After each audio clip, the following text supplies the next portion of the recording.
Chapter 1206. Su Fengnian let out a sigh of relief. The people who had come to try their luck at the tavern had all come in high spirits after feasting their eyes. Many of them had even paid extra for the wine to the waitress when they were paying the bill. Soon, the tavern was completely emptied. Before those burly men with swords left, they didn't forget to bid farewell to Su Fengnian, who was treating them to wine. Su Fengnian continued to sit and drink his wine. Although he occasionally chatted with the woman about the harvest, he naturally didn't have any improper thoughts about the lady boss. The charming woman wasn't naive enough to think that this young man had any wild thoughts. She took advantage of the conversation. Since she didn't have any business to serve, she sat across the table from him. She carried a jar of green ant wine and a few plates of homemade dishes to go with the wine. She said that it was for him, but it didn't cost much. As the two of them chatted, 3 more guests finally arrived. 1 old man and 2 young men, all of them carrying bags and carrying wooden poles. They sat down at the table next to Su Fengnian's. They weren't from rich families. The old man only asked for half a caddy of green ant wine. The 2 young men could only smell the fragrance of the wine and watch the elder in their family drink with narrowed eyes. A burly young man with stubble on his chin asked in a low voice, "Grandpa, the swordsmen we saw just now, were they really the swordsmen from the Wu family's sword tomb?" The old man nodded. The other young man with delicate features didn't look vulgar. His lips were red and his teeth were white. He looked like a woman. If he had met those young men who liked men a few years ago, he would have been better off dead. Fortunately, there were still many arrogant young men in the prisons of Bailiang. Compared to the Bailiang of the past, the Bailiang was much more disciplined.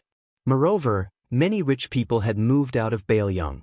Today, with the addition of Lu Province's Bailiang, it was a rare peaceful world. After the lady boss greeted the 3 cash-strapped guests, she returned to her seat.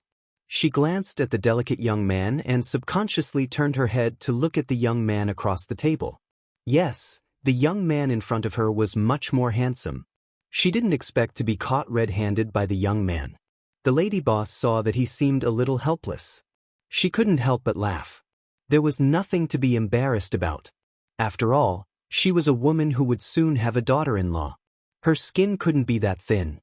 The lady boss laughed straightforwardly. "Young master, you look even better than the prettiest girl in our village. Your parents must be good-looking as well. Young master, please don't be angry if I look at you a few more times." Su Fengnian smiled and said, "Lady boss, if you want to look, then look. I can't control your eyes.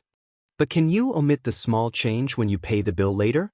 The lady boss laughed and said, "How can I do that?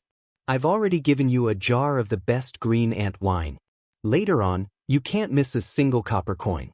If young master can let me touch and pinch you a few times, I can consider it." Su Fengnian said helplessly, "Lady boss, your business is really profitable."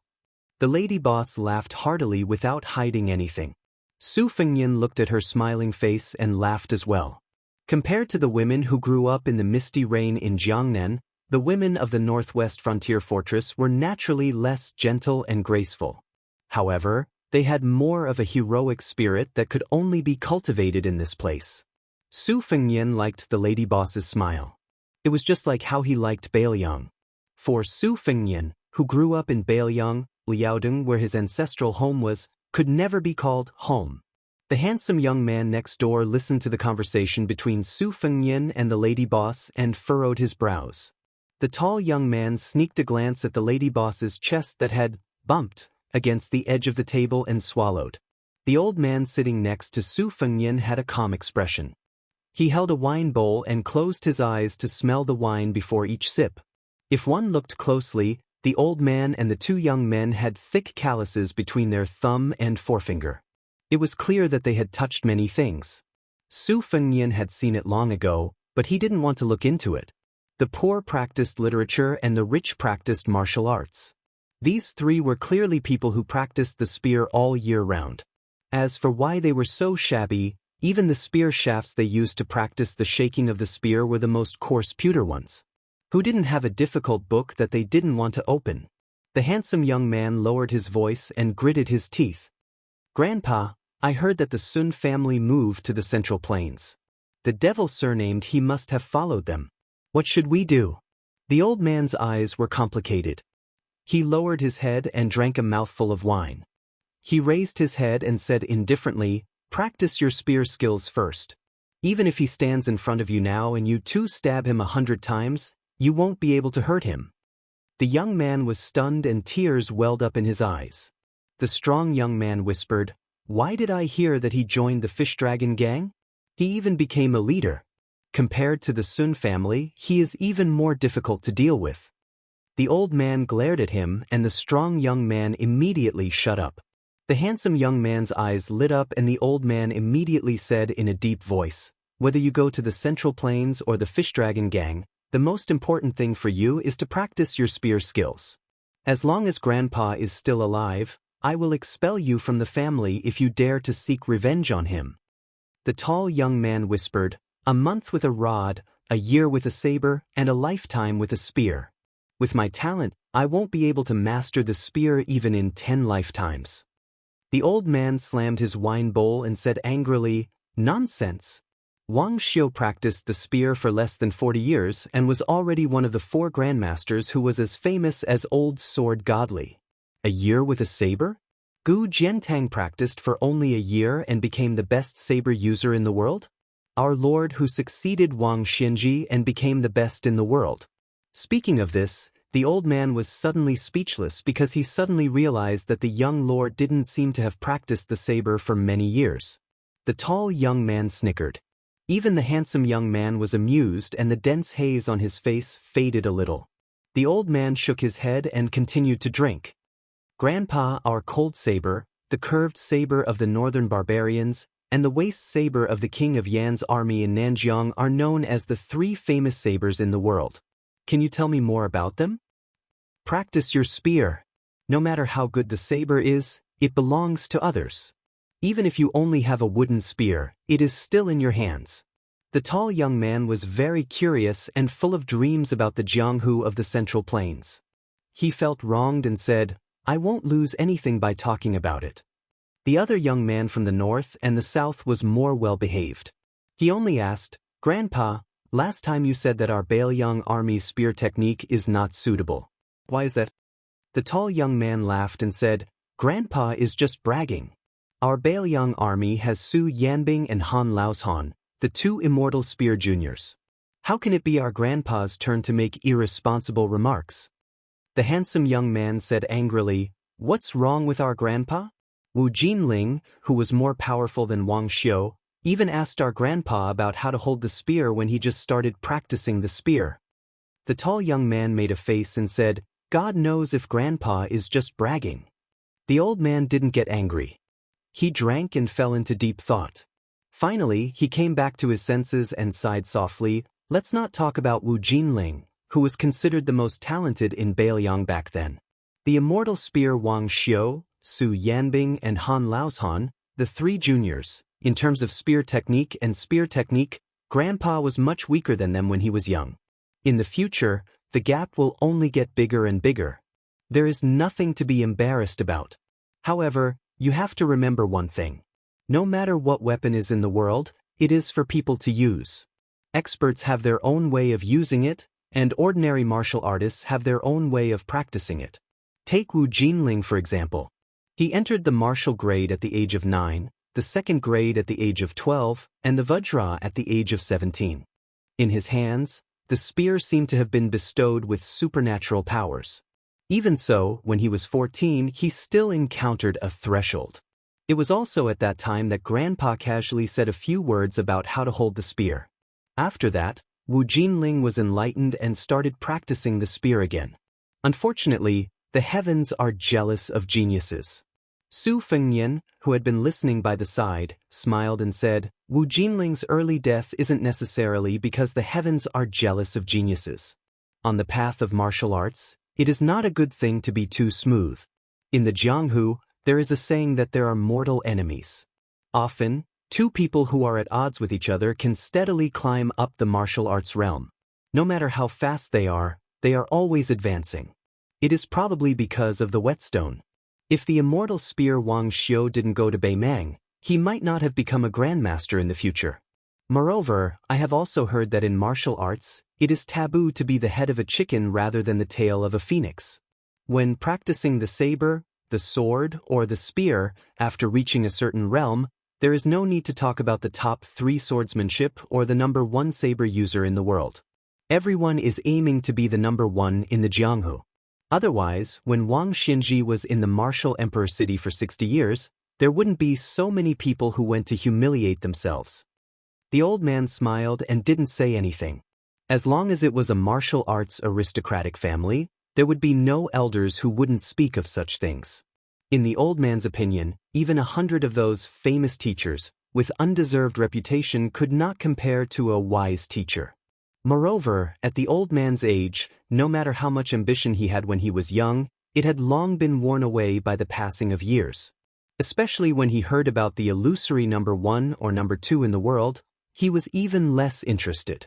However, out of courtesy, the old man still faced the arrogant young man and raised the wine bowl in his hand as a toast. The young man also raised his bowl and drank the wine in one gulp. The tall young man was a fearless newborn calf. When he saw that this young man had even heard of Wu Jinling, he was puzzled. After all, although Wu Jinling had been mentioned as often as spear immortal Wang Xiu in their hometown, few people in other parts of the northern Liang knew of this name because he had died at a young age and died in a disgraceful way of getting drunk on the streets. Moreover, it had been decades since then. The young man couldn't help but ask, "How do you know about Wu Jinling?" Su Fengnian smiled and said, "I heard it from a friend." The delicate young man was disgusted when he saw this guy flirting with the lady boss. He turned his head and stared blankly at the post house. Chapter 1207. Su Fengnian glanced at the 3 white ash rods of different lengths and suddenly said casually, "Old mister, of the 2 juniors, one should have changed his rod half a year ago.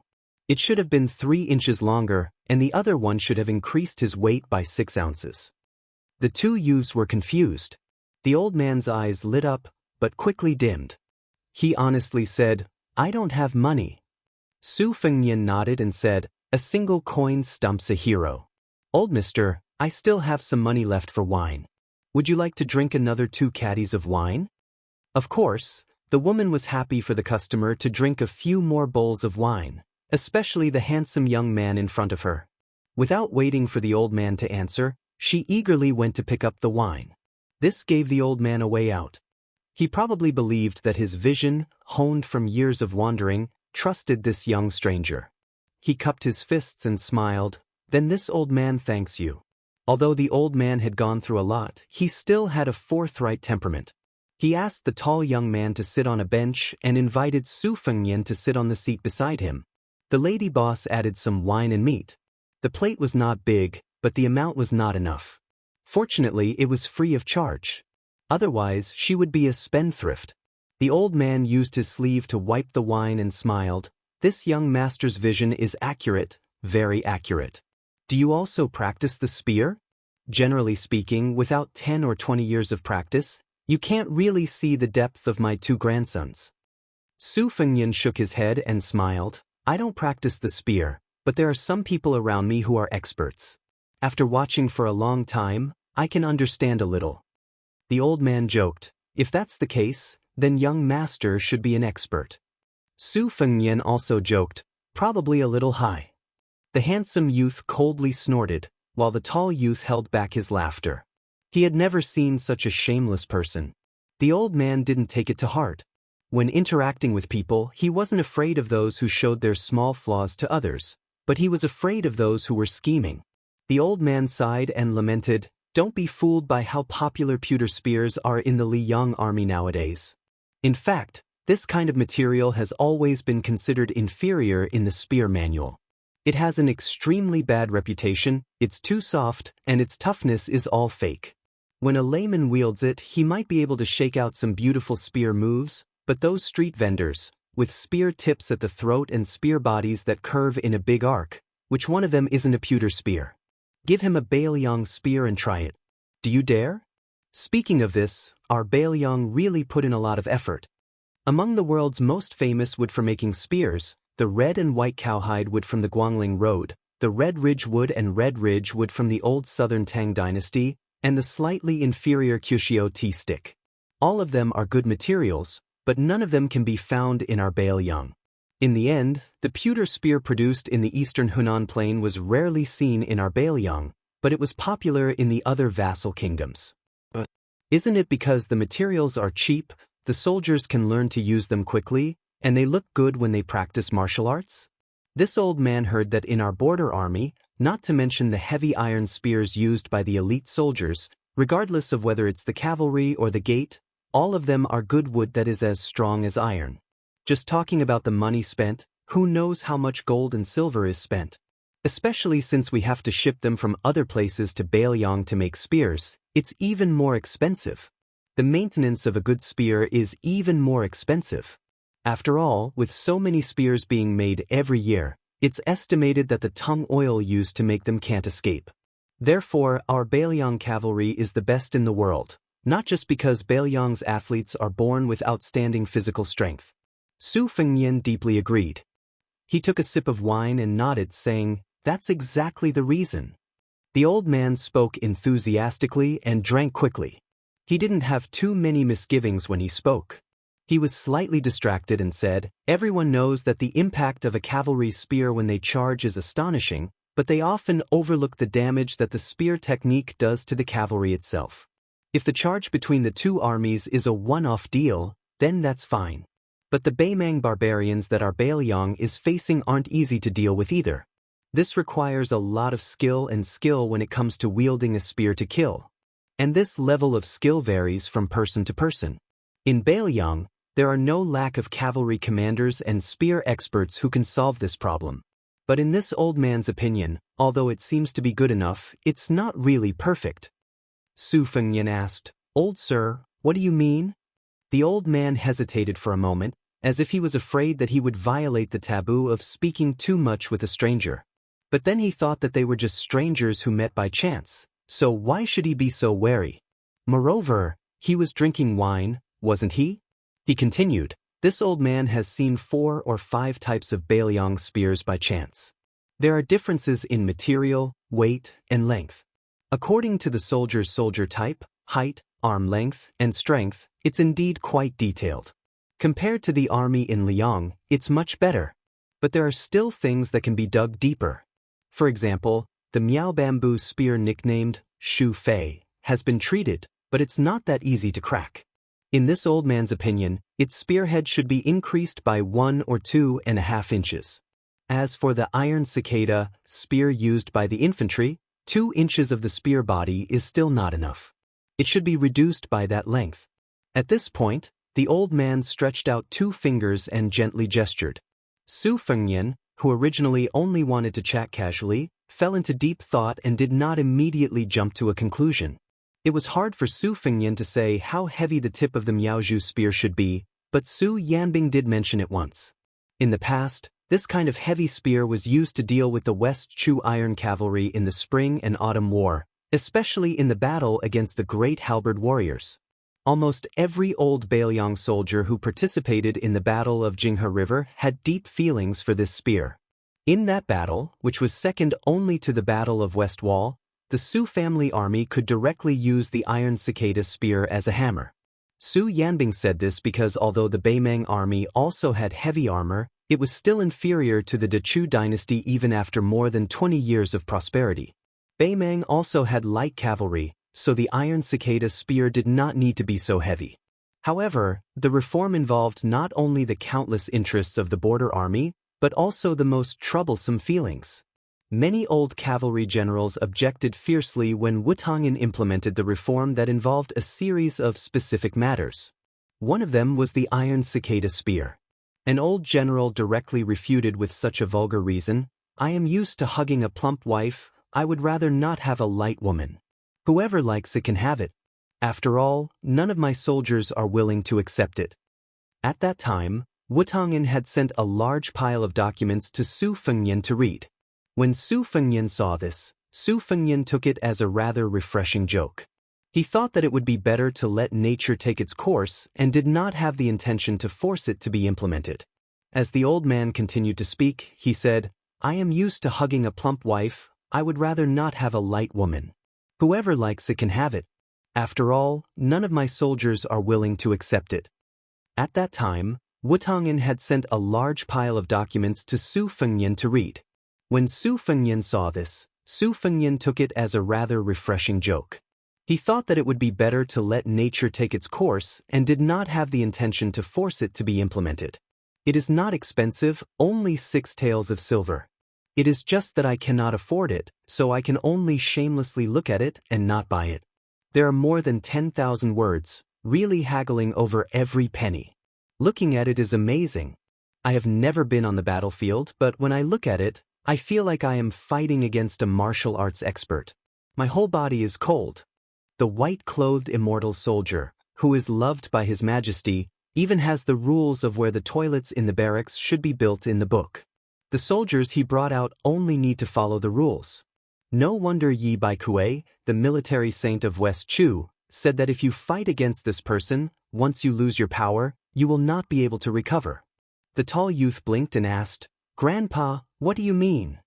The old man sighed and said, "It means that if you fight with this person as long as he takes the initiative, you can only wait to lose, regardless of whether you have the advantage in numbers or not. This principle is actually the same as us martial artists competing in martial arts. It's just that you haven't reached that level yet, so you won't understand." The old man fiercely gulped down a mouthful of wine and said sullenly, "How can such a magnificent military book fall into the hands of the common people?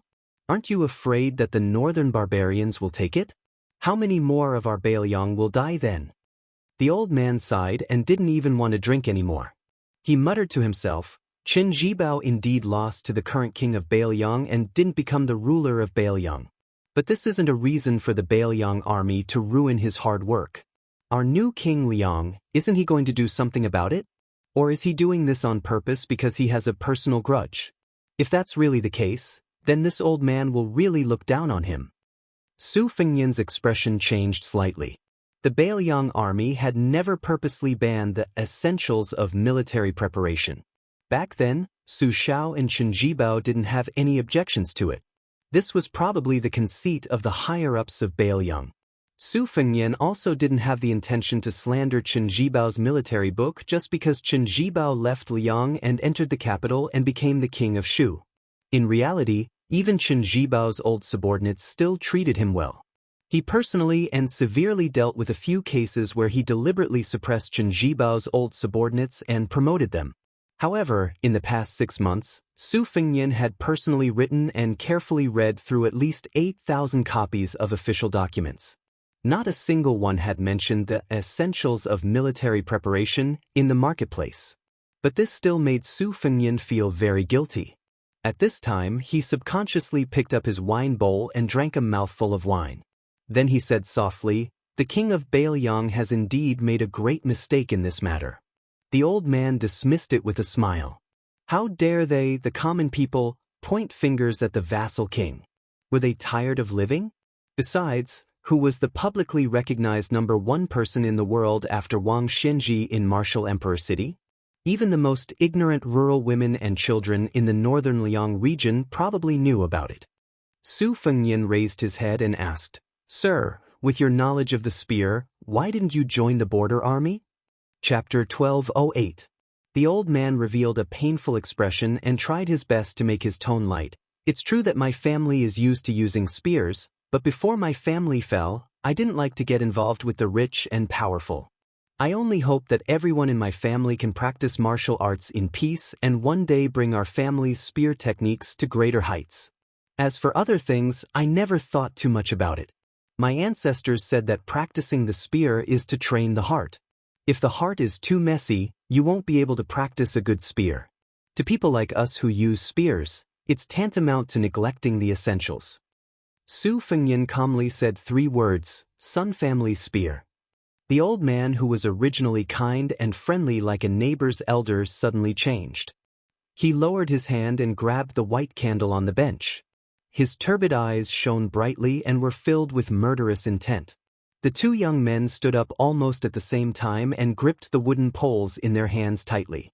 This made the lady boss who was eating melon seeds jump in fright. She was stunned on the spot. Su Fengnian gently held the wine bowl and didn't rush to drink.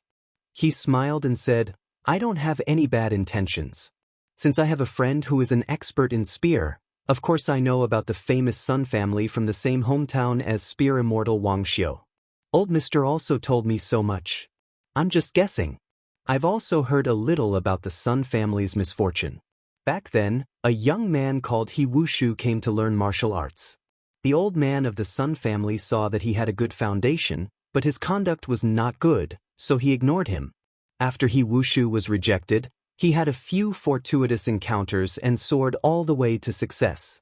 He became Sun Denyo's bodyguard instructor who used to be a general in the border army. This person was born to be petty and had always held a grudge against the Sun family. After the old man of the Sun family passed away, he relied on the Sun family's background and the connections he accumulated in the government to accuse the Sun family of betraying the Liang. Of the 40 people, only 6 escaped, including 2 infants. In the past 10 years, 3 of the Sun family members died under He Wushu's spear. 2 of them were not as skilled as others, and 1 of them secretly betrayed the Sun family. However, after the old man of the Sun family passed away, he relied on the Sun family's background and the connections he accumulated in the government to accuse the Sun family of betraying the Liang. Of the 40 people, only 6 escaped, including 2 infants. In these 10 years, 3 of the Sun family members died under He Wushu's spear. 2 of them were not as skilled as others, and 1 of them secretly betrayed the Sun family. But after the old man of the Liang, he didn't get a chance. Sun Qingqiu, old master's son, am I right? The old man's face was as cold as water. He sneered and said in a desolate tone, Good. What a tiger head spear proclamation. Sure enough, after joining the fish dragon gang, you're like a tiger that has grown wings. You actually chased me all the way here. When the old man agreed, he threw a glance at the 2 youths. He wanted the 2 children to run for their lives without caring about him, so he couldn't refuse. However, how could the young man escape at this moment? His feet were rooted to the ground, and he did not retreat an inch. This made the old man not know whether to feel happy or sad. The spear of the Sun clan would not retreat until the person was dead. Su Fengnian was still holding his wine bowl. He mocked himself, Old man's son, do I look like a henchman of Wushu? Or do they look like assassins who are chasing after you? But who in the world would treat someone to a drink before killing someone like me? The tall youth said angrily, You bastard, you must have poisoned the wine. The proprietress was not happy at all. She had roughly heard some clues from the conversation. She didn't believe that the young man was a bad person at all. Who asked him to be so handsome? She slammed the table and said angrily, What are you talking about? Do I look like a gangster shop? Your wine was personally served by me. It's new wine that has just been opened. Child, which eye of yours saw the young master poisoning the wine? Su Fengnian asked directly, Old man's son, do you really think that the 3 of you are a match for me alone? The old man didn't say anything. He didn't relax at all, but his expression was dejected. After roaming the Jianghu for most of his life, especially after more than a decade of running for his life, the old man had developed a pair of discerning eyes and a sharp intuition for danger. The moment he reached out to grab the pole, the young man beside him, whose aura was like that of an ordinary person, flashed with a shocking aura. The old man had no choice but to admit that he was no match for him at all. Su Fengnian asked, Old man's son, I have a presumptuous request. I want you to go to the border army to be a military instructor who teaches spear techniques. However, I won't care about the grievances between the Sun clan and Wushu. I don't think you would want others to interfere. The old man laughed coldly. This young master of unknown origin, don't think that just because you have some martial arts skills that you can talk big. I'm not that ignorant child. I know that the military instructor of our Bailiang army is a 4th-level general.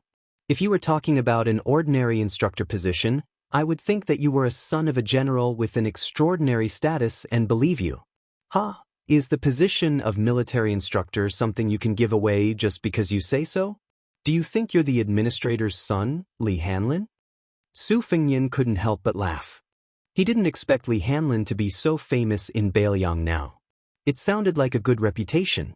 The delicate young man standing to Su Fengnian's side like he was facing a great enemy looked at this man's evil smile and wanted to kill him with one blow. Chapter 1209. Su Fengnian truly did not know how to convince Sun Qingqiu, but this old man was very likely to be a huge treasure to the Bailiang army. If used well, it could allow the border army's fighting strength to reach a higher level. It could be said that Sun Qingqiu, who had displayed his skills and completely instilled his entire life's worth of knowledge into Bailiang, was even more beneficial to Bailiang than Han Laozhan, Wang Xiu's junior brother, who was currently the deputy general of Lingzhou. Of course, all of this was just a possibility, but if they missed it, then it would not even be a possibility anymore. Su Fengnian raised his hand. This movement very quickly attracted the old man's swift and violent spear attack. The wax spear did not seem to have any momentum, but it slanted downwards, accurately and viciously stabbing towards Su Fengnian's throat. It was clean and crisp, and it contained the essence of the Sun family's spear technique, pressing forward courageously. In the end, the two youths saw the spearhead of the wax spear stop several inches away from the person. Then, the wax spear, which was in line with the Sun family's unique, no-return aura, was instantly squeezed out in a large arc and then shattered on the spot. After Su Fengnian raised his hand, a young woman in tight black clothes mysteriously appeared in the shade of the tree. After seeing this scene, her exquisite figure was completely expressionless. She was the death warrior, Fan Xiaochai, who had just left the whisk room not long ago. Sun Qingqiu held half of the wax spear. His palm was split open and covered in blood. Even though the old man was already certain that he was not this person's opponent, his spear attack returning without any results still shocked the old man too much. He believed that this spear attack of his was something that even those second-level experts who were usually elusive would not be able to deal with so lightly. Moreover, this young man sitting there did not move at all. There was not even the slightest movement of his qi. Su Fengnian did not look at Fan Xiaochai. He only said, "You don't have to follow me for a while. Take the old man to the border of Liangzhou and find Lu Qiu. I have already decided on the official position. As for how to use the Sun family's spear technique, let Lu Qiu decide for herself." Then, Su Fengnian asked with a smile, "Old master, are you sure you don't want to make a profitable business?" The old man was an open-minded person. After thinking for a while, he sighed and said, "Anyway, I have no choice. Let's see if God wants to destroy my Sun family. I don't believe that he Wushu, a branch leader of the Fish Dragon Gang, can order you around." Su Fengnian breathed a sigh of relief and asked tentatively, "Would you like to leave after we finish the wine?" The old man sat down. "Drink? Why aren't you drinking?" The two youths trembled as they returned to their seats. Especially the delicate and pretty youth, he was completely dumbfounded. As for the hot-headed and tall youth, his face was filled with worship. He must have really met the legendary otherworldly expert. So when this young master said that he was a little tall, he was really tall? After this incomparably excited youth sat down, he anxiously asked, Young master, my grandfather always said that my talent in martial arts is not very good. Your vision must be higher than my grandfather's. Why don't you help me take a look? Could it be that I'm actually a martial arts genius?" Su Fengnian looked at the youth and said calmly, "Logically speaking, you are still a long way from your grandfather's age." The youth opened his mouth wide and still did not give up. With a sad face he asked, "What? Young master, don't make a mistake. Can you take a closer look?" Su Fengnian smiled and shook his head. "It's harder to make a mistake than not to make a mistake." The youth sighed and drooped his head, not saying anything. The delicate and pretty youth covered his mouth and snickered. But when the master, who was not as repulsive as before, looked in his direction, he subconsciously glared at him. Su Fengnian smiled and said, "Practice your spear well. You will have a great future." No one said that a woman can't practice a fierce and invincible first-rate spear art. The youth blushed. The proprietress, who had been startled many times, looked at this youth. No wonder he looked like a little girl. The woman was really stupid and bold. She joked, Young master, you can't not pay for the wine just because you are a master." Su Fengnian took out a small piece of silver and put it on the table. The proprietress smiled and said, "Oh, you really didn't pay a cent more. Master, young master, you are a master. Can't you be a little more generous? Aren't you afraid that it will damage your master's demeanor?" Fan Xiaochai, a loyalist not far away, recalled all the things that had happened to her. She began to admire the courage of this village woman. Su Fengnian smiled and said, "Only the master knows that oil and salt are expensive. Nowadays, I don't have the capital to puff myself up at my own cost."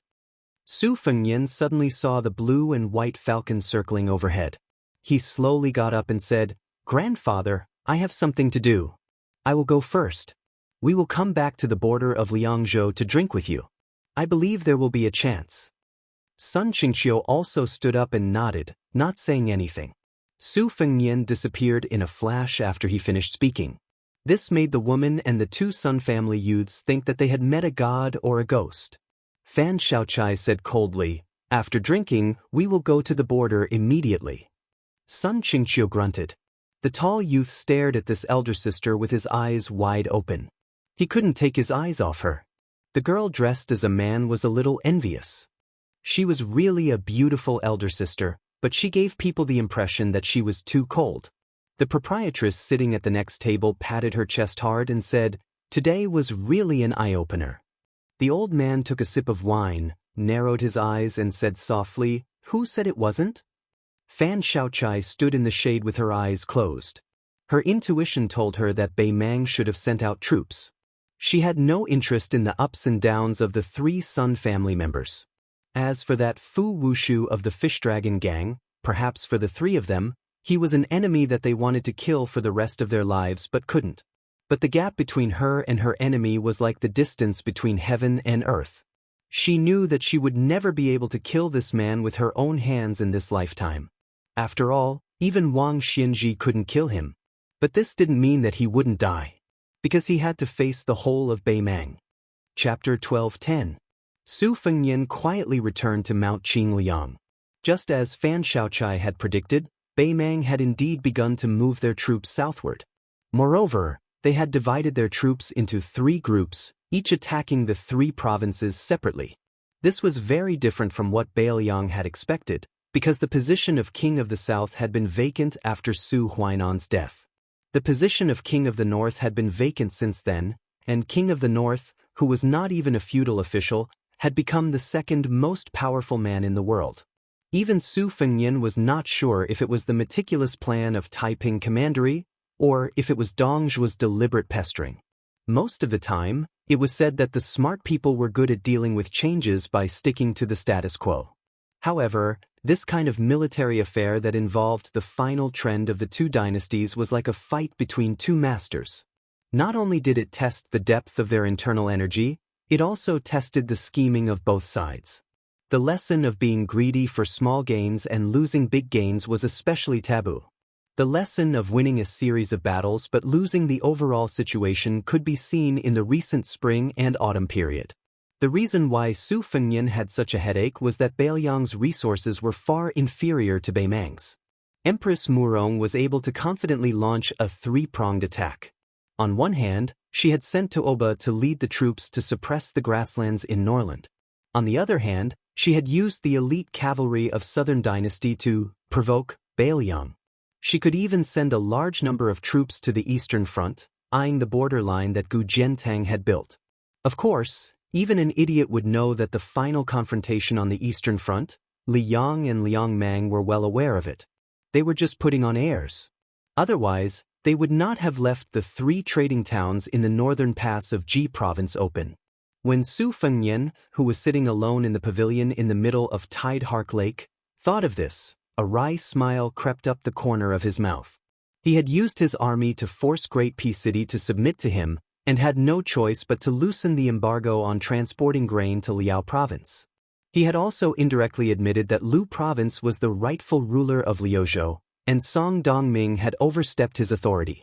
Therefore, the imperial court immediately retaliated, and did not even bother to find a fig leaf. It was said that the trade at the northern border of Ji province was much livelier than usual. Yuan Tingshan, who was once threatened by Su Fengnian to be skinned alive, was thrown into the border of Ji province by his foster father, Gu Genting. Now, he had become the commandant of horse tampering with 4,000 old soldiers of Ji province, and had more than 20 forts of various sizes under his command.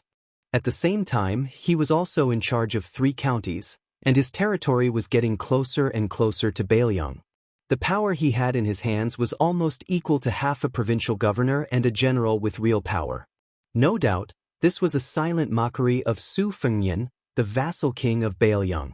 Especially after Li Huoli, the eldest son of Wild Goose Castle in Ji province, died suddenly in Quick Snow Mountain Villa, Yuan Tingshan, who was very popular in the border area of Liang dynasty, was about to become the son-in-law of Wild Goose Castle, marrying the famous woman who was known as Li Jiaxuan.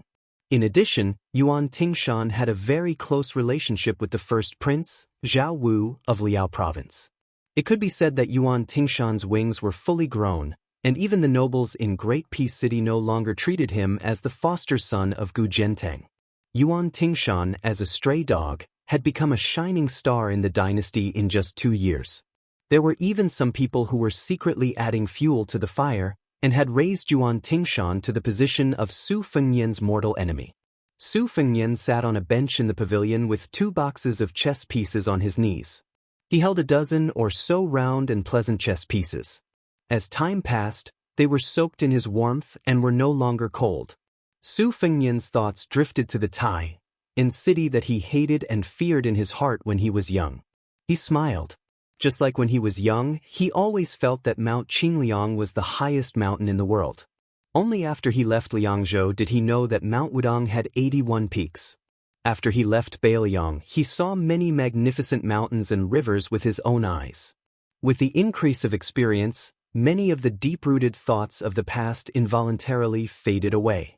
After Qi Yanglong, the Grand Chancellor of Shangyin Academy, entered Tai'an City, even the slow-witted officials sensed a storm brewing. Although Grand Chancellor Qi only held an idle job in the Imperial College for the time being and his official rank was far inferior to the Right Chancellor Jean Lanting, what was even more incomprehensible was that the Imperial College had 7 schools under its jurisdiction. It was only after Gu Jiantang stepped down as the Minister of War that he was allowed to add martial arts. However, Grand Chancellor Qi, who was as knowledgeable as the sky, chose to be the supervisor of the least popular martial arts. In terms of quality, he was barely on par with the Imperial College. In terms of quality, he was barely on par with the officials of the Imperial College. In terms of the original position in the Imperial College, the director of the martial arts, who had been neglected, was a whole imperial road away from the Imperial College. But in fact, those scholars who used to be considered clean and honest in the capital weren't even qualified to carry Qi Yanglong's shoes. During this period of time, not to mention the hundreds of officials from the Imperial College led by Jean Lanting, even the tens of thousands of students in the Imperial College were anxious. Those whose family backgrounds belonged to the upper class and who switched from the Imperial College to the martial arts overnight didn't even need to cry and shout to enter the martial arts school. Their family backgrounds were only average in the capital. They didn't even need to cry and shout that they wanted to enter the martial arts school. Their parents had already started to use silver to build connections. It was tacky to give silver. However, the Liang dynasty was so prosperous that it had created a prosperous situation that had never been seen in thousands of years. The capital was also the richest city in the world. Who didn't have a few rare calligraphy and paintings? In particular, those that had been stamped with the word fake were the best stepping stones to smoothly enter the doors of the big bosses of the Ministry of Rights. No matter how much the people of the capital cursed the young man in Bailiang, when it came to the identification of authentic works, that guy's picky eyes were very convincing. As long as he recklessly wasted a natural treasure and labeled it as a fake, it was 100% authentic. Moreover, although the young man's surname was Su and not Zhao, he had now become a proper vassal king and had defeated old monster Wang, who was recognized as invincible in the world. As long as he had his seal, no matter if it was square or round, a calligraphy or painting could be sold at a sky-high price in the capital. Su Fengnian didn't have any feelings about this matter. He was more concerned about the direction of the murderous battle between the dragon and the deer that was about to happen. According to the secret report, this Grand Chancellor, who was praised as a person who could be compared with 1,000,000 soldiers, was not really making a small fuss in the martial arts field of the Imperial College.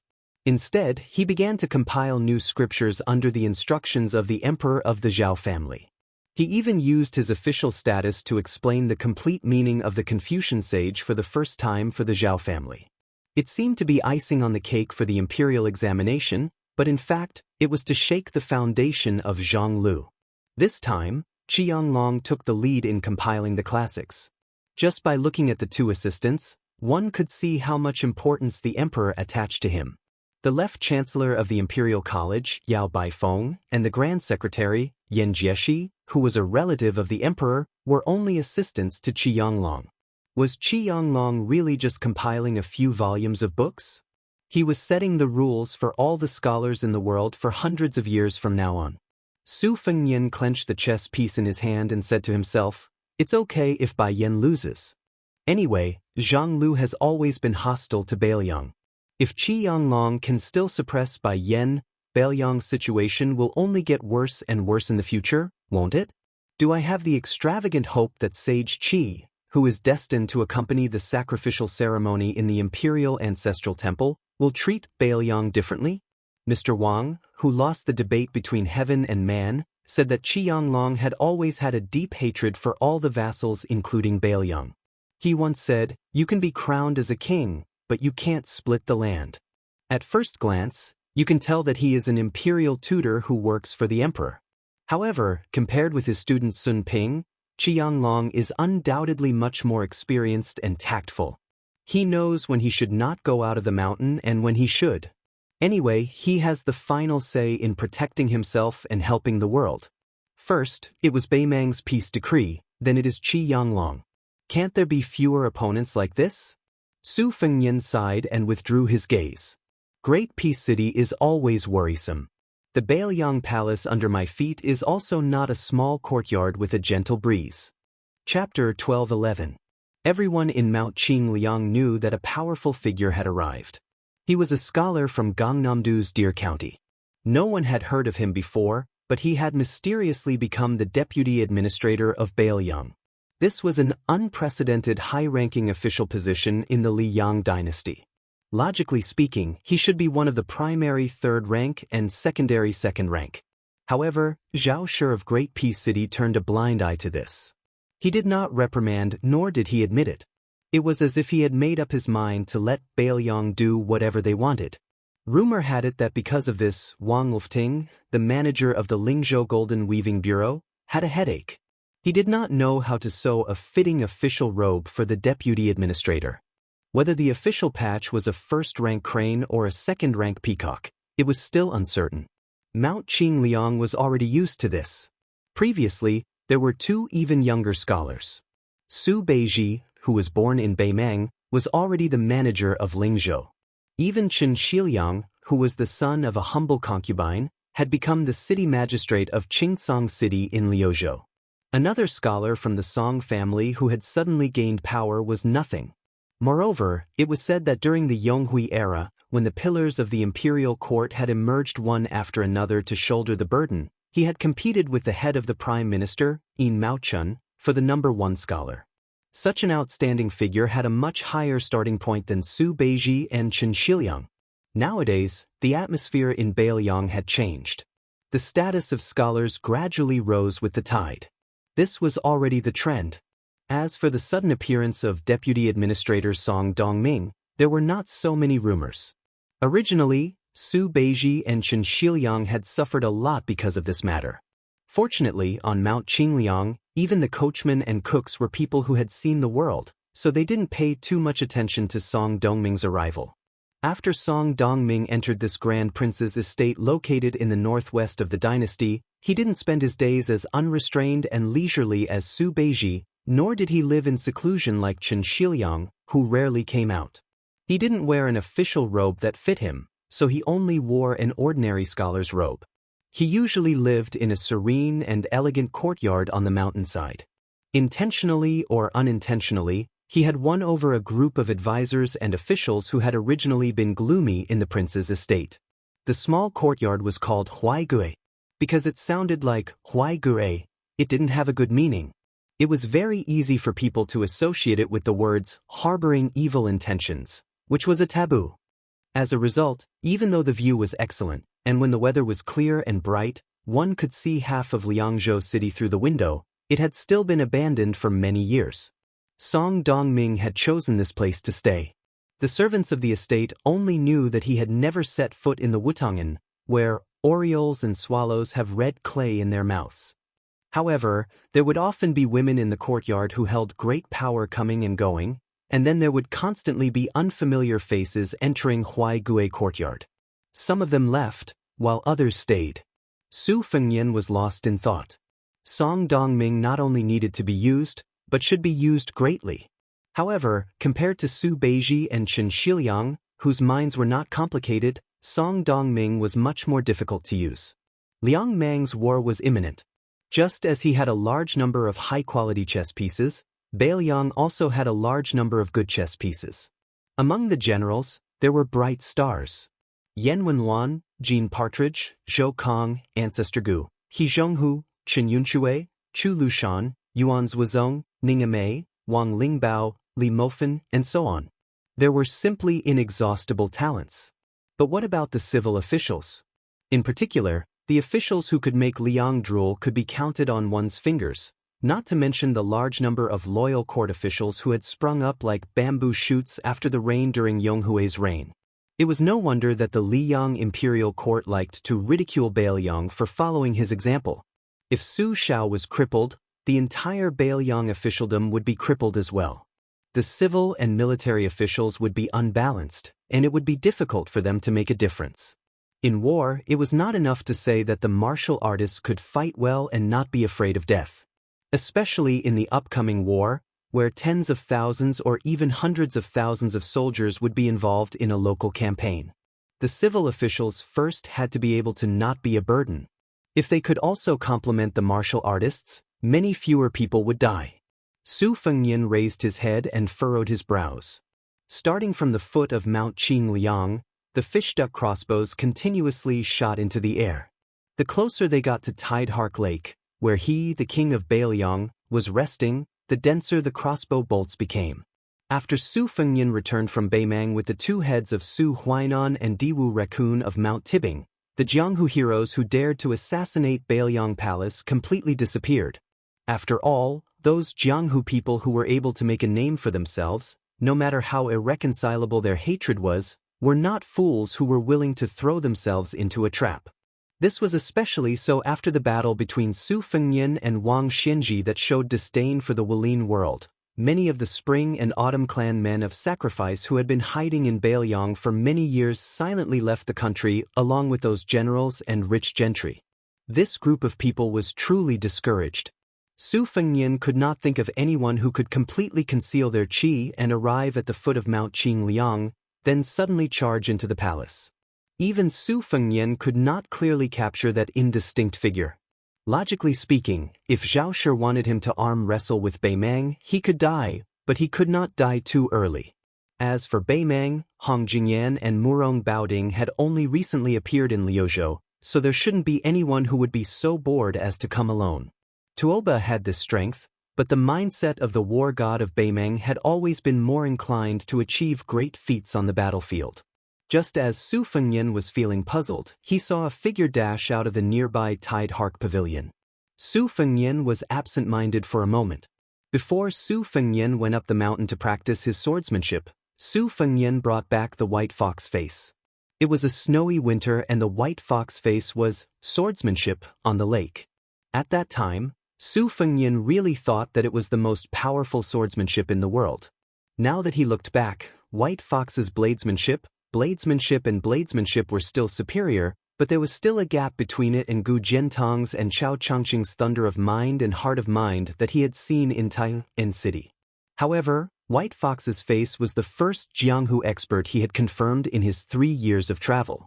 Of course, after that, Old Huang, the old man with the blade who came out from the bottom of the lake, the old hierarch Wang Zhonglo, and the old man with the sheepskin fur coat gradually appeared in his vision. Each of them had their own charm, and all of them were admirable. His reverence for Jianghu arose spontaneously. Chapter 12:12. Bai Hu's face passed by the tall figure 1,000 feet away from the pavilion in the middle of the lake. Su Fengnian stood up. After the assassin paused for a moment, which was difficult to detect, Su Fengnian immediately recognized the newcomer's identity.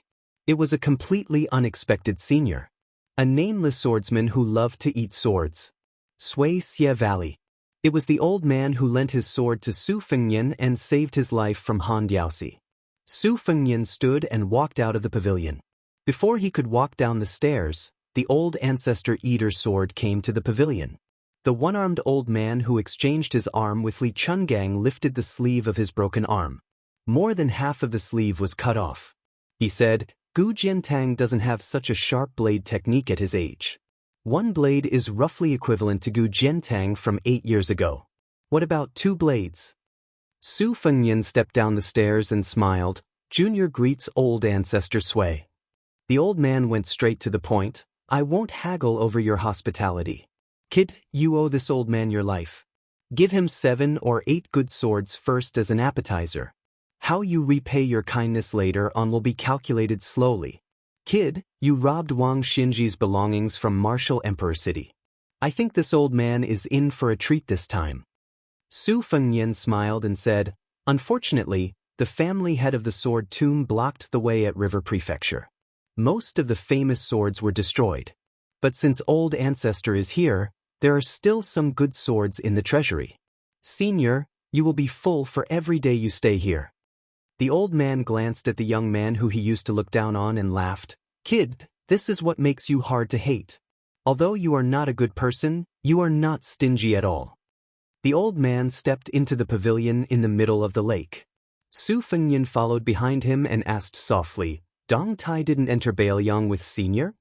Sui Xie Valley rolled his eyes and said, "He doesn't want to get involved in the court disputes.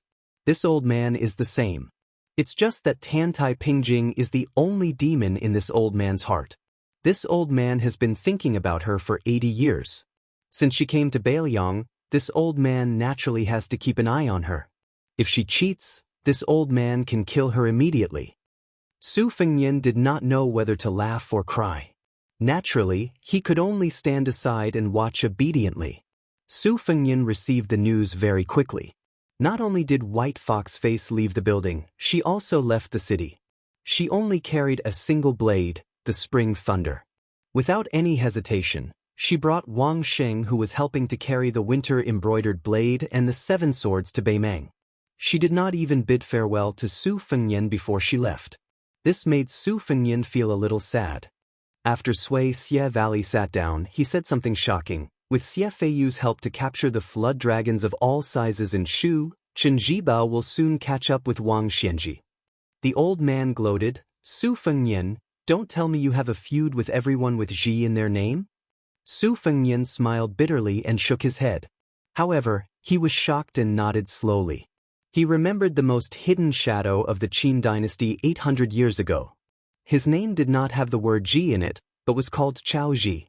The old man was just speaking casually. He did not care about this messy and confusing theory of numerology. Su Fengnian, who had a gloomy expression, leaned against the pillar of the pavilion and closed his eyes. Then, his expression turned for the better. He stood up and looked into the distance again. Sui Xie Valley, who had 2 snow-white eyebrows, stretched out 2 fingers and twirled one of his long eyebrows. He stared at the young man whose state of mind had changed and slowly fell into deep thought. From the southeast, where there were streams and drizzles, to the northwest, where there were yellow sands and strong winds, a pair of master and disciple walked for thousands of miles. They were finally about to enter Baoyang.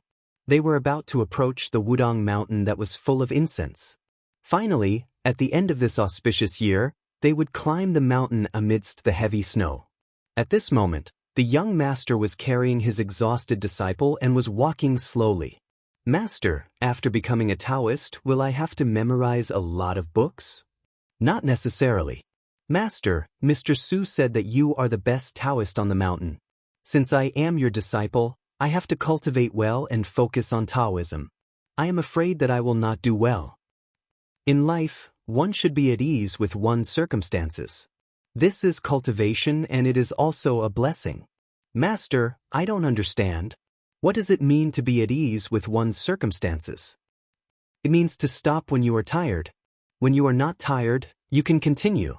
We Taoists seek Taoism. Actually, it is not in the sky but under our feet. Master, then let me walk on my own. I'm not tired anymore. It's okay. I will carry you again. But Master, won't this not be at ease with one's circumstances? You Fu, remember, there are some things in this world that are more important than cultivation. Just like when you are walking on the road and you see someone. Even if you are not tired, you are not willing to walk anymore. Then you can stop and look at her. It seems to go against the heavenly Tao. But in the eyes of Master's martial uncle, it does not go against the great Tao. Whether I am Taoist or not, why should I need someone else to tell me? Sigh, Master, it sounds like being a Taoist is really difficult. But Master, you also have martial uncles? Of course Master has martial uncles. Master's martial uncles will also have martial uncles. In the future, there will also be people on the mountain who will call you martial uncles. Master, look, the leaves of the tree over there are red. Then let's stop and take a look? Okay. Wudong Taoist Li Yufu put down his disciple, Yufu, and held his hand. They looked up at the yellow tree with bright red autumn leaves. The autumn tree was like a woman in red. He did not dare to calculate everything because the world was unpredictable. He did not dare to have deep feelings for fear that it would be a big dream. Li Yufu lowered his head and looked at the child who was in a daze. Martial uncle, do you really want to dream for 300 years? Li Yufu looked at the heaven and earth with a determined gaze. The people of the world seemed to be proving the heavenly Tao. Everyone had the great Tao to walk on, but they had forgotten it. No matter how high the heavenly Tao was, there would always be a peak. Celestials sat high and were called immortals. But the great Tao was endless. Why was there a need to be high and mighty? Li Yufu smiled. Martial uncle, before you died, you told me not to walk on your path. I never understood. Now I understand. Li Yufu let go of his hand and folded his hands. He slowly bowed and bowed 3 times. The first bow was to his parents and teachers. The second bow was to heaven and earth. The third bow was to the great Tao in his heart. Thunder rolled in the entire Central Plains. But for some reason, there was no thunder in the world. Chapter 12:13. Su Fengnian ordered someone to take out 3 good swords from the armory to make the most expensive dish in the world for Sui Xiegu. The old man would not be courteous to this young man. He casually picked up an ancient sword with the words, Ice Wheel at the imperfection of Yun Peak, engraved on it and placed it on his knees. He broke off the tip of the sword with his fingers and threw it into his mouth as if he was chewing soybeans. When the young maidservant whose name Su Fengnian did not know left the pavilion to collect the sword, she was stunned and had a special charm. Su Fengnian did not look sideways. Instead, it was the ancestor who looked at the graceful woman and then at the young man who had not yet reached the age of 30. His eyes seemed to be saying, how can there be such an indifferent and pure king in this world? Su Fengnian looked at the green lake water. Occasionally, a group of bright-colored carps slid past. Back then, the old man with a blade had been suppressed at the bottom of the lake for many years. When he saw the light of day again, he picked up the nickname 9 Swords Yellow again. At that time, the eldest sister was still in Gangnam-do, the second sister was still studying at the Shangyin Academy, and Su Xiao was not that old yet. He himself was still full of longing and daydreaming about Jianghu. Sui Xiegu ate quickly, drank quickly, and ate even faster. Soon, he was eating the second thunder of 1,000 gullies. Looking at the absent-minded Su Fengnian, he sneered, when we first met, all 3 of your legs were trembling. Now that you've defeated Wang Xinji, you're really like a beggar who has obtained a mountain of gold and silver. You're incomparably extravagant now that you're sitting in the same pavilion as this old man, yet you still dare to daydream. Su Fengnian mentioned the last sword. It was one of the 3 talisman swords of Mount Longhu 300 years ago. It had been hidden in the Tide Listening Pavilion for many years. It could be said that no one knew about it, but it still shone brightly after being unsheathed. Su Fengnian thought for a while and called for the maidservant who had not gone far to retrieve 2 other good swords. Sui Xiegu did not care about this and joked. It said that the Tide Listening Pavilion has a sword rack with 6 peerless swords. This time, 2 of them are among the top 10 swords in the world. One is Fuji, and the other is Shu Dao. When this old man will open his eyes. The more you hide it, the more this old will be hungry. Be careful. He might steal it. When he can't, others might not be able to get within 10 meters of you, but it shouldn't be difficult for me. Su Fengnian smiled. It's not that I don't want to take out the Fuji and Shu Dao, it's that I can't.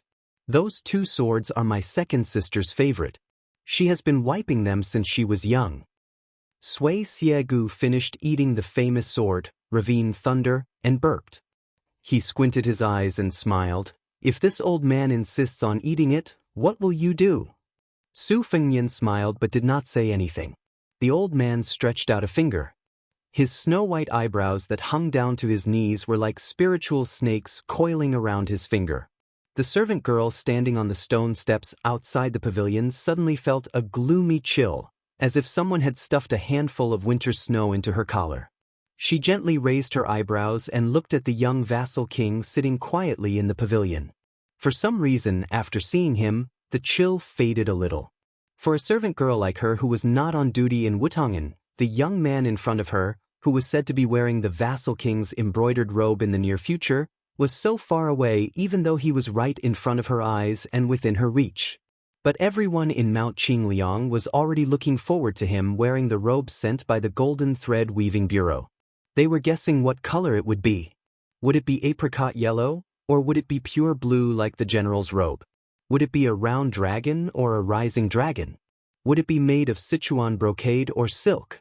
Especially the women in the prince's mansion. No matter what age they were, they all felt that when he wore the vassal king's embroidered robe, he would be the most handsome man in the world. They also knew that the imperial court had once had the head eunuch of the ceremony directorate personally send over a jade-white embroidered robe. But he had only worn it once at the border before it was locked in a chest and completely banished to the cold palace. The servant girl's mouth was slightly open.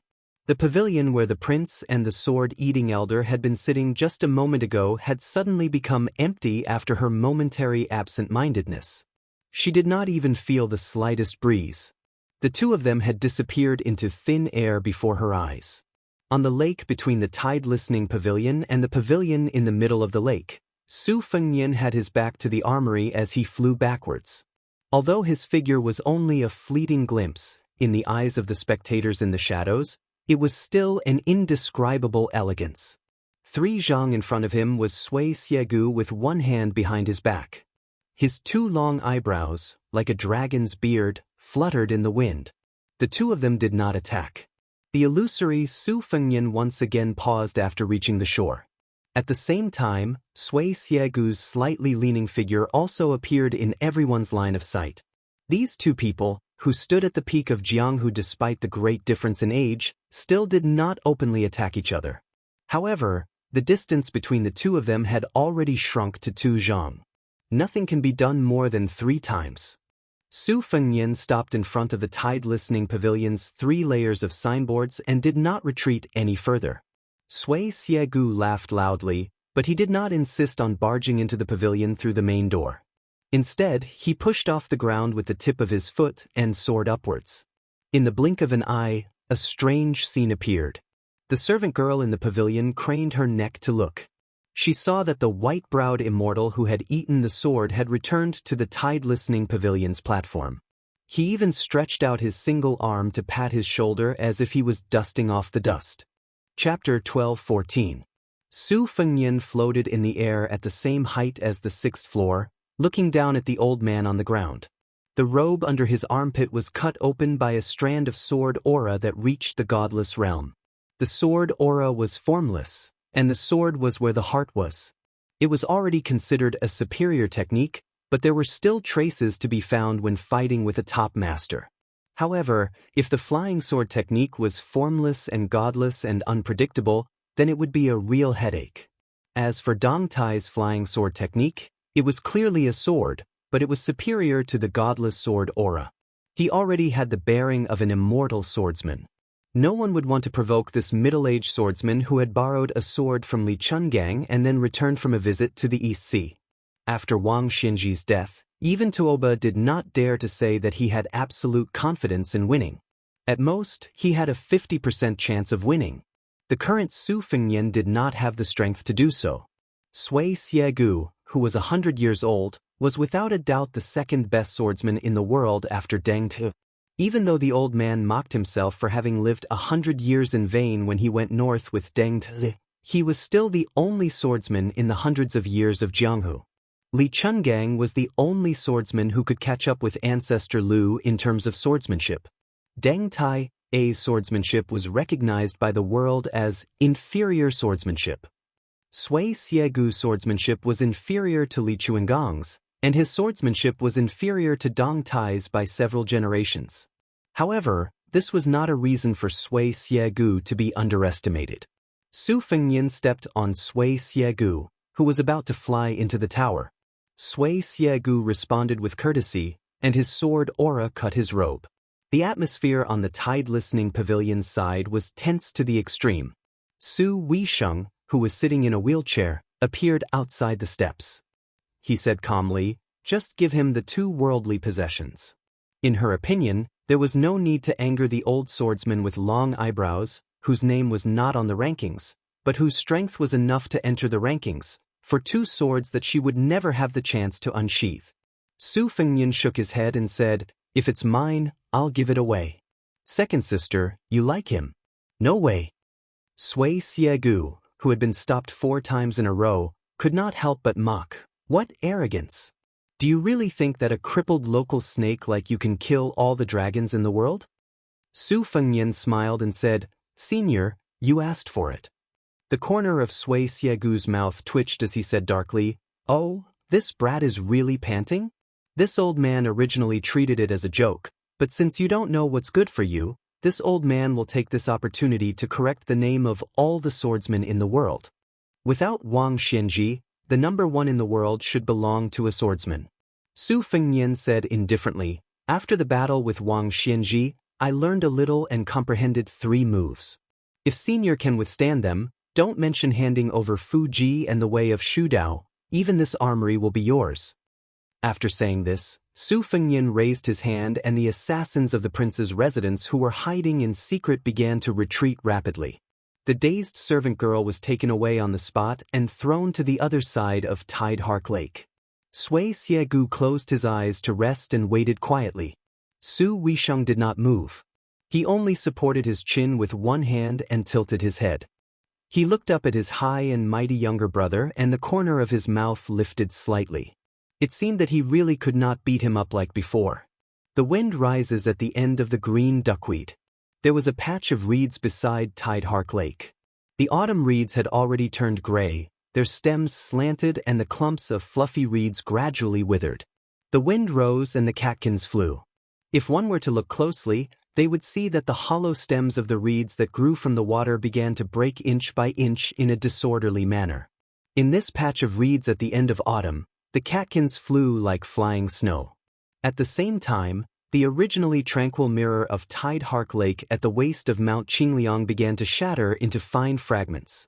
It was as if countless hammers were tirelessly striking this mirror of water.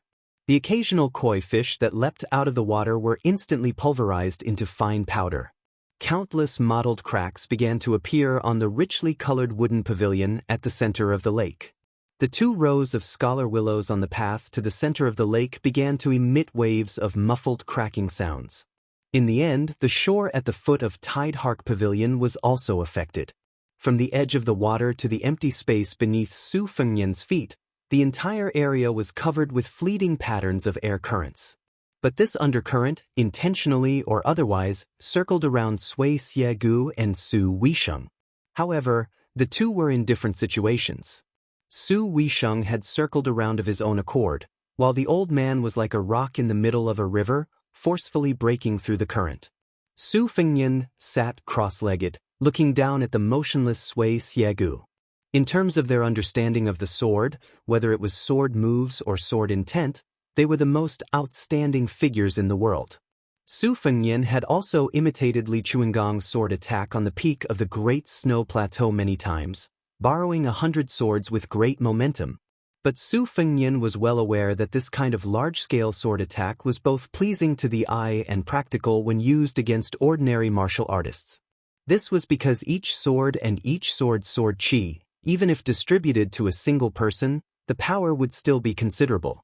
But when faced against an opponent like Sui Xiegu, who was on par with him, no one had ever squandered their essence, chi and spirit in such a manner.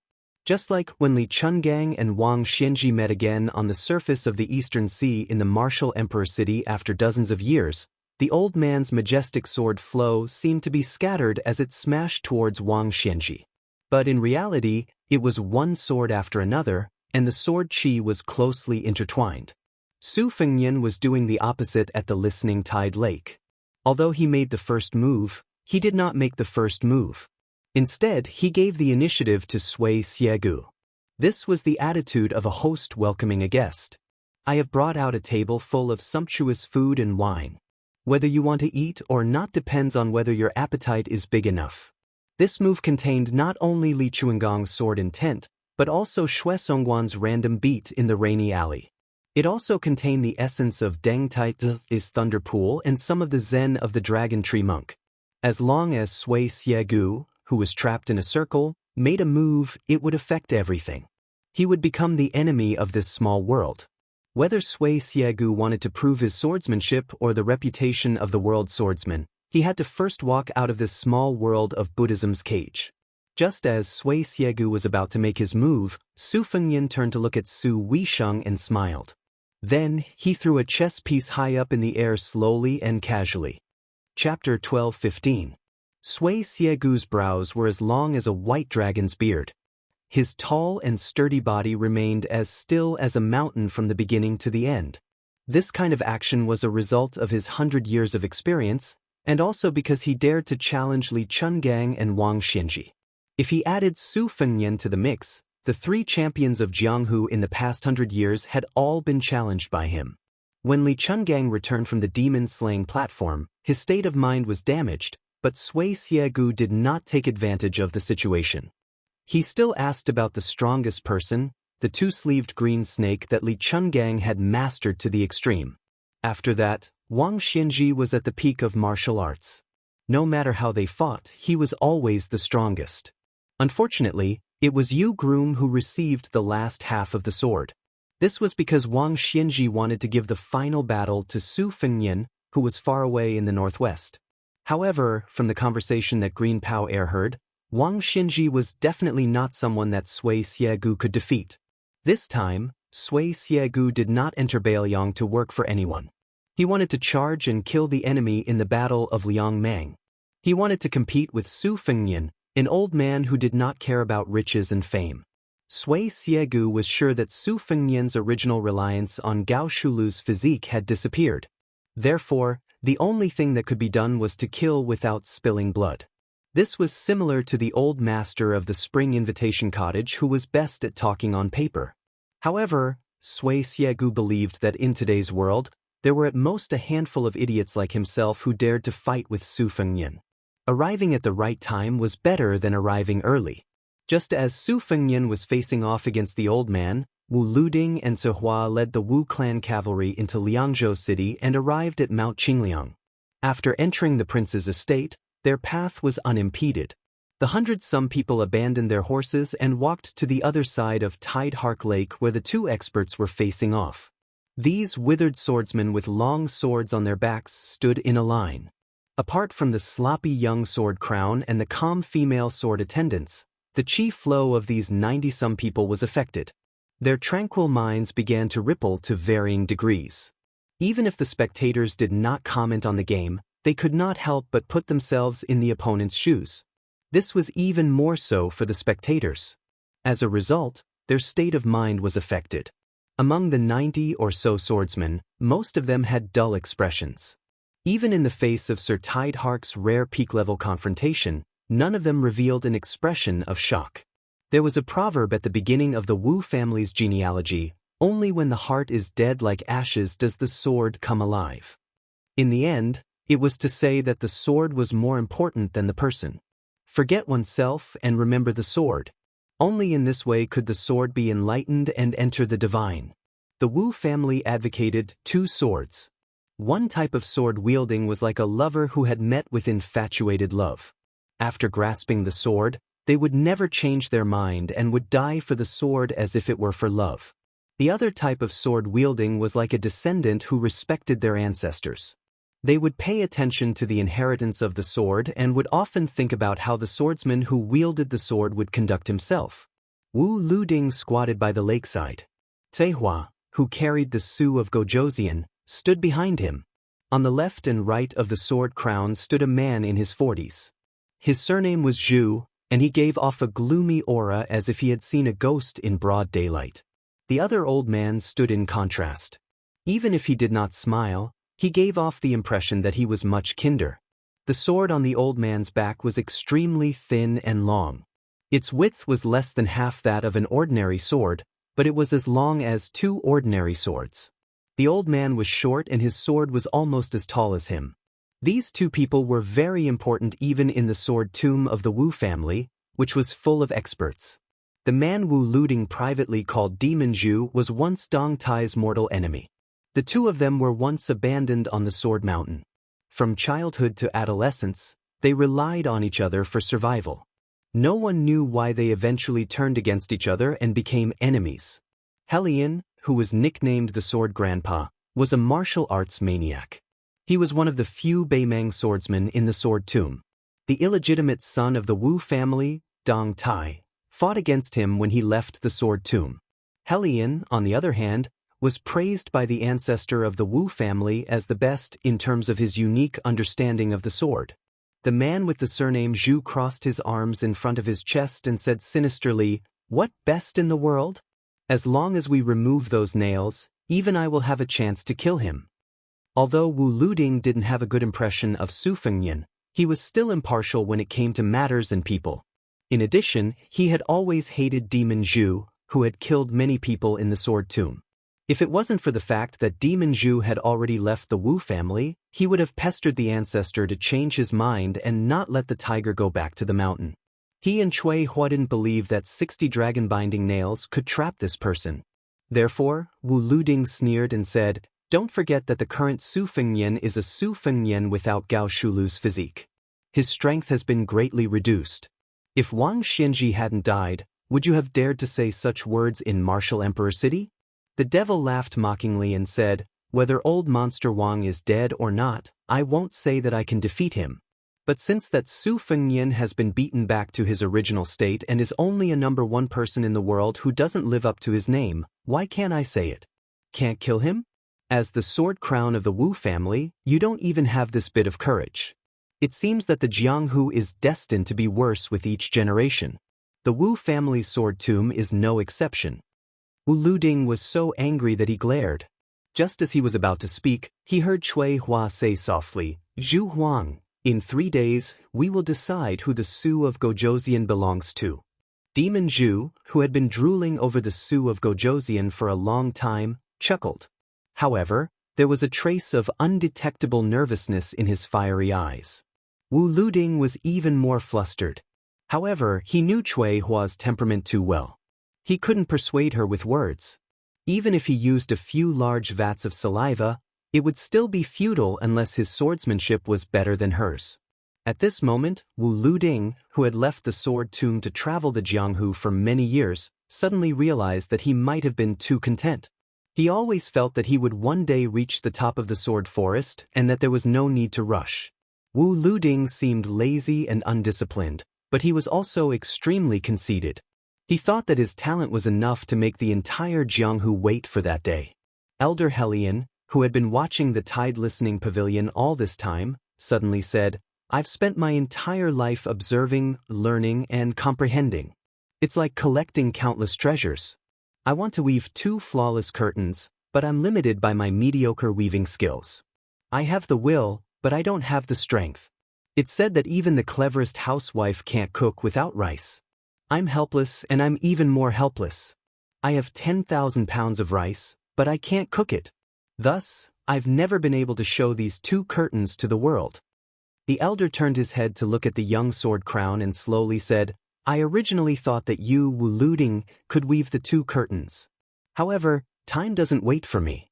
I'm already over 80 years old and don't have many days left to live. I might not be able to wait until the day you achieve enlightenment in the way of the sword. Now, I'm fortunate enough to encounter a ready-made one." Chapter 12:16. Wu Luding said with a bitter face, "Marry Grandpa Sword. Just keep it in your heart. Why do you have to say it and make me sad?" The old man smiled and said, "When us old men see that our juniors don't make progress, we will always hate them for not competing." Wu Luding sighed and turned to look at the lake, lost in thought. Other than the most prestigious people in the Wu family sword tomb, there were also Zhang Wantai, the left-handed swordsman who had once fought with Gu Jiantang, Lu Jianji, the young master of the apricot sword furnace, Yu Zhuowu, Han Banjian and the sword monk Cui Meigong of Western Shu, as well as Nailan Huayu and a few other women who had been in the sword forest for many years. All of them stared at the battle of the pinnacle beside the armory. It was very different from how people imagined it to be when two top experts fought. Other than the beautiful scenery of the rippling lake, the only eye-catching scene made the hundreds of people of the Wu family feel as if they had fallen into a fog. Even Zhu Huang, the Hellion sword maniac, and Gong Sun Xiushui, these top swordsmen, followed the movement of that object with their eyes. A chess piece was thrown high up. It did not reach the top but fell down. It was still jumping to a higher place. Everyone had their own opinions. Gong Sun Xiushui, the top master of the southern Tang in the past, said to himself, "The young king must have built a chessboard. The place where the chess piece is planted is the time when the killing intent is born. Whether the old man with long eyebrows can win or not depends on whether he can break this chess record before the chess piece lands." Nailan Huayu, who was still as charming as before, said with a smile, "What chessboard? In my opinion, that young handsome guy is just putting on airs. He does whatever he wants to do. At his level, no matter how shallow the moves are, they can still be used by him. Isn't it just a matter of looking good?"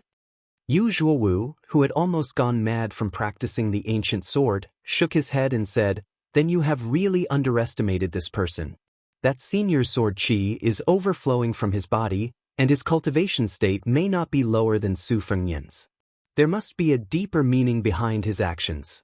How can a battle of life and death be a game?" The sword monk, who was often called Baldi Cui by Wu Luding, carried a wooden sword, dragon-subduing wood, without a sheath on his back. He touched his head and sighed, "The Zen atmosphere here is really strong. It reminds me of the time when I passed by the Dragon Tree Zen Master at the back mountain of the two Zen temples. The old monk was covered in mud. With a hoe in hand, he walked towards me and greeted me with a smile. I thought he was just an ordinary monk in the temple and missed him.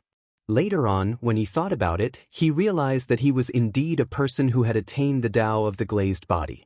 No wonder they say that the Su family of Bailiang has been devoutly worshipping Buddha for 20 years. Could it be karma? The chess pieces began to fall. Just when everyone thought that an earth-shattering battle was about to begin, the sword maniac Hellion revealed a look of surprise and said coldly, "It's clear." Cui Hua closed her eyes again. Zhu Huang seemed to have sensed it at the same time. He curled his lips and had a complicated expression. It seemed to be admiration and disdain. Of the remaining 90 or so people, a few of them were obviously slower by half a beat. Most of them did not know what was going on and were still waiting for the thunderous confrontation between the two sides. The chess piece gently landed on the white-browed elder's shoulder. The elder's feet began to sink into the ground. It was only when his knees touched the ground that he stopped falling. Sui Xiegu retracted his gaze from Su Weisheng and raised his hand to casually smash the chess piece. Then the elder raised his head. There was a hint of anger in his tone. "Whether it's you or Wang Xinji, how come you're not as straightforward as you used to be when you're in the celestial realm? Do you think that this old man is not worthy enough for you to attack with all your might?" Su Fengnian floated to the ground and said calmly, "It's hard to say what Wang Xinji thought of the sword that entered the city. If I could avoid fighting with my life on the line, I wouldn't." Sui Xiegu laughed coldly and asked, If I attacked Su Weisheng's formation just now, would you be willing to fight with your life on the line? Su Fengnian did not answer the question directly. He smiled and said, Senior, you didn't attack, did you? Sui Xiegu did not speak. However, Su Fengnian dashed forward and blocked in front of Su Weisheng. Sui Xiegu did not attack earlier. However, he purposely bore the full weight of this small kiliacosm. Otherwise, how could a chess piece cause his legs to sink into the ground? In Taoist records, there was once an immortal who used a reed to press down on Mount Buzhou. In the end, the entire mountain collapsed. Regardless of whether this was true or not, even if it was true, it was obvious. However, it was easy to see that before the reed landed on Mount Buzhou, the mountain would have already endured an unimaginable amount of pressure. Sui Xiegu knew better than anyone else that this brat had set up a trap. He had two choices. One was to attack Su Weisheng. The other was to bear the weight of this small kiliacosm. Sui Xiegu, regardless of his original intentions, he chose the more difficult option. This caused the old man to lose to Su Fengnian in the eyes of the spectators. However, for some reason, Sui Xiegu was unwilling to give up. He wanted to fight again. A buzzing sound came from the tide-listening pavilion. It sounded like countless mosquitoes and flies were gathered together. Su Fengnian wanted to say something but stopped. In the end, he did not say anything. I will be injured, but you will die. Sui Xiegu, who knew the meaning of this, smiled. He used his fingers to tie a knot and asked, How do you know if you don't try? Elder Helion sighed heavily. He was a little sad. Why do you insist on doing this? Is the world sword path really going to decline in this generation? The tide-listening pavilion instantly fell silent. Only one sword flew out of the tall building. Ming Jianshu said, Before Chu Lushan's 1,000 cavalry opened Shu, there was already a green-robed swordsman who opened Shu with his sword. Su Fengnian took a step forward and bent his knees slightly. He put two fingers on his right hand together and held his sword with his left hand. He pointed at Sui Xiegu. He pointed at the swordsman who had once exchanged an arm with the old man wearing the sheepskin fur coat. To Li Chungang, no matter how big the world was, he could settle it with one sword. To Su Fengnian, who was drifting further and further away from Jianghu, no matter how good Jianghu was, he could only look at it from the other side as long as he was still the king of Bailiang. Even if the old man wearing the sheepskin fur coat, Elder Huang's sword box, and Wen Hua's wooden sword were still in Jianghu. He could only stay in Bailiang, just like Wang Xinji stayed in Martial Emperor City. He stayed in Bailiang and did not care about the world's affairs. However, this did not mean that anyone could cross the line in Bailiang. At this moment, on the surface of the tide-listening lake, a large patch of purple gold lotuses suddenly bloomed. They did not seem to belong to the mortal world. They swayed and swayed. They formed a purple gold body in an instant, just like Gao Shulu back then. Sui Xiegu looked up and laughed. He suddenly exhaled. He exhaled thousands of sword auras that he had swallowed for 100 years. During that extremely slow sword strike that entered the martial the Arch City, Wang Xinji's 4 disciples worked together, and it seemed like Yu Groom had blocked the last half of the sword strike. In fact, that sword strike was only half a sword strike. It had form, but no divine intent. At this moment, Sui Xiegu wanted to challenge the world's #1 sword. Chapter 12:17. The first half and the second half were worlds apart. First, Chen Zhibao entered the capital to take up the post of Minister of War, drawing a clear line with the Su family. This was a joyous matter. Then, the crown prince position that had been left vacant for a long time was revealed. The various kings left the capital to become vassals, which was also a joyous matter. Then, Yin Maochun presided over the evaluation of the officials. It was done methodically, like a butcher dismembering a cow, living up to his reputation as the hidden minister. If not for Su Fengnian becoming the king of Bailiang, the first half of the first year of the auspicious talisman would have been a good thing. Then came the troubled times. Guangling Road was in chaos. Lu Shengxiang, assistant minister of the Ministry of War, became the commander. The vassal King Jing was in trouble. Of the 2 old generals, one died in battle, and the other was still trapped. Hundreds of thousands of elite soldiers were lost just like that. When the frost fell and winter had not truly arrived, it was said that Bei Mang's million-strong army was going south to the Central Plains. If not for the northwest being their entry point, the Liang court would probably be in deep trouble. However, Lu Xingxiang's position as the commander-in-chief was undoubtedly in jeopardy. The Confucian sage Chao Zhangqing had also appeared on the eastern front of Guangling Road and was confronting the prince of Guangling, Zhao Yi. At this time, on another even more magnificent eastern front, the great pillar state Gu Jiantang, who was in charge of the military and politics of the northern region, was still biding his time. Qin Zhibao, the king of Shu, disappeared without a trace. Zhao Bing, the king of Yanqi, was watching from the sidelines. As the capital of the country, if not for the arrival of Qi Yanglong, who was in his twilight years, the people of Great Peace City would probably be in a state of panic. Every inch of land in Great Peace City was worth its weight in gold. Many officials who could attend court meetings every day worked for 20 years and still could not afford to buy a house. The more they worked, the less they could afford to buy one. A few years ago, there was a tragedy. An official who lived far away drowned in a river in a rainstorm in the morning in order to make it in time for the morning meeting. The current emperor was said to have the country in his hands, but he was an almost stubborn and thrifty ruler. He was also very strict with his relatives in the imperial family. In the past, the relatives of the emperor would take over the property of the people. After the founding of the country, it would get worse in less than a generation. In this dynasty, it was extremely rare. This made it seem like the emperor was different from the other emperors. However, His Majesty the Emperor was never stingy with his generosity to those important officials. Other than that group of scholars who stood out in the spring of Yonghui, there were Qin Zhibao, Liu Baijie, and Lu Xingxiang. These three high officials of the Ministry of War lived in the best Vermilion Gate mansions when they entered the capital and were bestowed with countless rewards. However, these people still couldn't compare to Chancellor Qi. The previous owner of Qi Yanglong's residence was a county king who had been stripped of his hereditary title by the previous emperor. His eldest son had long been demoted to the rank of General Zhenghua. This wasn't much. In order to take care of Qi Yanglong, who once called himself Clear Gluttony, the emperor of Zhao family, who never played tricks in the imperial kitchen, specially set up an kitchen in the Qi manor. He found two great masters who were proficient in cooking from the old Dongyue territory just to cater to Chancellor Qi's taste. As a result, Qi Yanglong didn't even need to follow the customs of the local officials. The Qi manor was such a treasured land of feng shui, so it naturally made the city's high officials and nobles scramble like ducks. They all considered it an honor to be able to cross the Qi manor's threshold. Regardless of their status and background, busybodies liked to judge by the time they entered the manor. For a time, the Qi manor's main entrance became a dragon's gate.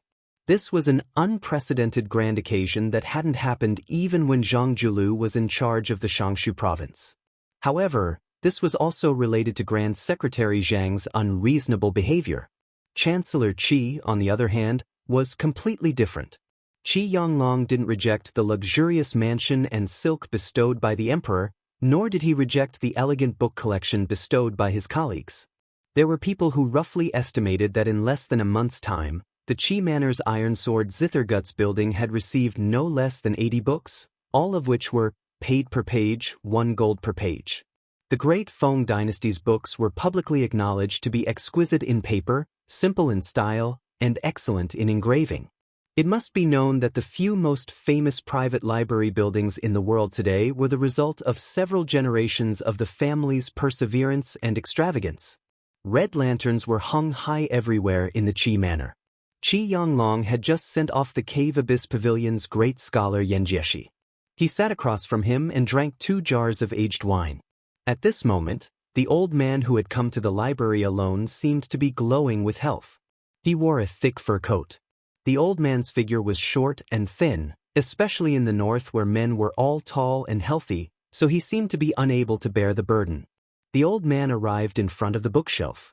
Along the way, he didn't take another look at those priceless books. Instead, he pulled out a Bailiang local chronicle that Gu Jiantang had someone send over. The author was unknown. After the old man flipped it open, For some reason, he read those concise words.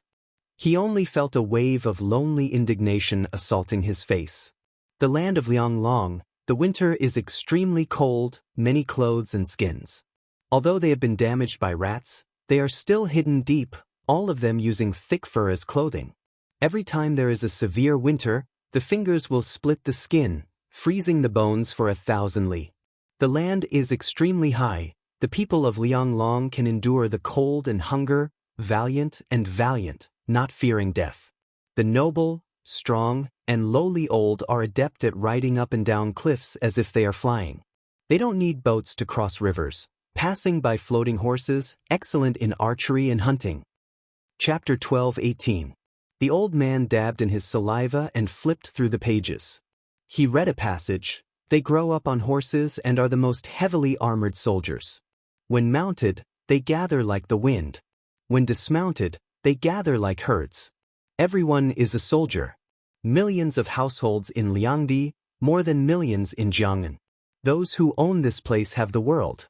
Their temperament is unyielding, and they would rather break than bend. Their hearts are fickle, and they are not enough to achieve merit. Those who do not have outstanding military achievements will not be able to seize merit. When my dynasty owns this place, we can control the northwest. It is only a matter of time before we ride our horses up north. When Beimeng owns this place in less than 10 years, we will be in Guangling. The old man unconsciously read this book written many years ago. His expression was sad. The old man already knew who wrote it. His disciple Sun Ping. Compared to Yuan Benshi and Xie Feiyu, he viewed Sun Ping as a scholar to whom he could entrust his legacy. The old man had never felt that anyone deserved to be envied by the heavens. It was said that one's talent was not recognized because one's talent was not high enough. Only his disciple Sun Ping was an exception. If Sun Ping had not died early, the old man believed that he would not have needed to get involved in this mess. Now, it was not just a puddle of muddy water. There were already signs of turbid waves rising to the heavens. No matter who got involved, it would be best for them to get both praise and blame. Feeling sad, the old man silently put the book back on the bookshelf. Very quickly, a steward of the residence came to report that an important guest had come through the back door through Commandery Prince Rong, Zhao Hui. The old man did not seem annoyed at all and only said that he would be there soon. The steward originally wanted to remind his master that Commandery Prince Rong was one of the most important figures in the capital and could not be neglected. However, he quickly felt that his actions were unnecessary. Almost all of the aristocratic families in city had sent people to visit the Qi residence. Commandery Prince Taiping Zhao Hui, as the younger brother of the previous emperor, had not visited because of his old age. Thinking about it, the guest this time was nothing more than a descendant of the old Commandery Prince's branch and was not worthy of his master's welcome. Thus, the steward left with a relaxed smile. Qianglong, who did not have a moment to rest, walked to the main hall. He saw the backs of a few young people pointing at a pair of exposed feng shui stones outside the room. These were all good items left behind by the previous owner. They had been left behind because it was too difficult to move. Otherwise, this pair of huge stones from the Spring God Lake that were 2 people high could be sold for 400,000 taels of silver in the capital. The old man was not in a hurry to greet them. He walked over quietly, and when he saw their faces clearly, he smiled. They were all very popular people. Wu Shizhen, whose father was Wu Lingsu, was the former Verdant Gazelle Palace lord. Now, he was the leader of Taoism in the north. Together with the Taoist master mansion of Longhu Mountain, the 2 Zen temples were personally sealed by him. When a man achieves the Tao, even his chickens and dogs will ascend to the heavens, let alone Wu Shizhen, the only son of immortal Wu. Wang Yuanran was the youngest son of Wang Xiongui, the minister of the Ministry of Revenue, who was known to have handled the most money in the Liang dynasty. Last time, Wang Yuanran annoyed a large group of descendants of nobles of similar status, and was forced by Minister Wang to kneel in the snow in front of someone's house to beg for forgiveness. After that, he was thrown into the Imperial College and had been quiet for almost half a year. Now, he was probably considered to have made a comeback. Other than these 2 popular young people, There were also two grandsons who had made great contributions during the Spring and Autumn War. Following Yan Zhenchuan's death in battle and Yang Shenxing's loss of power, the Yan and Yang families' foundations in Great Peace City had been shaken, and their vitality had been greatly damaged. The other families of generals did not feel the same way. The ancestors of the latter who had made great contributions during the Spring and Autumn War had mostly died of old age and illness. They were originally far inferior to Yang Shenxing's Yang family, who was still alive. Yang Shenxing could do whatever he wanted in the west of the capital. Back then, most of the Han family's wealth had been handed over to him, and he had tens of thousands of elite soldiers in Ji province. Many times, the imperial court's decrees were not as important as Yang Shenxing's words. However, as long as Yang Shenxing lost his military power, then he would not just have a general's position, but the entire officialdom of Ji province would be turned upside down, and a large number of 4th and 5th rank local officials with real power would be freed up. When the four saw the old man, who was about a head shorter than them, they all respectfully knelt down and bowed. Qi Yanglong accepted it calmly. After they rose, he smiled and asked, "Other than waiting for me, this old man, you should be waiting for someone else, right? You kids don't have the ability to buy Prince Rong's face." Wang Yuanran was about to speak when a familiar laughter came from behind him. Qi Yanglong turned around and saw 3 visitors. They all had young faces, but compared to the group beside him, whether it was their status or their aura, they were much better. The former 4th prince, the current crown prince Zhao Zhuan, the right chancellor of the Imperial College, Jean Lanting, and a man that Qi Yanglong did not recognize. He was filled with a murderous aura that could not be concealed. Even if he was accompanied by the crown prince and Jean Sanlang, he did not have the awareness of being a supporting character. The old man thought for a moment and remembered a person. It should be Yuan Tingshan, Gu Jiantong's adopted son, and the son-in-law of Yanbao in Ji province. The old Gu Lu of the Ministry of War once had a secret file that divided the upper and lower volumes according to age.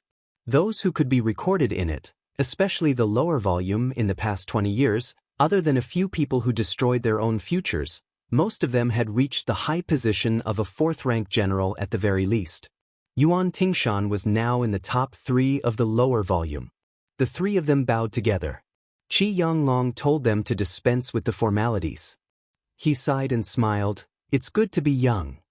Chapter 12:19. Chancellor Qi sighed. Crown Prince Zhao Zhuan, Jean Lanting and the rest only smiled and didn't say anything. They weren't at a position where they could casually argue with Qi Yanglong. At the very least, they weren't at that age yet. As the Crown Prince of Liang, Zhao Zhuan had the most confidence. However, he revered Qi Yanglong the most because there was a huge mountain between him and the Grand Chancellor of Shangyin Academy.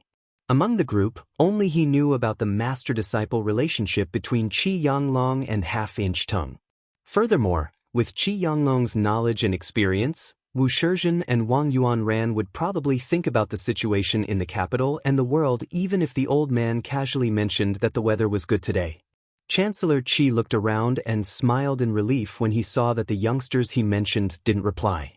At this moment, Yuan Tingshan took a step forward and smiled. "It's really good to be able to live to Chancellor Qi's age." Qi Yanglong looked at this young martial artist whose name shook the capital. Not only did he not blame Yuan Tingshan for his outspoken words, he didn't hide the admiration in his eyes. He looked at Yuan Tingshan and nodded. "Indeed, it's better to live than to die. Especially for a battle general like General Yuan, who persevered at the border all year round.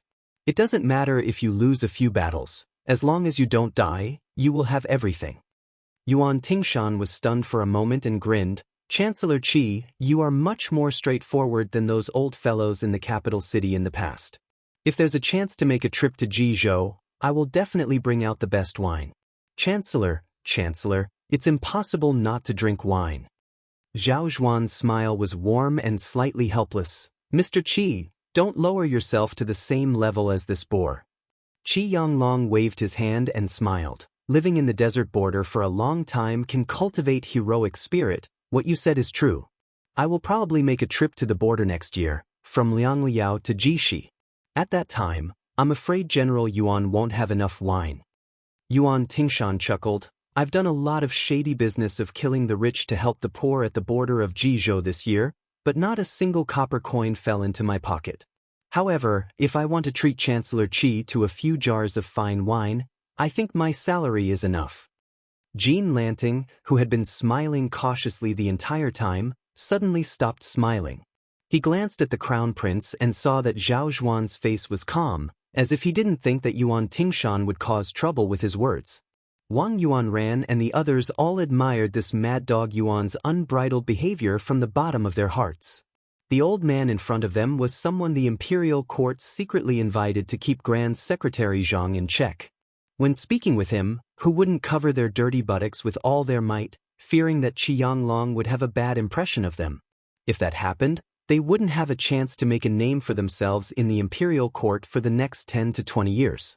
For someone like Wang Yuanran, who could do whatever he wanted in the capital, not to mention Tantanon, even if he met someone like Yin Maochun or Yuan Gua, who called him uncle, he would still have to obediently tuck his tail between his legs and pretend to be gentle, courteous, and thrifty.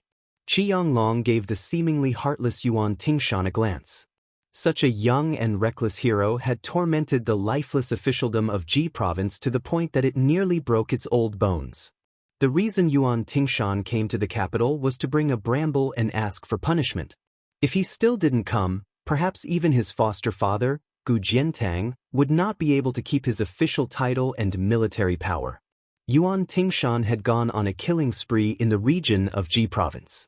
Many of the tyrannical clans that had been rooted in the region for over 100 years were accused of treason and recklessness. They were executed first and reported later. Before the Ji province's governor, Qin Huchen, could report to the Ministry of War and the Ministry of Justice, Yuan Tingshan had their heads chopped off. If it were only one or two incidents like this, perhaps Qin Huchen would just turn a blind eye to it. He might even cover up for Yuan Tingshan, the foster son of Gu Jiantang. But after autumn came, Yuan Tingshan's tyrannical behavior became more and more serious. The marriage between Ji province and Ji province was closely connected, and the power of each family was intertwined. The so-called 12 families in Ji province married each other, and almost all the clan leaders were related by marriage. As a result, Yuan Tingshan killed 4 of them in one go. As a result, the border of Ji province was plunged into turmoil, and the imperial censor was impeached because of it.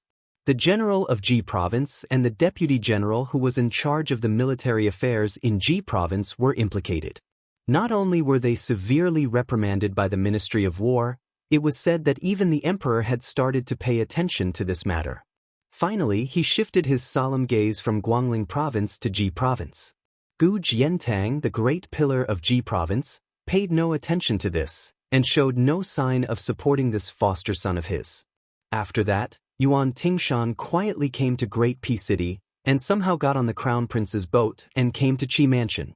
As someone who was nicknamed Mad Dog Yuan, he must know that talking to Qi Yanglong was no different than talking to the emperor directly. And to a certain extent, it was more tactful and more beneficial. The old man seemed to feel the heavy atmosphere around him. He laughed and patted Yuan Tingshan's shoulder. He didn't play dumb with this warlord of the border who was quite a bit lower in seniority, and said straightforwardly, "Since you flatter me that I, Qi Yanglong, am a straightforward person, General Yuan can also be straightforward. On this trip to the capital, you brought the entire dowry of Yenbao's daughter. You haven't even warmed it yet, and you're already using it to make connections.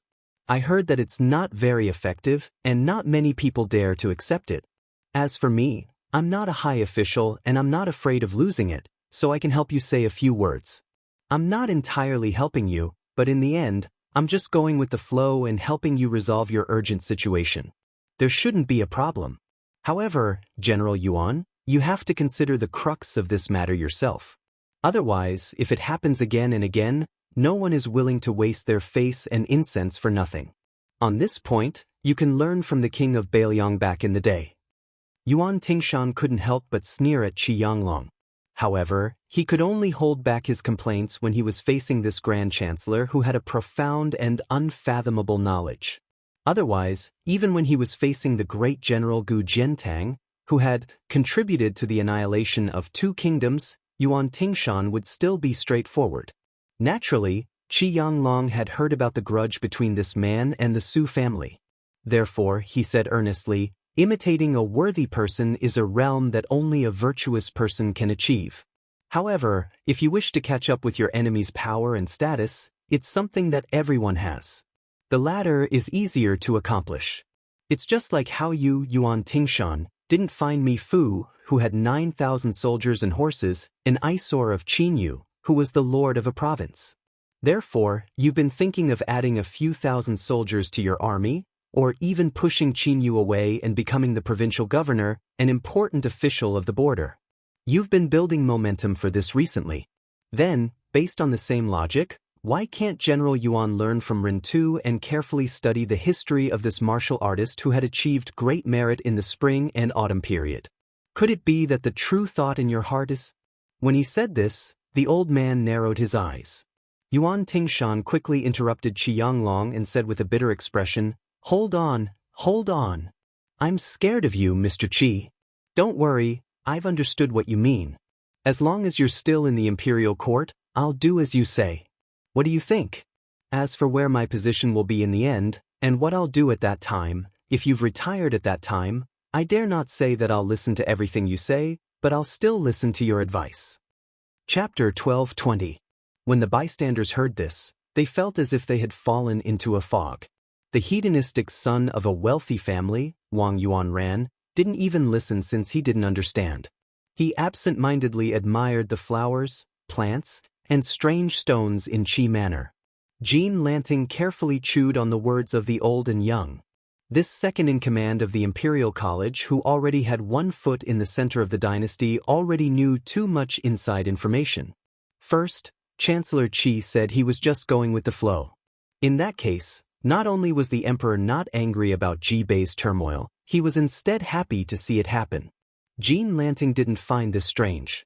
Back then, when the entire Han family died, it was only the first wave of cutting grass in Ji province, this important border region. What followed next was probably the second wave. Second, Chancellor Qi revealed that there would be a patrol of the entire eastern border in the near future. Perhaps the two Liao were dissatisfied with the imperial court's suggestion of having an assistant minister of the Ministry of War patrol in place of the Son of Heaven, so there was some backlash. There was an urgent need for an important figure with even higher authority than a third-ranked assistant minister to pacify them and set down the rules first. Then, in the future, the assistant minister patrolling the border, supervising local military affairs move could be followed. Jean Lanting even thought further. Assistant minister patrolling the border. Right now, it was only the two Liao. Could he take an even bigger step and expand the border to Bailiang in the western border and southern Tangpath in the southernmost territory? Third, the elder wanted Yuan Tingshan to learn how to kill Su Shao. Did this mean that the imperial court, which had previously bestowed the posthumous title of Wu Li, was starting to change its direction when Beimang invaded the south? Did they want to add some good reputation for Su Shao in official history? If this really was the case, then Jean Lanting couldn't continue to oppose the imperial court at this time. Jean Lanting subconsciously stared at the pile of feng shui stones that seemed incomparably ugly to him. He suddenly felt that he was no longer that fledgling who had just entered the capital. He didn't dare to claim that his wings were fully grown, but he had more or less figured out the hidden context of the Liyang dynasty. In the future, as long as he followed Qi Yanglong's words and went with the flow, why would he have to worry about not leaving his name in history? Why would he stay in seclusion in a small imperial college for the rest of his life? Eternal Emblem Spring, that was the 20-something years of peace and prosperity Grand Secretary Zhang and Tantanon worked together to create. Then in his hands, wouldn't he be able to create an even greater, auspicious symbol spring? He was still young, only in his early 30s. As long as he paid attention to his health, he could at least live for another 40 years. It was definitely not a delusion to serve 2 or 3 emperors. When he reached Qi Yanglong's age, would the same scene repeat itself? A group of young men who had the greatest hope of ascending to the top of the imperial pavilion were standing outside the hall of the mansion and treating him as if he was a god? The old man probably felt that it was inappropriate for him to favor Yuan Tingshan too much. Therefore, he turned around and chatted with Wu Shizhen, little Zhenren Wu, Great Shinran Wu has been running around for the past year. A few days ago, your father came to our mansion as a guest. When I saw him, he was even thinner than this old man. Little Shinran Wu, you should tell your father that health is more important than anything else. Wu Shizhen was immediately overwhelmed by this unexpected favor, hurriedly bowing deeply with his hands clasped in front of him, feeling both fear and pleasant surprise.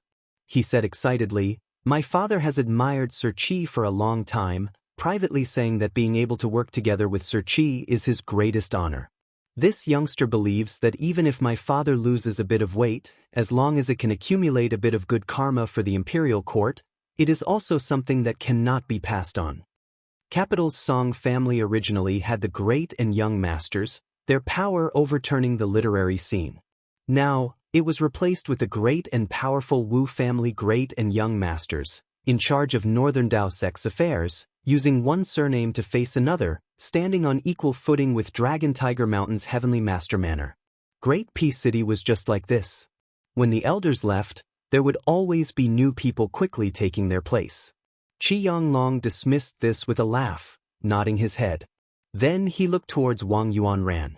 This youngster was just given a look by this elder, yet he was already silent like a cicada in winter. Where was the arrogance and conceit he normally displayed when exchanging cups with his rogues? The elder sighed and said, "The newborn calf does not fear the tiger. This is a good thing for people who have nothing to lose. Wealth comes from danger. But if you young people of noble status are not afraid of anything, then you are harmful to the country." Yuan Ran, it is not easy for Minister Wang to become an official. Although you are not the eldest son and do not need to carry the burden of the family, you are the most loved by your father. It is also a good thing that you are afraid of this old man. It looks like the rumors in the capital that Tantanon is watching your actions in the Imperial College are not without reason. Yuan Ran, do not disappoint Huan Push's good intentions. Wang Yuanran was too busy trembling to understand what the elder was saying. He only nodded his head furiously, his face red. Crown Prince Zhao Zhuan saw Wang Yuanran's uneasiness and the corners of his mouth curled imperceptibly.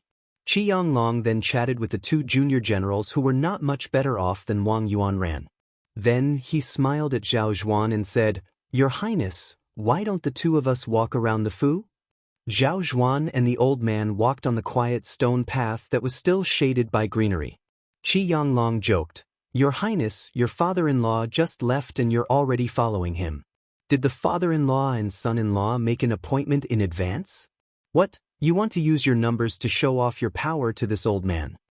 Zhao Zhuan said with an innocent expression, "Mr. Qi, if I told my father-in-law this, then wouldn't the scholar of Dongyuan Pavilion not be able to eat and sleep in peace? When my wife gets angry, it will be my turn to not be able to eat and sleep in peace."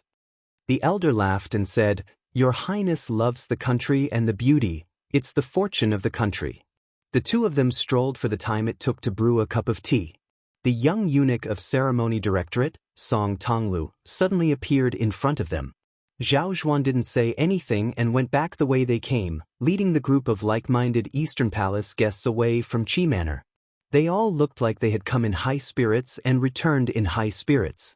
Before they all boarded their carriages, Jean Lanting, who was closer to Wu Shizhen, walked forward and said softly, "Shizhen, remember, tell your father that Grand Chancellor Qi said that his body is more important than anything else."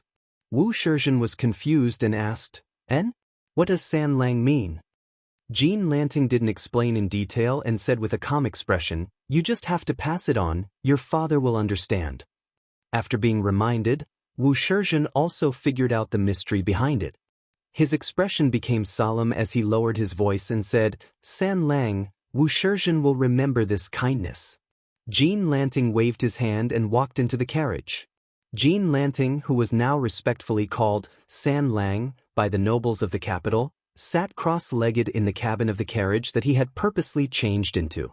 He stretched out his palms and tapped them lightly with his fingers, smiling deeply. It was unknown which wise sage had said that if the entire world was compared to a large net and those roads were the wires, then Great Peace City, which was the center of the dynasty, would be the starting point of this net. Whether or not one could be called an important official of the center didn't depend on what rank they were as an official, but on whether they had the ability to spin silk and weave a net. Jean Lanting felt that he already had this ability because he could influence many big shots of the dynasty and influence the direction of Sunli. Even if it was still insignificant now, this situation that everyone knew about was not to be underestimated. Yuan Tingshan's trip to the capital didn't have much fanfare. Just like this visit to the Qi Manor, he had taken the crown prince's carriage along the way. The two of them sat in the same carriage. Zhao Zhuan and Yuan Tingshan lazily leaned against the walls of the carriage, one on the left and one on the right. Obviously, they were the ones who hit it off the best. Zhao Zhuan smiled and said, "Tingshan, why don't you let Sir Qi finish speaking?" Yuan Tingshan touched the famous saber, flood dragon tendon, that did not come to him with any reward. His eyes were complicated. Zhao Zhuan closed his eyes and his smile didn't fade. "Actually, whether you become Su Shao or Gu Jiantang in the future, I don't care. Compared to my wise and powerful father, I'm far too lacking. Only in the matter of tolerance, I've won by a little." Yuan Tingshan sat up straight as sweat poured down like rain. Zhao Zhuan muttered to himself, "The thick frost is fiercer than the blazing sun." It's a pity that the old farmers in the countryside understand this simple principle, but the smart people in the capital don't understand it. Chapter 12:21.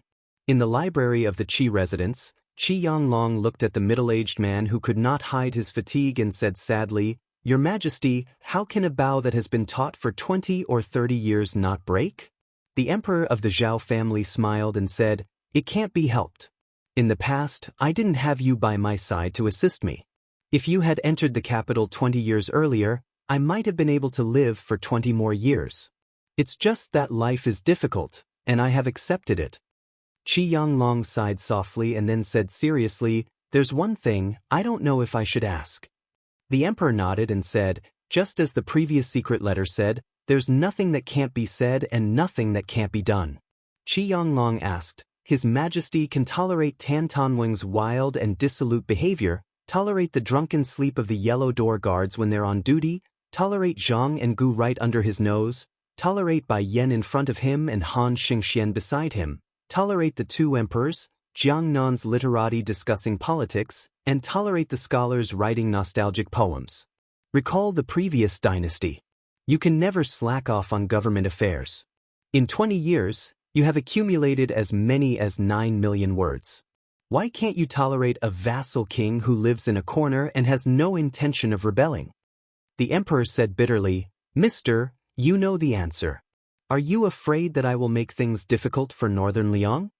Qi Yanglong did not speak. His eyes were bright as he stared at the emperor of the Central Plains who had been ambitious since he was young. He did not have the achievements of the previous emperor who unified the world, but his ambition was greater. The emperor felt the simple and unadorned scholarly atmosphere in the library. He was very familiar with this kind of fragrance when he was young. He often tore apart books and played with his brother, Zhao Heng, who was the closest to him. On the other hand, he did not spend much time with his younger brother, Zhao Yi, who shared the same father and mother. The emperor was slightly absent-minded. Returning to his thoughts, he said calmly, "Don't worry, since the only person I can't tolerate is already dead, then Song Dongming of Deer City is still tolerable. If you want to ban the transport of grain and fully support Bailiang in resisting the Mang, I will listen to your advice. Tell the Ministry of Personnel and the Ministry of Revenue to stop making things difficult for Bailiang." The emperor continued, "Before Sir entered the capital, you had previously asked me how I would deal with Zhang Julu. In reality, it isn't that I find it hard to tolerate this Grand Secretary Zhang, but rather that the state of Zhao cannot tolerate him, so I must make a choice. To be honest, my reputation is far inferior to that of the late emperor. Before I ascended the throne, my father was ill. Before the crisis, he established a secret family rule for us princes. Regardless of who inherits the throne, we must emphasize culture and suppress military might. This is also the real reason why Zhao Heng lost to this humble one. He was too similar to the previous emperor. His military exploits were the highest among the 9 princes. If he sat in the north and looked to the south, he would be overlooking the world. Even if he exhausted the country's strength, he would still contend with Bai Mang. Back then, this humble one was still able to stop at a precipice, but Zhao Heng is destined to not be able to do so. I remember when he was young, he said that he wanted to use a jade axe in his hand to draw a border north of Beimang and south of Nanjiang. The Zhao family son of heaven, who could no longer be considered to be in his prime, had his back to Qianglong. He reached out a finger to touch an ancient text, saying helplessly, "When it came to this humble one son's generation, the eldest son Zhao Zhuan lost to the fourth son Zhao Zhuan. This is also the reason. A person who claims to be an emperor cannot be without ambition, but he cannot be too ambitious either. It is just that, however, Zhuan-er's reputation also lost to this humble one's father. Back then, it was already extremely difficult for me to keep the martial people in check. Zhuan wants to tame the civil officials. He will also have a long way to go. With or without Zhang Julu's group of civil officials, it will be completely different. Once this humble one dies, with Zhang Julu alive for a year, regardless of whether he is in court or not, Zhuan will have his hands and feet tied year after year. Moreover, is born with the demeanor of an elegant scholar. His temperament is romantic. Many times, even though he knows that it is wrong, he will still be soft-hearted towards those scholars who hold swords and brushes. Scholars, even if they truly care about the world, once they are asked to do something that benefits the common people, they will often be unable to do anything. Ambitious but incompetent. Such a civil official, the higher his position, the more terrifying he was. Actually, during the debate between Sir and Chancellor Wang in Shangyin Academy, I am leaning towards the defeated Chancellor Wang. However, these words are not easy to say in this humble one's position. The Liang kingdom has already lasted for more than 200 years, but in this humble one's opinion, the birth of this dynasty is in the first year of Yonghui. Compared to the 400 years of Defeng dynasty, how is Liang different from a baby in swaddling clothes? Zhuan is far from being able to sit back and relax as a prodigal emperor. This humble one naturally knows that there has never been a dynasty that has been passed down for thousands of generations. There will be a day when the world will no longer have the surname Zhao, and the top of the genealogy list will also change to another surname. The descendants of the Zhao family will have both good and evil posthumous titles in the future. However, this humble one hopes that both good and evil posthumous titles will do. It is always better to have more than less. When this humble one was young, I heard the Grand Tutor, who had yet to be abolished, telling history. When he mentioned the years of each dynasty, he always had a feeling that it was like a scholar taking part in a long or short imperial examination. However, the people taking the examination could be passed down by father and son. If someone's answer was outstanding, he would be favored by God, the main examiner. If someone's answer was muddled, something would be deducted. Adding and subtracting, when there was nothing left to be deducted, then the imperial family of the world would no longer have the qualifications to take part in the imperial examination, and thus a dynasty would come to an end. If we count from the time when Taizu founded Liang, I believe that compared to those ancestors, this humble one's governance is 80 to 90% better. I only lose to a few people, including Taizu, who had great talent and vision, and the previous emperor, who had a thorough understanding of people. As the emperor rambled on, his face glowed with a kind of morbid expression. For a long time, it was the emperor who bared his heart, while the old man listened attentively, occasionally smiling knowingly. In today's world, only Qianglong could make the emperor of the Zhao family so happy. He suddenly smiled and said, "Sir, your three disciples, Sun Ping, Sir Yuan, and Sir Xie, have all wholeheartedly supported Liang. It can be said that the four of you, master and disciples, have supported half of our dynasty. You can say that your contributions are truly irreplaceable." From the way the emperor of the Zhao family addressed the three of them, it could be seen that he was close to Qianglong and his three disciples. The time he spent with the scholar Sun Ping was the shortest, but he felt that they could call each other by their names. He addressed Yuan Benshi as Mr. Yuan out of sincere respect, and directly said Xie Feiyu's name, revealing a sense of casualness. Chapter 12:22. The old man waved his hand and said, "Compared to those legendary figures of the spring and autumn period, I, Qianglong, became famous the latest. I'm also recognized as the most stupid scholar. When I was in my 30s, I was still wandering around Jianghu and accomplished nothing. But Zhang Julu and Huan Wen's mentor was already famous all over the world, and there was also that old guy from Gangnam-do who liked to raise cats. When they were in power, I could only watch from afar. I didn't even have the face to visit them. Speaking of my disciples, on the surface, I seem to be the proudest. However, if you really want to compare them, one is Zhang Julu, who has shown his talent, and the other is Huan Wen, who is clumsy. Of these two, Huan Wen is on the same path as me. In the end, he can't escape the conventions of the secular world. As for my 3 disciples, although each of them can surpass their master in some way, compared to Zhang Julu, other than Sun Ping, who has lived for 20 more years, the other 2 can't compare to him. Qi Yanglong sighed and said, Zhang Julu is the only guy who can be called a genius of the world alongside Huang Sanjia. Everyone says that he's just a tinkerer from Liang. Hey, I underestimated Green Eyes. This time I came to the capital, I didn't have the intention to start over. On the contrary, many of Zhang Julu's actions had to be too rigid, so I had to fix it. I'm the tinkerer. If it weren't for Zhang Julu, I wouldn't have been able to do anything. I would have stayed in Shangyin Academy for the rest of my life, doing the bullshit knowledge that no one cares about after a few generations. The old man looked at the emperor of Zhao family, stretched out his hands and laughed softly. Your Majesty, you're a good emperor. There's no doubt that you're talented and intelligent, but you still insist on making up for it with hard work. I dare say that in today's world, there's only an evaluation of generals. If there's an evaluation of emperors in the past 1,000 years, starting from the great Emperor Qin's reign and counting the next 1,000 years, you can be ranked in the top 10. The emperor was stunned for a moment, then laughed and said, I can also get a similar evaluation of the top 10 masters in the world? Qi Yanglong also laughed and then nodded heavily. The emperor walked to the window of the Iron Sword Guqin Library and looked up to see a flock of pigeons flying across the sky of the capital. He vaguely heard the sound of pigeons chirping.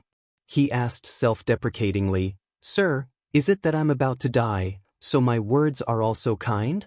For the first time, Qi Yanglong didn't know how to answer. The emperor muttered to himself, how good would it be if Su Shao didn't have a son? Otherwise, that young man would die early in the Jianghu, but at the same time leave behind an heir. Then, I won't be stingy to give Su Shao the greatest title, give that young man a hereditary title, and invite Su Zhao's grandson into the capital to enjoy the special treatment that even surpasses that of Zhao Jialong's descendants. As long as the Zhao clan rules the world, the descendants of the Su clan will enjoy a day of prosperity. Qi Yanglong was silent. Qi Yanglong answered slowly, decentralization. Completely breaking up the local forces. But this has to wait until the world is unified. When the time comes and Beimang is annexed, according to the current system of Liang's 4 major prefectures, counties, and prefectures, the head of a Dao is just a civil and military division between the Jidushi and the Jingshi. As long as the Jidushi completely overpowers the Jingshi, he will be no different from a country's monarch during the spring and autumn period. Liang has suffered the calamity of being separated by the military. We must not repeat the same mistake. Especially after taking over the northern Mang, in addition to the original 14, there would be a total of more than 24 provinces. It might seem like a lot, but at the present level of postal stations, except for the hinterland of the Central Plains, most of the provincial governors and governors were far away from the emperor. The establishment of the Dao level was originally a temporary establishment, and it would be abolished later. Not only that, the 30-plus provinces in Liang now had to be further divided, with some large counties singled out as provinces. Under the premise of maintaining the civil and military co-governance and the checks and balances between each other, there should be 80 provinces in the world in the future. Moreover, the provincial governors and generals of each province had to be rotated every 4 to 6 years. During the rotation, they had to go to the capital to meet the emperor. There won't be too much resistance when this is implemented. After all, when the time comes, the civil and military heads of a prefecture will have real power and their official ranks will be high. Everyone will be happy to see this happen. Even if some of the current Jingshi and prefectures are resentful, they won't be able to resist the urging of their subordinates. If they dare to go against the trend, they will be digging their own graves. The imperial court won't even need to do anything. Qi Yanglong hesitated for a moment. He raised his arm and made a clenching and unclenching gesture. Only then did he open his mouth and say, "This is decentralization. The next step will depend on the ability of the future Zhao Emperor to decentralize.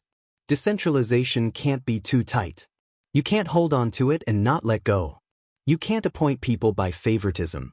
You can't think that you'll get it done once and for all. Scholars can debate whether human nature is good or evil. But as an emperor, you have to firmly believe that human nature is easy to change, that greed is hard to satisfy, and that you have to constantly show kindness and severity. But generally speaking, as long as this matter is successful, it won't be difficult for the Zhao family of Liyang to remain at the top of the genealogy for another 200 years. As for specific measures, for example, the closer to the border, you can use favoritism and not virtue. The closer you are to the capital, you can use virtue and not favoritism. When you rotate, you must follow this principle. But this kind of thing is ultimately just a minor detail. The emperor listened attentively to the old man's words, not daring to miss a single word. Qi Yanglong seemed to have realized something.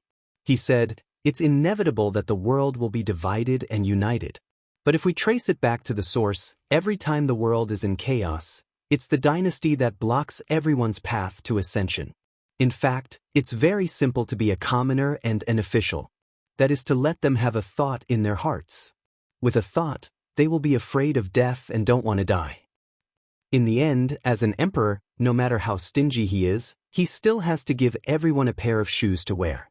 Don't let the people in the world be barefooted and not afraid of wearing shoes.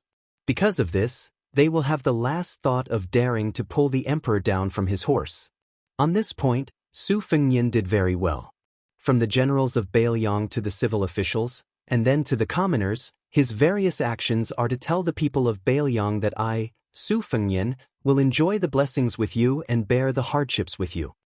Hearing this, the emperor said softly for no reason, "How good would it be if this young man was my son? Back then, it would have been fine if he had been my son-in-law." Qi Yanglong didn't know whether to laugh or cry. He wanted to remind the emperor that there was no such thing as if in the world. The emperor looked out of the building in silence and was in a daze for a long time.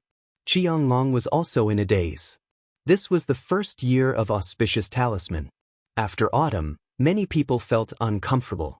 But in reality, even more uncomfortable waves were still to come. When the frost killed all kinds of grass, many people would die, and many people who had already gotten rich would die.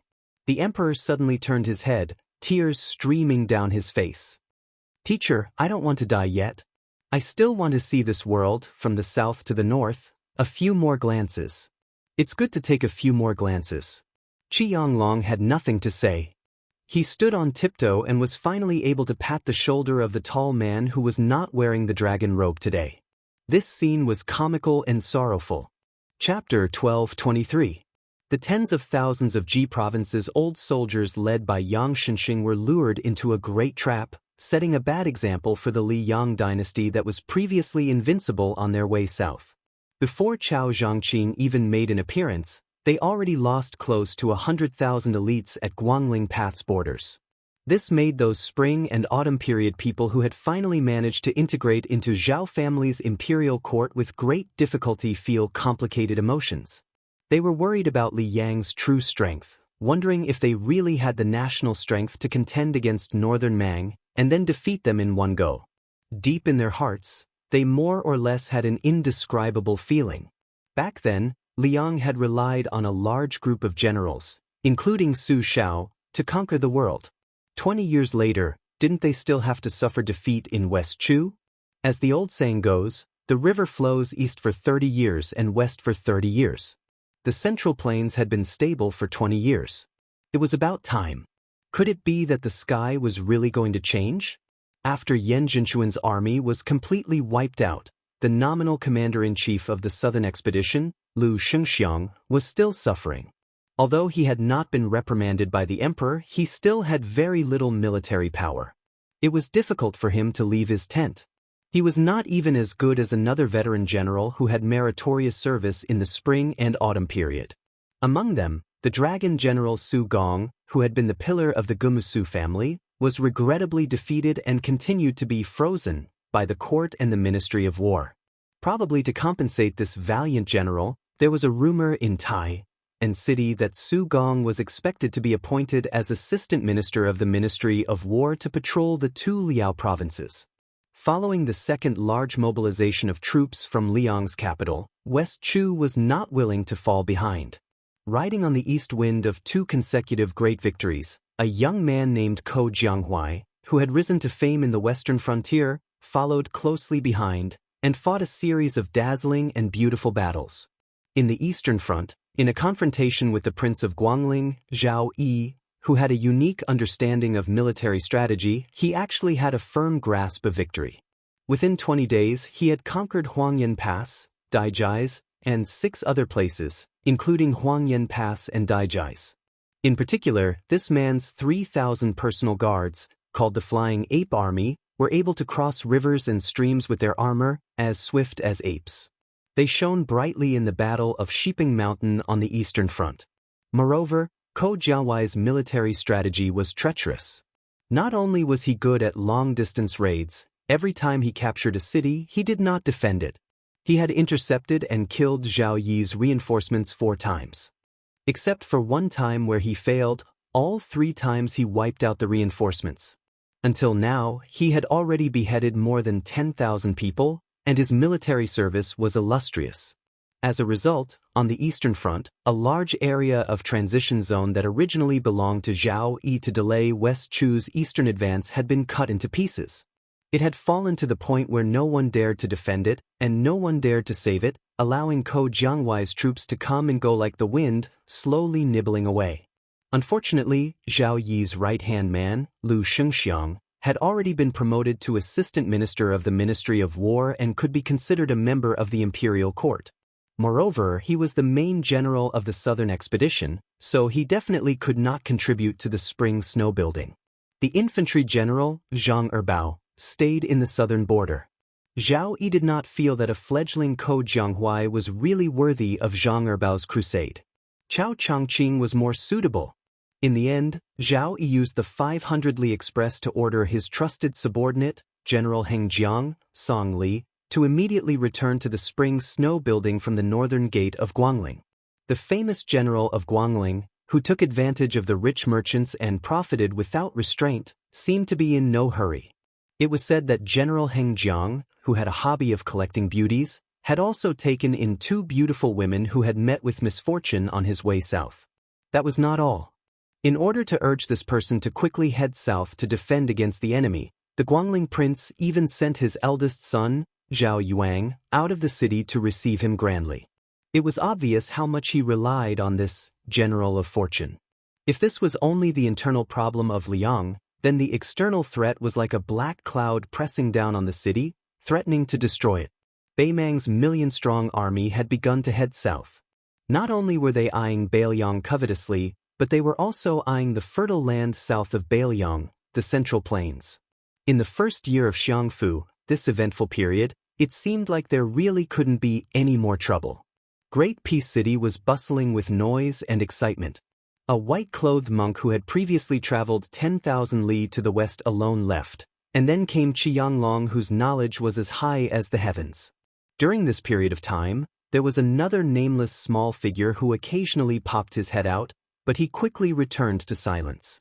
Meanwhile, the reason why he was remembered and chatted with for a bit was all thanks to Grand Secretary Zhang's comment: the Bureau of Weapons is not enough to accommodate talent. Regardless of how high or low the Grand Secretary's comment was, this youngster who caught a glimpse of the imperial court was called Sun Yin, a Beiliang person who Great Peace City loathed the most. Now, he held a post in Minxia province, and could barely be considered a low-ranking person. However, the reclusive Sun Yin was quickly forgotten by the capital, to the extent where he couldn't even compare to the little Taoist master Wu Shizhen who came down from Green City's mountains to the capital. After Tantanon kicked up a ruckus in the Ministry of War's Lu Baijia, not only was Huan Wen not blamed by the imperial court, There were instead rumors that Tantanon might very well become the first great figure who completely grasped control of the entire Minxia province in Liang dynasty. His official rank would also begin to truly be on equal footing with Zhang Julu, rising up into the top few first rank in the dynasty. Not only that, there were also people who said that Tantanon's exceptional promotion this time was the emperor's move to kill two birds with one stone.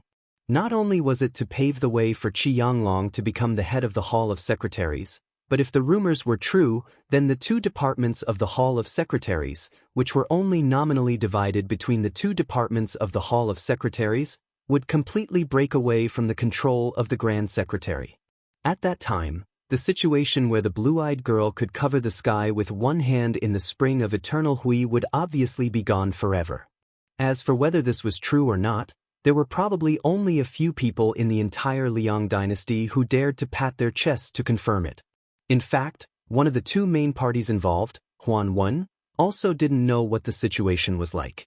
However, Tantanon, who was about to be trampled on in front of his house, didn't seem to care at all.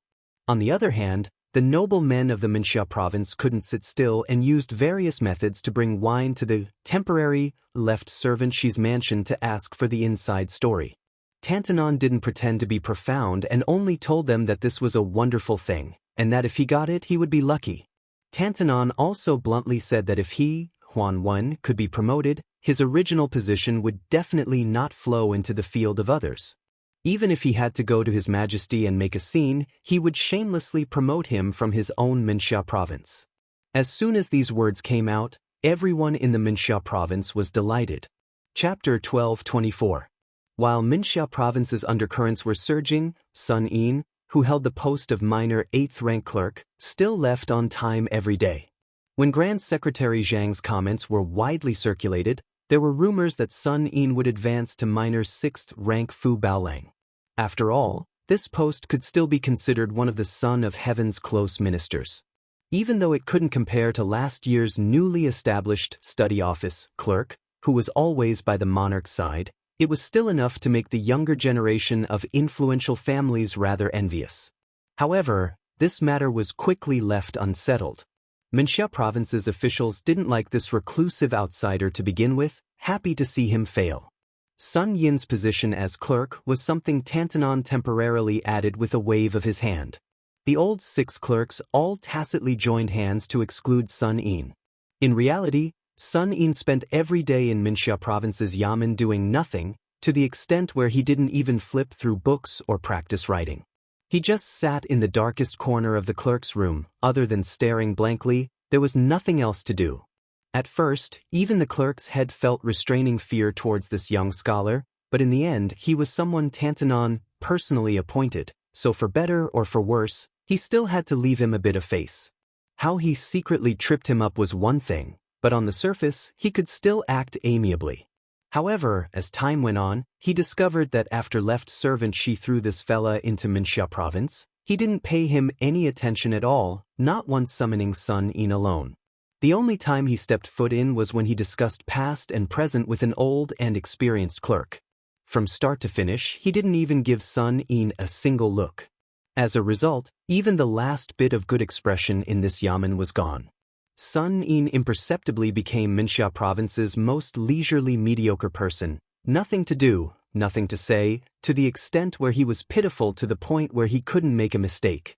Under the autumn rain's dusk, Sun Yin silently walked out of the room, raising his head towards the overcast sky. During this period of time, colleagues occasionally entered and left at his side, but they all turned a blind eye to each other. Then, Sun Yin saw a familiar figure wave towards him. After following, the two walked side by side. When the figures in the distance saw this scene, they were all stupefied. Under the curtain of rain, Tantanon was actually holding an umbrella for a youngster. Yet, that young student who didn't know the immensity of heaven and earth could actually be so calm. Sun Yin opened his mouth and said, "I heard that the Grand Secretary is holding a family banquet today. Is left servant Xi going to freeload? Aren't you afraid of being rejected?" Huan Wen said calmly, "It's Green Eye's business whether or not to see him. It's my business whether or not to go." Sun Yin's brows furrowed tightly.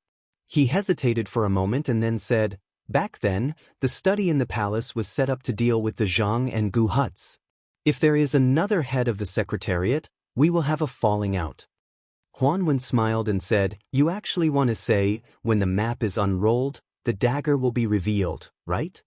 Sun Yi nodded. Huanwen didn't continue on this topic. Instead, he asked, "What have you been thinking about recently?" Sun Yi was truly a newborn calf that didn't fear the tiger. He straightforwardly replied, "I want to be Sun Ping first, and then Zhang Julu."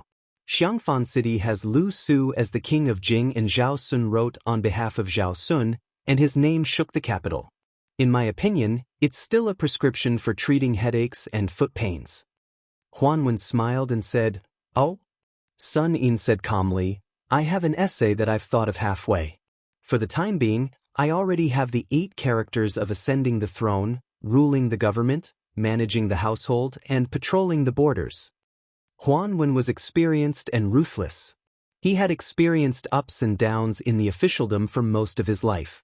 Naturally, he could see the farthest reaches. He laughed softly and said, "It seems like you've written something for His Highness the Crown Prince.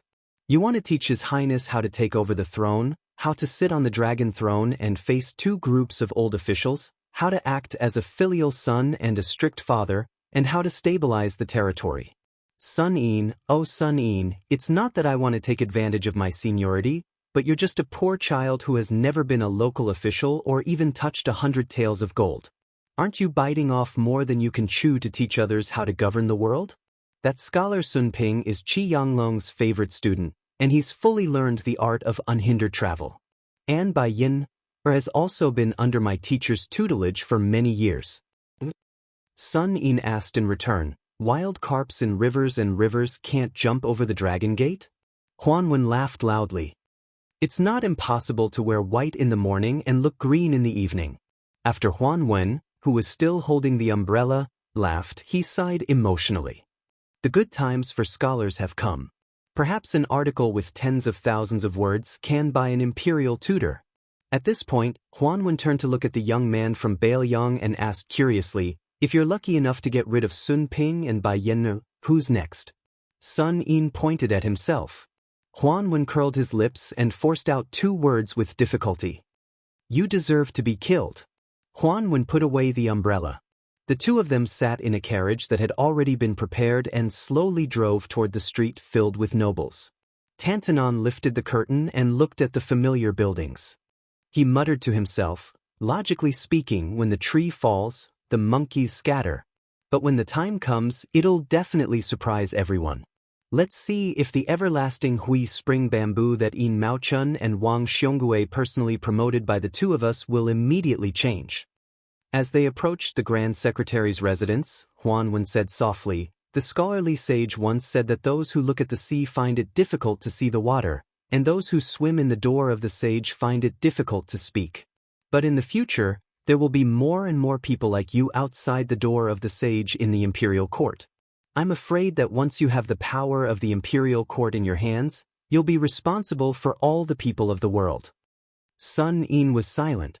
When they arrived outside Zhang Julu's residence, Tantanon opened the umbrella and got off the carriage.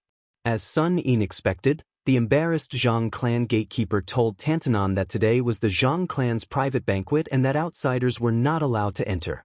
It was clear that Tantanon had now become an outsider. Huanwen didn't make things difficult for the gatekeeper, who couldn't be more familiar with him. He nodded lightly and turned to walk down the steps. Sun Yi didn't immediately follow. He looked at the old man's back and then at the dark sky. For some reason, there was no setting sun or afterglow above his head, but Sun Yi still felt that a certain someone had single-handedly propped up an empire and walked into the twilight. With Zhang Julu's death, the empire's last ray of afterglow would also dissipate. Huanwen had probably finally realized that the young man wasn't keeping up with his footsteps. He stopped 100 steps away from the carriage and turned his head to look. He saw that young man with steady steps. He could see from his body a kind of vitality that he himself had once possessed in the past. Turning the tide, who else could it be but me? He still remembered that a long time ago, within his benefactor's sect, from top to bottom, it was publicly acknowledged that only 2 blue-eyed people could be one Huanwen. But Huan Wen had never thought this way. Even though his benefactor and Emperor Xian had decided that he, Huan Wen, would be the head of the Minister of Affairs, he had also been willing to serve as a foil for his best friend, Zhang Julu, for several decades. Huan Wen suddenly laughed and handed the umbrella in his hand to Sun Yin. In the future, it's up to you to hold it up. Chapter 12:25. There were many barbarian creek between Shu Zhao. The late Emperor of Liang had once patrolled this area. There was actually someone who dared to assassinate him. What was even more inconceivable was that no matter how hard the spy agency, Zhao Go, searched, they still could not find the assassin. The previous head of the ceremony directorate, Han Shengxian, had also once stayed here alone for several months, but still returned without any results. Now, because of the Imperial Wood case, the territory of the old Nanzhao was in turmoil. Rebels swarmed in, and the chaos caused a sudden increase in refugees. The refugees all joined in, and the situation became more and more intense. What was worse was that the barbarians, who had been peaceful for many years, were also ready to make trouble. Even the brother of the late emperor, Prince Rui Zhaozi, who had been in charge of Nanzhao for many years, was implicated. The prince's mansion was burned beyond recognition by the volunteer army. It was not until a troop of no more than 60 people quietly infiltrated the miasma that the chaos of gunpowder settled down. As the troop of soldiers continued to advance south, the truth came to light. This was another troop of soldiers with a different surname after Su Shao, under the command of Qin Jibao. The Nanzhao government did not dare to give orders to this troop. They could only secretly report to their superiors. The post was sent to the capital, and after the report reached Great Peace City, it was completely lost. The Southwest Army, who had waited bitterly to no avail, simply turned a blind eye. Fortunately, the 60 or so people did not disturb the people, nor did they have any dealings with the government. Along the way south, with less than 100 people, they exterminated 16 barbarian Creek tribes of various sizes that took advantage of the chaos. Their power was not to be underestimated. In the end, only the Xiaxi remained, and the Zhou family of Longzi met a tragic end. More than 600 people, including the old, the young, the women, and the children, were all killed. Everyone's corpses were hung on stilts. Especially when it was said that the troops under the jurisdiction of Nanzhao were the direct subordinates of the king of Shu, Qin Jibao, had come to quell the rebellion. Very soon, no one dared to provoke the bad luck. The people of Shu and Zhao hated the poison warrior Li Yishan and the fat pig Lu Qior to the bone. Although at that time, the villain Qin Jibao was only watching coldly from the sidelines, but in the eyes of the people of Shu Zhao who were afraid of being killed, let alone Qin Jibao, who was once the Minister of War, as long as they came from the old 3 provinces of Bailiang, they would not dare to provoke them. In these 10 years, even those barbarians of Shu Zhao who did not accept persuasion, even if they caught Bailiang merchants who came to the south to do business, as long as they had an identity card, left their belongings, and did not harm their lives, they were all respectfully sent out of the country. From this, it could be seen how deep the wound that the Su family had cut in the land of Shu Zhao with a cold knife was. In the hundreds of thousands of barren mountains, there were countless Miao villages scattered like stars in the sky. Those Miao people who were involved with the outside world were called mature Miao by the officials, and those who had never appeared in the world were called raw Miao. Both names were full of a condescending derogatory meaning. In the hinterland of the old Nanzhao, a group of people were resting midway. Under their feet was a dirt path that was not commonly seen in the rolling mountains. There were 3 piles of white stones on the side of the path, indicating that there would be a Miao village not far away. This group of people were all wearing armor and carrying crossbows and sabers. The clothes under the armor were tattered, and they all wore sturdy straw sandals woven by themselves. They were all strong. Although they had traveled a long distance, they did not look dispirited at all. Their eyes were especially sharp, like eagles patrolling the mountains. Next to the pile of stones stood a handsome man who looked to be in his early 30s. His aura was calm, and the armor he wore was no different from the soldiers nearby. His saber was the same, and it was impossible to tell his specific identity. However, there was a tall and sturdy man standing next to him. His entire body was covered in a murderous aura, and his appearance was more in line with the identity of a general than the former. Other than the 6 people who took turns acting as temporary scouts to investigate the terrain, there were more than 50 infantrymen near the 2 of them. Even though they seemed to be resting casually, upon closer inspection, there were many rules. 5 people formed a group, and 5 people formed a standard. Regardless of whether they were sitting, squatting, or standing, there was a clear boundary and distance between each group. Logically speaking, these 60 or so people were at most 3 standard commanders and a dozen or so corporals. However, even the commoner who had not seen the world could feel that none of the people here were people who would submit to the position of standard commander. In reality, when they first entered Nanzhao from Western Shu, there were a total of 70 people.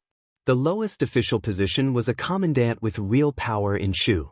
There were as many as 20 lieutenants and as many as 4 generals. These people had different backgrounds and circumstances, but they all had one obvious thing in common. That was, they were all young. The oldest was no older than 40 years old. In this way, the Western Shu Dao, which had become a vassal after that villain slaughtered his way out of the capital, could be said to have sent out all the young military officials. Among them, the person with the highest official position was the general of Bazhou, Dian Xiongzhu, who had been the confidant of the new king of Shu for many years. Before he entered Shu, he was a 3rd-rank general in Bailiang. He held the military power of 6,000 iron-footed cavalry. Together with Wei Fuqing, he was the confidant of the then protector general of Bailiang, Chen Zhibao. The other 3 generals were the Ani general Fu Tao, who was stationed at Wenshan, the Zhaolai general Wang Zhuowu, and the Shu prefecture deputy general Huyen Wanbao. The 3 generals were all around 35 years old. Their titles were not flashy but useless. Fu Tao was the prince consort of the fallen Western Shu. Wang Zhuowu was a descendant of the old southern Tang who had moved into Shu. Huyen Wanbao was a native of the barbarian tribe. His brother, Huyen Baobao, was the only fierce general that the Western Shu Dao could bring out to compete with Lu Xingxiang. With such a group of fiends and gods of death gathered together, it was no wonder that they were able to move through the territory of the old Nanzhao like there was no one there. After more than 40 battles, large and small, only 8 people had died, and 2 of them had died of illness. However, other than that time when they encountered the 3,000 rebels who had fled to the border, Dian Xiongnu and the other 3 generals had personally gone out to kill the enemy. Other than that, they had only looked on with folded arms. Even if the news of the military merits and casualties of this group of soldiers and horses were spread out, it was believed that no one would believe it. Dian Xiongnu, whose hair was disheveled like a lion, gritted his teeth and said angrily, "According to the spy report that Zhao Go gave us, that Western Shu bastard surnamed Su has been hiding in the stronghold up ahead these days. When I catch him, I must peel off his skin and pull out his tendons to prevent him from daydreaming about reviving his country." Chapter 12:26. When Dian Xiongzhu was talking to himself loudly, no one interrupted him, which made the former Bailiang's 4 fangs even louder. During this journey, Wei Fuqing, Master Wei, had to stay behind in Shishu Dao to preside over the overall situation. Che Yi, that little northern barbarian, also had to stay behind in the territory to enjoy a comfortable life. Only he, the old minister, had the most difficult life. Clearly, there were people he could kill, but he still had to obediently hold back and not make a move. What was the difference between this and having a little girl take off her clothes and flirt on the bed but not being able to eat? During the march, he had to not touch a drop of wine. It was even more impossible to find a tender and beautiful woman to relieve his lust. Dian Xiongzhu was about to suffer internal injuries from holding it in. However, even if he was the 2nd-grade general with the most powerful military power in Shishu, even if he was the minister supporting the dragon, who followed the new king of Shu into Shishu, he still did not dare to violate the military order. At this moment, 2 scouts who were not patrolling in the direction of the Miao stockade returned with a boy and a girl. Dian Xiongzhu's eyes widened. Damn it, where did this pair of children come from? They are too reckless. How could ordinary people wander freely in the land of the barbarian seedlings? However, although Dian Xiongzhu had always been teased by Wei Fuqing that his head was kicked by a horse when he was young, he was not really stupid. After a few more glances, he could see that the two children were not ordinary. The boy was bald and wore a kasaya. Obviously, he should be a monk from the Central Plains. As for the style of the kasaya, Dian Xiongju could not figure it out. Anyway, although it looked shabby, it had the temperament of an eminent monk from a big temple. As for the girl, she was delicate and pretty. Her skin was a little tanned due to the wind and the sun, but her eyes were cool and clear. Although Dian Xiongju was addicted to martial arts and killing, he was not a notorious general. In those years in Bailiang, there had never been any cases of bullying men and women. As for how vicious he was to the Baimang barbarians, it did not affect Dian Xiongju's excellent reputation in the border army. In fact, it was impossible for Chen Jibao's subordinates to have such a lawless devil like Lu Qiu. Having said that, even though Dian Xiongzong didn't harm the common people, it didn't mean that he was an easy person to get along with, especially when he met such a pair of strange people in such a remote place. He took a big step forward and was about to ask in a deep voice when the silent handsome man beside him also took a step forward. Dian Xiongzong immediately shut his mouth. The man looked at the boy and girl who he had never met before but knew very well. He was expressionless. The little monk's common name was Wu Nanbei. He was the youngest monk in the two Zen temples but had the highest seniority. His master was the white-robed monk who was rumored to be immortal by eating his flesh. His master's master was the world-famous dragon tree monk, the abbot of the two Zen temples. As for the little girl, she was called Li East and West. She was the daughter of Li Xiaoxin. There were many daughters of emperors in the world, but it was impossible to find two daughters of monks who lived in temples. The little monk Nanbei stood in front of the girls and put his palms together to salute. The man nodded and said calmly, "You two can continue forward, but remember to go around the Miao Stockade village in front." The little monk hesitated for a moment and could not help but say, "Since you have the bone of Buddha, I hope you won't kill too many people." The man just smiled and did not say anything.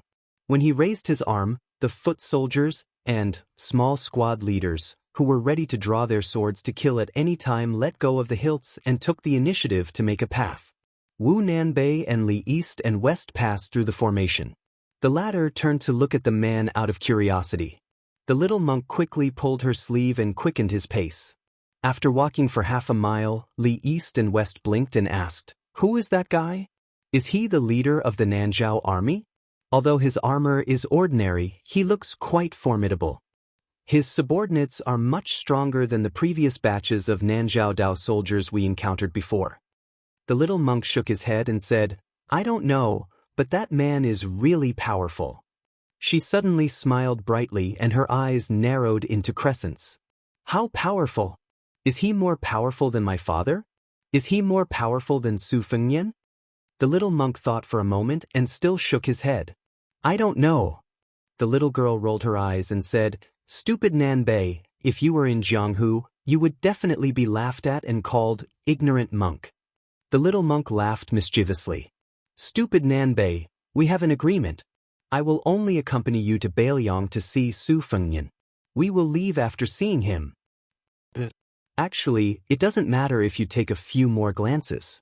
Sigh, my mother used to point at a woman who went up the mountain to burn incense just to peek at my father. She said that woman had high cheekbones and could kill her husband without using a knife. Stupid Nanbei, do you think my cheekbones are high? I have never seriously looked at other women. Do you have high cheekbones? You shouldn't have high cheekbones, right?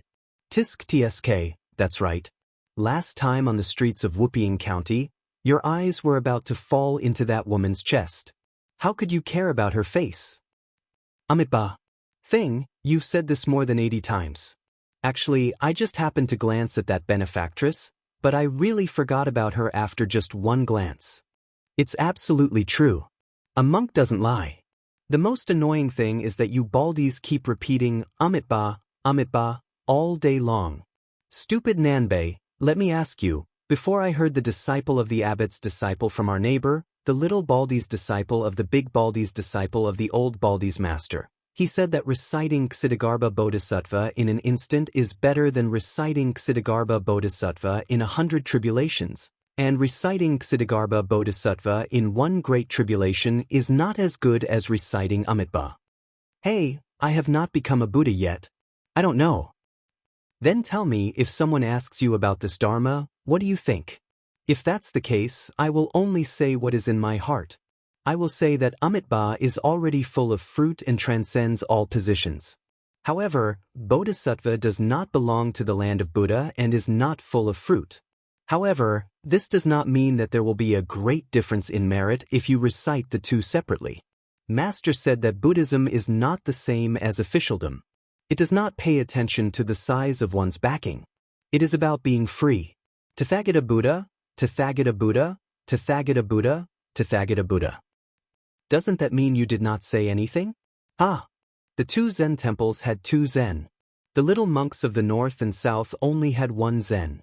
Buddhism emphasized three conversions: conversion to Buddha, conversion to Dharma, and conversion to monks. However, Wu Nanbei felt that he had one more conversion. North and south converted to east and west. Wherever she was, that was his land of Buddhism. Then he felt a little guilty. It had been a long time since he bought rouge. The little monk touched his bald head and frowned. He sighed softly. He probably could not become a Buddha in the eyes of the world. Chapter 12:27. Dian Xiongzong looked at the beautiful scenery of the Miao Stockade village. The terraced fields spread up the mountain, the green water at the foot of the mountain like a ribbon, and the stilted buildings were clustered together. It was hard to imagine that this was the scenery that the Central Plain scholars talked about. However, Dian Xiongzong was a rough man. Moreover, he did not come all the way south to enjoy the scenery. He had seen dozens of such isolated stockades, and many of them had been turned into ruins by the knives of his subordinates. Dian Xiongzong looked back at the silent army behind him and grinned, revealing his yellow teeth that spoiled the scenery. He withdrew his gaze and carefully looked at the generals standing beside him. In today's world, there were countless meritorious generals, and there were even more in the Baoyang army. However, in Dian Xiongzong's mind, there were only two people who deserved the title of general. The great General Su Shao had passed away, and the only one alive was the one beside him. As for Gu Jiantang, Lu Shengxiang, and the others, they were just passable. The old men like Yan Zhenchuan and Yang Shenxing were even worse. Dian Xiongzong withdrew his thoughts and did not give orders. Since leaving Shu, more than 60 people had developed enough tacit understanding and should have known what they were doing. Moreover, not to mention King Fu Tao, Wu Huyan, and Bai, who were real high-ranking generals, none of them were really ordinary soldiers. Any one of them was a person who could not be underestimated in the officialdom of Shishu. Before leaving Shu, there were also some fearless troublemakers who were unruly and difficult to tame. Weren't they also convinced that they were more obedient than his wife? Along the way, from the initial mutual suspicion and contempt, to the end, everyone took the lead, everyone was wounded, and everyone regarded each other as fellow soldiers who could exchange their lives. It seemed unimaginable, but Dian Xiongzong was not surprised at all because this was the invincibility of the person he followed. That person's military strategy had always been very simple. It was nothing more than two kinds of generals and soldiers. He had not been in Shu for long, so he did not go around buying people's hearts and building relationships. He just pulled this group of young and strong generals, who he privately said were not yet terminally ill, to the chaotic territory of the old Nanzhao to harvest people's heads and teach them how to kill people with their own hands. Finally, when they were free, they could figure out how to lead troops to kill people in the future. Dian Xiongzong had followed him for many years. Logically speaking, he understood all the principles. Even if it was a military book that he had personally written, he could still brace himself and recite a few thousand words. However, he was exactly the same as all the direct subordinates under his command. He knew what to do, but he could not do it well. Dian Xiongzong sometimes drank and chatted with Wei Fuzi, who liked to babble on and on about profound and unfathomable words. Over time, Dian Xiongzong was too lazy to think about it. In any case, he only believed in one point: following the general to break through enemy lines and kill the enemy. His side would only win the battle without any suspense. The difference was only the size of the battle results. Probably sensing that Dian Xiongzong had been staring at him for a long time, that person turned his head and cast a questioning gaze. Dian Xiongzong, who was now the commander-in-chief of the Western Shu army and also the general of Bazhou, chuckled and asked, "General, that boy surnamed Su is, in any case, the dragon son of the previous emperor of Western Shu. He must have masters protecting him at his side. How about letting me make a move to satisfy my cravings?" That person smiled, neither agreeing nor refusing. Dian Xiongzong immediately blushed. He knew that this idea was definitely dashed. Moreover, he did not have the courage to continue pleading. The general had always been like this. The rules he set could not be broken even by the heavenly emperor. During this training, other than the soldiers and the people like them who had temporarily become pawns, the general himself had never made a move, regardless of whether the battle was good or bad. But then again, if the general was willing to make a move, what could those people do? Thinking of this, Dian Xiongzong's heart was somewhat resentful. Let's not talk about how much of the number one in the world title that you snatched from Wang Xianji's hands. Do you really think you can withstand the iron hooves of the Beimeng coming south? Dian Xiongzong seemed to have forgotten that if someone had told him that His Royal Highness could become a martial arts expert, he would rather believe that he was a woman who could give birth to children. When His Royal Highness went to Mount Wudong to cultivate, whether it was him, the teacher Wei Fuqing, or a group of Bailiang generals, they had all ridiculed him. In all likelihood, this kid had taken a fancy to a beautiful Taoist nun on Mount Wudong. Practicing the blade was not too clever of a cover. Ani General Fu Tao, Zhaolai General Wang Chaowu, and Shuzhou Deputy General Huyen Wanwan were respectively nicknamed Prince Consort, Foolish Young Master, and Tiger Eater.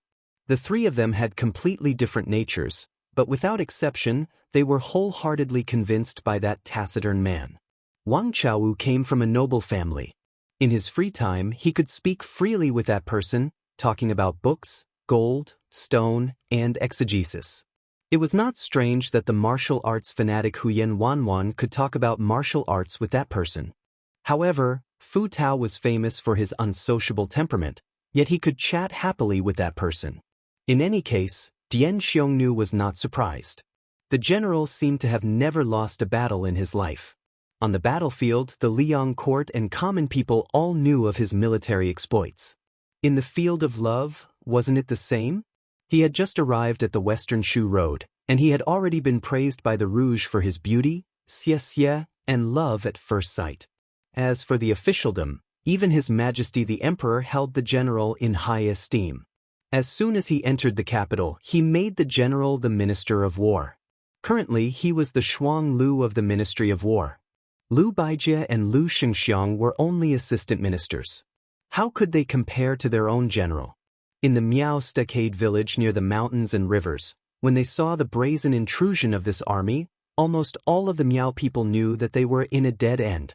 These Miao people, who were supposed to be isolated from the world, had unexpectedly taken out swords and armors from nowhere. Most of these armed people were old. When they were young, it happened that the spring and autumn war happened to put the people of the Central Plains into a terrible situation. Many young children and young women were confused. They did not know why their fathers and husbands suddenly had those shiny weapons. Some white-haired old Miao people even put on rusty armors. If it was not for this unforeseen event, the former would probably never know that this secret was hidden in the stockade. After all, the stockade village was not the kind of military town that was used to seeing the smoke of war and hearing the sound of horse hooves. When faced with the emergence of this group of Western Shu elites, they were completely defenseless. Before they appeared at the foot of the stockade village, some of the Miao people who had just returned from work were shot dead on the spot. The arrows either pierced through their chests or through their skulls. Almost all of them died in a face-to-face confrontation. At most, they could only turn their backs and did not even have the time to take a step back. The most terrifying thing was that these armored soldiers did not speak before and after they killed the Miao people. After they killed the Miao people, the person who fired the crossbow only silently pulled out the arrow from the corpse and put it back into the quiver. In the middle of this, there was a young couple of Miao people who were whispering sweet nothings to each other by the river. The young man was an agile expert in this stockade village. He had once fought with a ferocious tiger with his bare hands. However, when one of the tall armored soldiers raised his crossbow, Even though he had a sharp sense of smell and was about to pounce on the Meow woman to avoid the arrow seemed to have been expected. It killed 2 birds with 1 stone. It directly pierced through the foreheads of the man and woman, causing them to die together with their love. This group of devils who killed without batting an eyelid began to climb the mountain and enter the stockade village unhurriedly. Chapter 12:28. What made the Meow people feel even more chilled was the way these armored soldiers killed. It was a coldness that they had never imagined before. These armored soldiers were like an old farmer who was skilled in farming and harvesting rice. They knew how to use the most effortless method to harvest the rice, not a bit more and not a bit less. In the face of the first batch of Meow people who seemed to have the advantage in terms of numbers, they first used light crossbows to kill. If they were to get close to them, they would draw their swords and kill them cleanly with 1 stab. There was absolutely nothing fancy about it. If someone was lucky enough to escape the first stab and both parties brushed past each other, the armored soldiers holding swords would not break the advancing formation and fight with them. Instead, they would boldly and confidently let the armored soldiers beside them or behind them deliver the second stab. When more than 40 Meow people were dead, no one could escape the second stab. This scene was not too bloody and could even be said to be very clean. However, it made the second batch of more than 60 Meow people feel as if their guts were about to burst. They stopped at the edge of the lushing field in the stronghold. Behind them were more than 30 Meow people who were relatively weak. After these 2 batches of Meow men went out to fight the enemy, there were only the elderly, women and children who were destined to wait for death. The armored soldiers holding crossbows and swords slowly entered the lushing field that was paved with cobblestones. The 2 batches of Meow people were already crowded together. One of them was a white-haired old Meow man who was holding an iron spear. He took a few steps forward.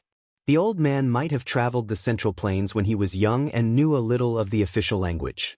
However, when the old man opened his mouth to speak, a crossbow arrow was directly nailed into his mouth. His entire body was hit by the huge penetrating force and fell backward. After the old man with the crossbow arrow in his mouth fell to the ground, the tip of the well-made crossbow hit the ground. It was like a rice seedling in a paddy field being pulled up by someone. The Meow people were pale. It was not only Dian Xiongzong and the 3 generals who were indifferent to this. In fact, all of the Shishu military officers, including the armored soldier who shot the crossbow, felt that this kind of killing without hesitation was right and proper. If it was said that each of them had their own conceited arrogance and leadership style before that person was conferred the title of king, but under that person's tepid training, they all understood one thing. Following him in battle, whether it was a battle with a high chance of winning or a low chance of winning, in the end, it was all about killing people. Killing people was not written by literati. There was no need to talk about beautiful words or colorful brocade. It had to be concise and practical.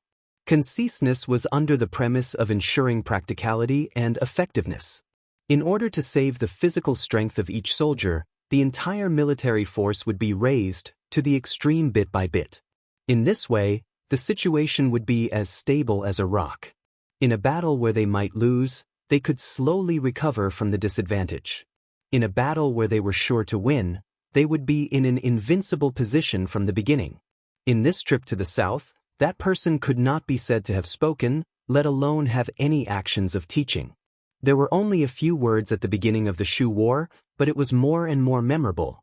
I will let you all understand what a general and a military officer should do and should not do.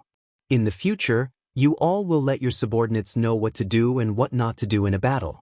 In less than 5 years, give me 200,000 soldiers in Shishu, and I will give all of you a name that will go down in history.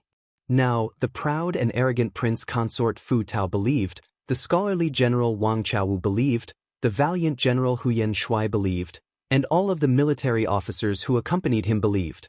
Because at this time, the person who was looking up at a stilted building high up in the sky was that person. In the place where he was looking, behind the railing of the stilted building in the Meow village, which was nicknamed Beauty's Leaning, there was clearly no one there. But behind the door and window, there was a young man wearing clothes different from the Meow people's through a gap in the window, staring at the man who, coincidentally, looked up. The young man was not that old. Sweat seeped out of his forehead, his lips trembled, and he muttered to himself, "Even if Mount Tai collapses in front of me, my expression will not change." For him, it was too much to hope for. After he passed through Beimang and Shishu all the way from Beiliang and Shishu to Nanzhou, he often had the feeling that it was a lifetime ago. Occasionally, when he opened his eyes in the morning and was half awake, he would still feel that he was lying on the hard little bed in his home in Beimang. Even though he had confirmed that he was the crown prince of Shishu who was in a foreign land, the son of the emperor who was shakily kneeled and choked with sobs when they met, it was difficult for him to treat the so-called Shu kingdom as his own country and as his home. This unremarkable young man's real name was Su Ying. His father was the emperor of Shu. His uncle was the famous Shishu sword emperor who guarded the gates of the country to his death. However, in the end, he only felt that calling himself Su Su was a bit easier to say, and also a bit more relaxed and comfortable. He was just a small figure who spent his days wandering around that small city in northern Mang, daydreaming that even he himself felt was comical. So after he came to Nanzhou with her, other than reluctantly socializing with those old nobles who were unreachable a decade ago, he liked to take her outside to relax and breathe. She, who was blind, never refused. She carried the guqin and walked the jianghu with him, the jianghu in his heart. He said that he wanted to be a hero the most in his life. Then she personally helped him buy a peerless sword that a hero should have.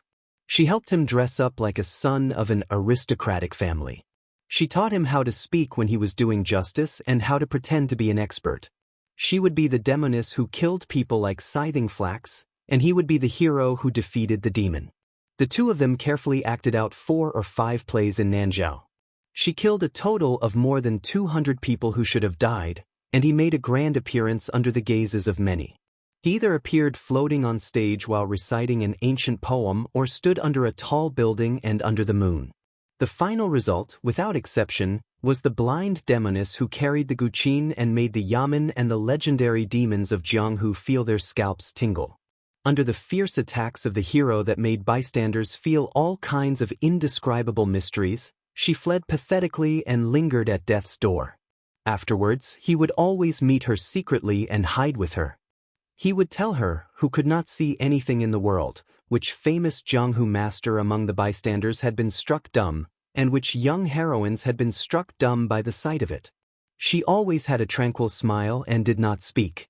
Su Su looked at the man who seemed to have sensed where she was standing and said in a trembling voice, "I know, even if you are about to enter the realm of celestial phenomenon, you can't beat him."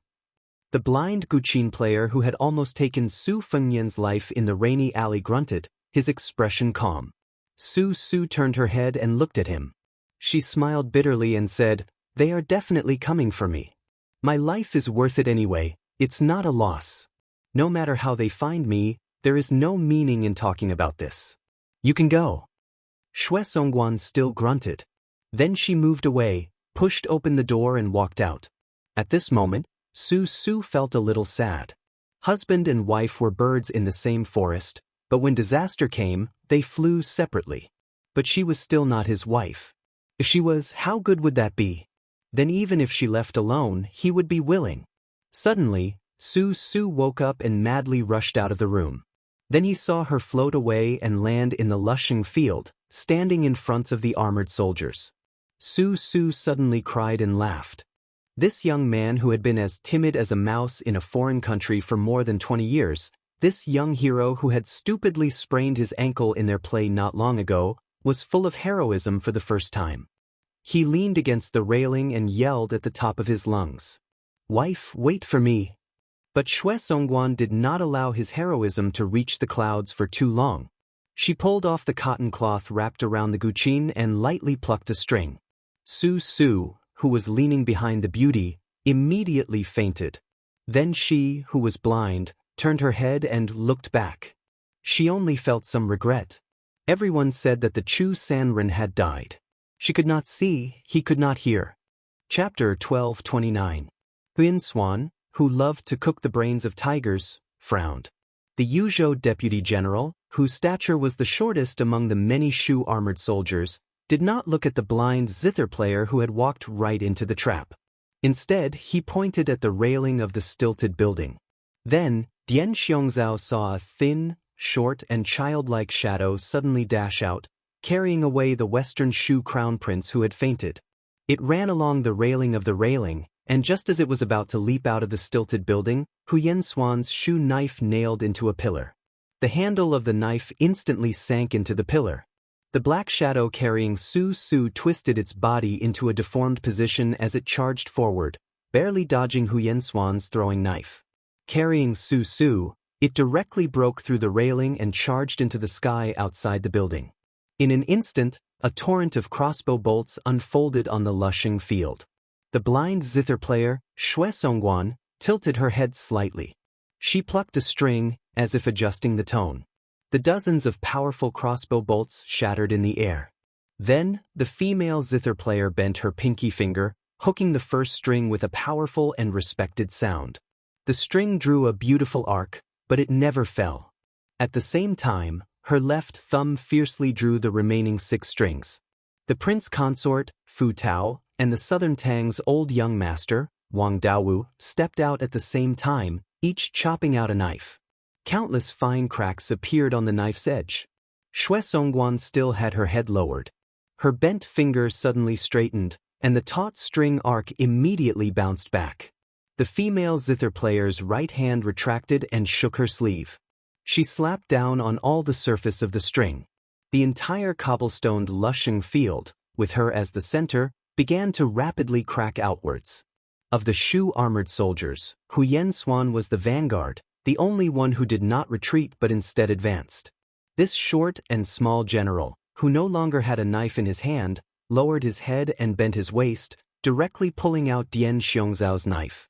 With a sinister smile on his face, he strode 3 zhang away with a single step. When his foot landed, the tip of his foot tapped against the ground, and he moved horizontally. The cobblestone he landed on completely exploded. Afterwards, Huyen Xuan tilted his head, a flower of blood immediately blossoming from his ear. Huyen Xuan, who had a piece of his ear sliced off by the formless zither sound, was not angry. Instead, he laughed and continued to charge forward. After charging for several steps, his body flipped sideways in the air. Behind him, about 50 zhang away, Dian Xiongzhao extended his palm. It was as if he had snapped a zither string. The disorderly broken string still left several marks on his armor. Dian Xiongzhao did not pay attention to the bloodstains on his palm. His eyes stared at the young and blind zither player, clicking his tongue in wonder. It was impossible for every general to be a match for tens of thousands of people, nor did it need to be so. Just like Dian Xiongnu, who was recognized as having outstanding martial arts strength, was actually just a level 2 expert. Even if his ability to command an army was not taken into account, in terms of breaking through enemy lines, perhaps all the level 2 experts in Jianghu were not as lethal as Dian Xiongnu. After all, in Jianghu, there were few absurd scenes of people ganging up on each other. However, breaking through enemy lines and killing enemies was different. It required a warrior's ability to listen carefully and observe all directions. However, there were also outliers among the generals in the army. Su Longxiang, who had made a name for himself in the Battle of Beimeng, was one of them. Qin Zhibao, Yuan Zhuozong, and other famous generals from the spring and autumn period were one of them. Huyen Mon and the temporarily unknown young man Che Yi were also one of them. Especially the last 2. Everything was ready except for the east wind. What they lacked was a huge battlefield enough for them to perform on the stage. In the Liang imperial court, in terms of seniority, it was as difficult as ascending to the sky to stand out. One could only rely on one's endurance. The woman whose appearance could only be considered delicate and pretty did indeed have the style of a grandmaster who could hold back 10,000 men.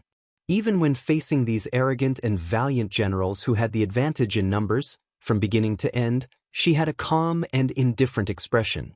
Even when Huyen Mon's blade was less than 3 zhang away from her, she still did not show the slightest bit of impatience. She did not even raise her head to look at Huyen Mon. She held the zither in one hand and opened her other hand, palm facing upwards, reaching under the zither strings. Her thumb and middle finger clasped the inner and outer strings, as if she was holding water with one hand. Her voice was light and her face carried a slight smile as she said, A spoonful of water contains the taste of the sea, a flower blooms into heaven and earth. The tip of Huyen Mont's blade was only 3 inches away from the zither. When the blind zither player gently released 2 fingers, as if he did not dare to be greedy and continue fighting, his body suddenly stopped. However, it was still too late. Huyen Mont's refined armor instantly turned into fine powder. This valiant general was bathed in blood. At this moment, from the corner of his eye, he glimpsed the scene of the stilted building in the distance. Gritting his teeth, he gripped his blade with both hands. With an angry shout, he rushed towards the blind woman. Xue Songguan turned around. For the first time, her entire person radiated with the decisive demeanor of someone who was willing to risk their life for another. However, her target was not Huyen Mon, who was similarly staking everything on a single throw, but the man who was floating and blocking Su Su's path. From the beginning to the end, this man did not pay any attention to her. In a flash, he stood on the roof of a slightly lower stilted building, coincidentally blocking the black shadow and Su Su's path of retreat. Xue Songguan allowed Huyen Mon's blade to strike her shoulder. Her 10 fingers pressed down on the zither strings, and the roof beneath the man's feet collapsed with a loud bang. The sound of the zither was silent, but the man did not move at all. Xue Songguan quietly sighed. She extended a finger and broke a zither string. She gently flicked it towards the man. Huyen Mon, who had been ignored to the side, angrily drew his blade and scolded, "Bitch, you dare to look down on your master Huyen." Xue Songguan, who had broken a zither string with her own hands, broke the remaining 5 strings in succession. She used the power of each string to block the 5 sharp blades that Huyen Mon sent out from behind her. However, no matter how confident Xue Songguan was in front of Shu generals like Huyen and Fushi, the difference between her and that man's realm was like the difference between her and Dian Xiong, Fu Tao and the other generals. There was an insurmountable gap between them. Her fingers pressed on the last string of the zither, wanting to break it. The man stood in the air. He grabbed Su Su's shoulder with one hand and strangled the black shadow's neck with the other. This was the first time the latter had appeared in the world. He was an old dwarf who weighed no more than 60 jin. Xue Songguan did not dare to break the strings anymore. The moment she broke the strings, Su Su and the old senior man, she would die. Chapter 12:30. The next moment, the man returned to the corridor and gently put down Su Su and the old man. He did not seem to want to kill them. Xue Songguan was puzzled. She leaped up and stepped on the roofs of the bamboo buildings with her zither in hand. She stood on the other side of the fence and faced the man. However, Xue Songguan knew very well that this was a futile effort. Even if there were 3 of her, she would not be a match for this man. Even if the blacksmith who had once forged a sword for the Sword Emperor of West Shu was here, it would be meaningless to join forces with the dwarf senior who was pretending to be dead and was known as the master of the 36 barbarian streams. The majestic man glanced at the old man who was curled up on the ground. He smiled and said, "Senior Mengu, don't you think it's a bit outrageous to pretend to be a grandson in front of a junior like me?" The dwarf old man closed his eyes and muttered, "Whoever is better at martial arts is the grandpa. Just treat me as a grandson who is already dead. Don't bother about me." Huyen Swan, who had been infuriated by the blind zither player, stepped on the roof and rushed over. He jumped up high and was about to attack when the man calmly said, "Shu Hu, stop." Huyen Swan stretched out his hand and grabbed the eaves, hanging in the air. His entire body was covered in a thick stench of blood and hostility. However, after the man spoke, he obediently retracted his saber and gently landed on the beauty's back. He squatted down and sulked. The man looked at the female zither player and spread his hands. "Wake him up. I have something to say." Xue Songguan hesitated for a moment. She walked forward and gently woke Su Su up. Su Su, who was still in a daze, finally understood the situation. He stood up and stood in front of Xue Songguan to protect her. He said in a trembling voice, "If you want to kill me, do it to me. It has nothing to do with her." The dwarf old man, who was playing dead on the ground, could not help but roll his eyes. It was really embarrassing to be such a brat's follower. If it were not for Zhao Dingxiu, that old bastard, begging him, he would not have been willing to get involved in this mess. Back then, he had almost pulled out the tendons of that man-cat and skinned him. He really did not want to have anything to do with the experts of the Central Plains anymore. What's more, this bullshit crown prince of Shishu was also a disappointment. How was he worthy of serving and risking his life? He was timid and short-sighted. All he knew was to wander around and pretend to be a hero. He didn't do any proper work and just muddled along. Shishu might as well not have such a crown prince who returned to his hometown in glory from Beimeng. Then, Su Su asked a question that made Huyen's face twitch. "Who are you?" The man was stunned for a moment before he chuckled and said, "Qin Jibao." Su Su was so scared that he took a step back. His legs were weak. Fortunately, Xue Songguan supported him, so he did not collapse on the ground. He was the villain too from the Great War of Spring and Autumn. He was the white-clothed soldier immortal mentioned by the current emperor. He was Gu Jiantang's descendant, Liu Baijie's predecessor, the minister of war of the Liang dynasty. He was now the king of Shu. Chen Jibao turned to look at the foot of the mountain and said indifferently, "The reason why I didn't kill you, Su Su, is because I want to do business with Xiao Dingxiu. This business was originally done with you by Bailiang, but after I was conferred the title of King of Shishu, I cut off the connection between you two. Bailiang is now at most sending you some money secretly.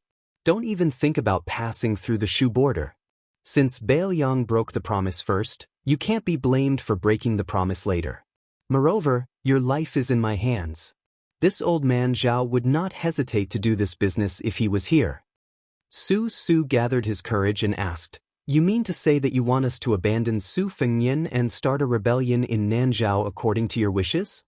Speaking until here, Su Su sneered and said, "Bah, it's true that my martial arts are not good, but I'm not an ungrateful person."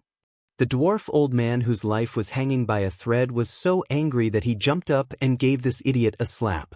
Then, he continued to lie on the ground with his limbs in the air. He did not forget to say angrily, "If you want to die, then die. Don't implicate your grandpa Mengu." Chen Jibao chuckled and said, "Ungrateful?" Su Su did not know where his courage came from. He straightened his neck and said with a red face, "I don't like Su Fengnian, and I don't like people like you even more." Chen Jibao did not argue with him. He said to himself, "In this world, there are differences between public and private affairs. Just like these Miao people sheltering you, the crown prince of a fallen country, because they were indebted to this old man Zhao for not killing them. This is an eye for an eye. Thinking about it, before they die, they still owe you, Su Su." Chen Jibao ordered, "Chu Hu, go and kill them. Kill them all." Huyan Swan carried his knife and left. Soon, the Miao stockade village was filled with cries and blood splattered everywhere. Chen Jibao did not look at Su Su, who was gritting his teeth. He asked, "As long as you say to stop, I can make them stop." Su Su was in a dilemma. He closed his eyes and did not dare to look at the Miao people who were drinking with him yesterday. Now they were lying in a pool of blood. The young and strong Miao people in the stockade were almost all dead. Next would be the defenseless women and the elderly. Su Su turned his head and looked at Xue Songguan in a daze. He asked helplessly, "Will the headmaster agree?" The blind female zither player wanted to say something but stopped. Su Su lowered his head and said sadly, "Yes, as long as we can restore the country, the headmaster will definitely agree." Chen Jibao said calmly, "I promise you in the future, you can call yourself a king in other places except for Shishu." Su Su sobbed, "What does this have to do with me? I have never thought about restoring the country. I have never thought about those unreachable dynasties." Chen Jibao laughed, "Unreachable? Because of your mistake, another 37 Miao people have died, and the number of deaths will continue to increase. If you, Su Su, are a useless person who does not care about great kindness and righteousness, then you don't even care about small kindness and righteousness." Su Su raised his head and roared, "Stop." Chen Jibao smiled and was indifferent. Su Su rushed to Chen Jibao with red eyes. He raised his fist and punched, "I asked you to stop, did you hear me?" Without Chen Jibao making a move, Su Su flew out and was caught in Xue Songguan's arms. Chen Jibao raised his arm and the killing in the village stopped. Chen Jibao narrowed his eyes and looked into the distance. He said sarcastically, "If I said that Zhao Dingxiu found me a month ago and wanted to abandon Bailiang and form an alliance with me, would you believe me?" Su Su, with blood seeping out of the corner of his mouth, said in a daze, "Impossible, impossible." Chen Jibao did not look at Su Su. He looked at Xue Songguan. "Go and tell Zhao Dingxiu that I agree. Shishu will give you 30,000 soldiers and horses in half a year. Within a year, you can either eat up Nanzhao and then sit down to talk, or be eaten by me." Xue Songguan was expressionless and nodded. She helped Su Su away from the beauty seat. The dwarf old man who had escaped death chuckled and stood up. He patted his butt and was about to leave. But a voice came from behind him. "Menggu, when someone accompanied the late emperor on a tour of Shu Zhao, you seem to have called him Lame Su when you tried to assassinate him?" The old man stopped and did not dare to move. He laughed dryly. "I've long forgotten about the past. King of Shu, you are a magnanimous person. Just let me go like a fart, okay?" The next moment, Chen Jibao held Menggu's head in one hand. The old man's headless body collapsed in the corridor. Chen Jibao threw the head in his hand into the distance and laughed. "Chen Jibao, real name Chen Jibao. What a good way to repay kindness." Chapter 12:31. The northern Liang of the northwest border had always had the world's fastest saber, the strongest crossbow, the best horse, and the strongest wine. Unfortunately, a few years ago, there had never been a top master here. Hong Shixiang of Wudong had only appeared briefly, and Li Chungang, who had made a comeback, was not a native of the northern Liang. At that time, Chen Jibao and Su Yanbing had not even entered the martial arts role. It was not until the new prince of Liang, Su Fengyan, appeared out of nowhere.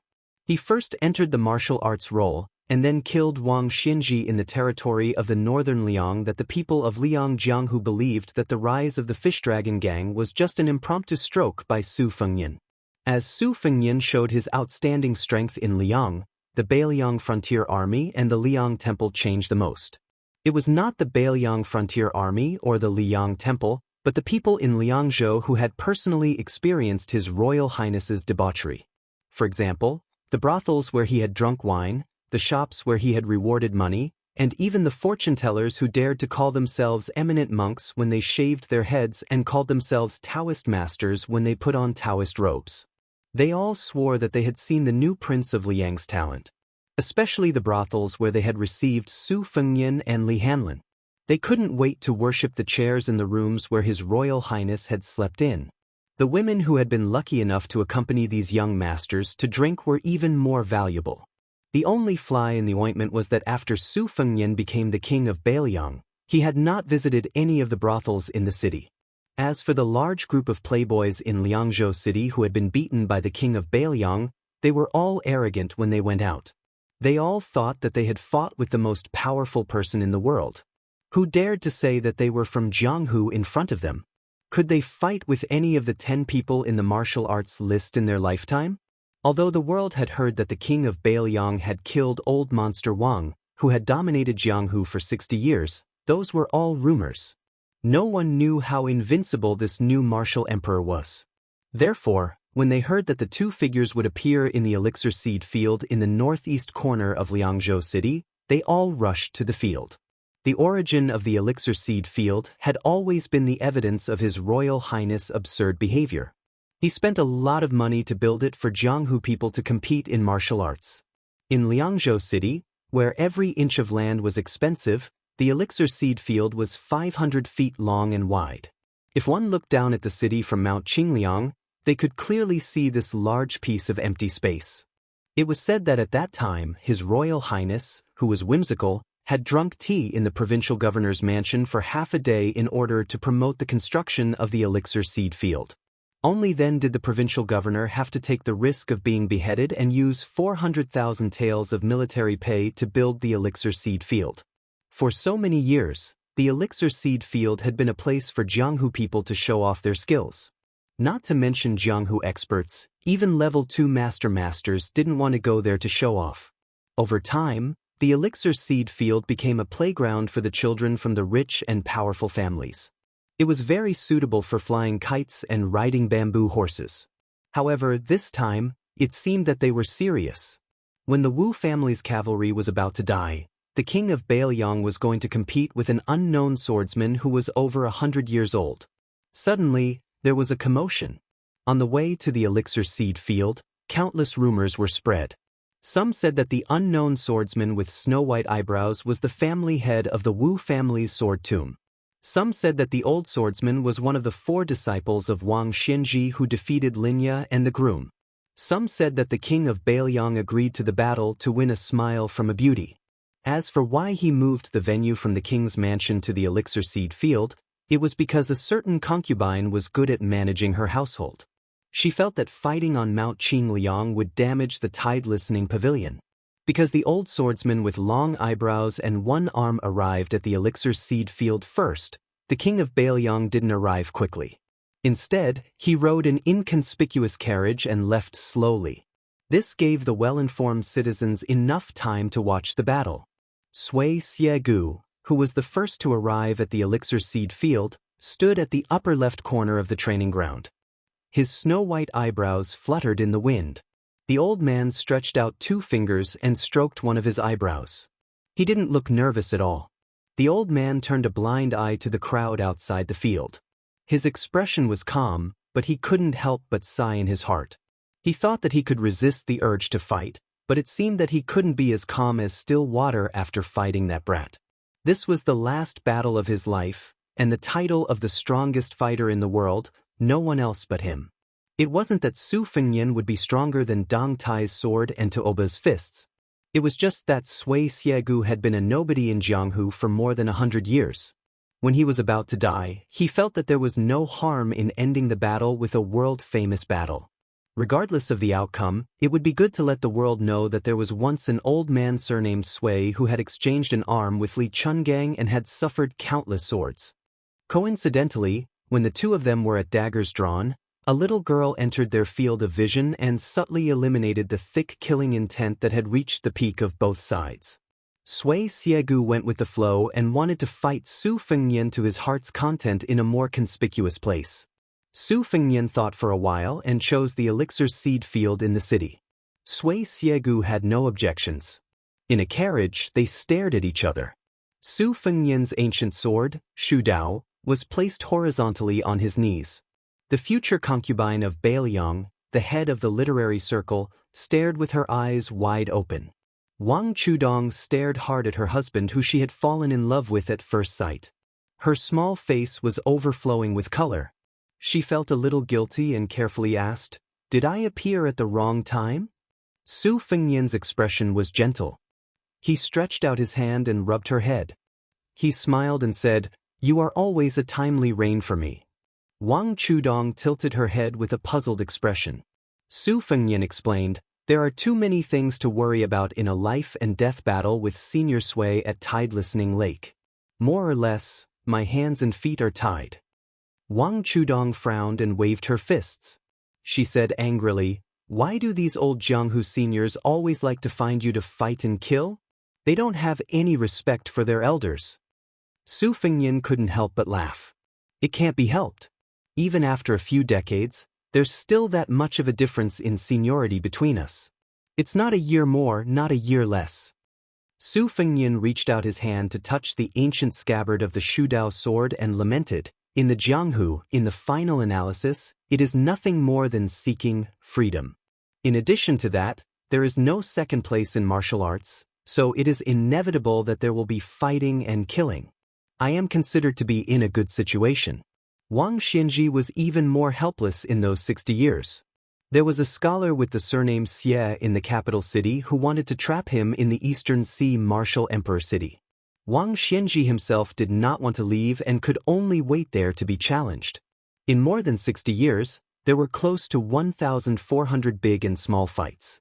Wang Chudong hesitated for a moment and finally couldn't help but ask softly, "Why didn't you bring Sister Lu out with you?" Su Fengnian was stunned and speechless. He seemed to have never had this thought. He always felt that she should stay in the courtyard on Mount Qingliang, day after day, year after year, treating her respectfully as a guest. Wang Chudong was simple, but she wasn't stupid. Otherwise, she wouldn't have been able to write The First Snow, which was about love between men and women. It was precisely because of her pure heart that she could point out the heart of others. She lowered her head and said, "Does this count as a crying child getting candy? Sister Lu is more sensible than me, so it's easy for you to forget her. I don't think this is good." Su Fengnian was silent. After Wang Chudong mentioned it, he remembered many trivial things. He seemed to remember that he seemed to have promised to take her around Bailiang. If there was a chance, he would play a few rounds of chess with her. He would take her to the mountain to knock 108 bells. Most of these promises were unintentional at the time. After she married Bailiang, she became famous in Wutong'an. She was decisive in dealing with family matters. Su Fengnian unconsciously regarded Lu Qingyan as a woman who could work with him to achieve great things. He had already quietly regarded her as a virtuous wife who would never complain. As for Lu Qingyan, after she died, she was indeed smooth and slick in dealing with people. It was probably just as Wang Chudong said, Lu Qingyan was a woman who didn't cry. Su Fengnian was a bit absent-minded. For some reason, he thought of the first time he met Lu Qingyan at the Spring God Lake. She was very warm, slightly utilitarian and worldly. Perhaps because of this, Su Fengnian didn't care much about her. What he cared about was even less than the cat-holding woman who chose to stay in Shangyin Academy. Su Fengnian chuckled and said, "If I can withstand the northern Mang cavalry's advance south, then the things I promised her, I will do them all." In the Bailiang Palace on Mount Qingliang, there was a private courtyard. The inner hall was dark.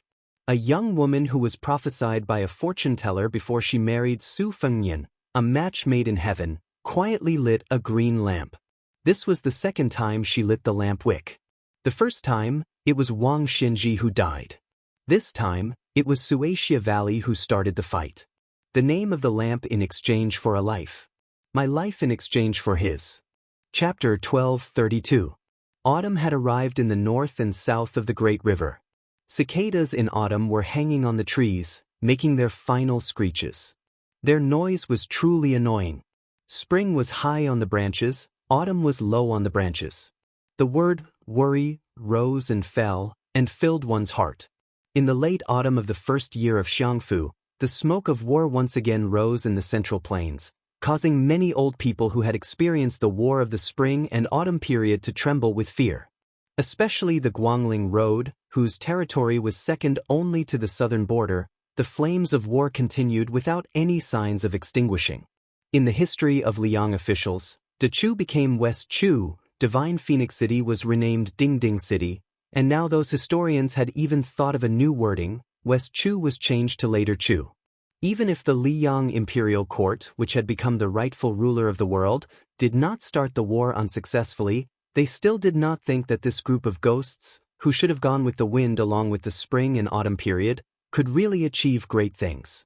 In fact, as long as the second pillar after Su Shao, Gu Jiantang did not change his position and did not withdraw from the northern border to the south, it meant that the situation was still in the hands of the imperial court. The woman whose real name was Jiang Si did not leave the city with her uncle. She was currently sitting quietly in this enormous home. Across the stone table was the Grand Preceptor, Sun Shiji, who was reporting the situation of the Eastern Front to her. She was not absent-minded like when she first entered White Deer Cave.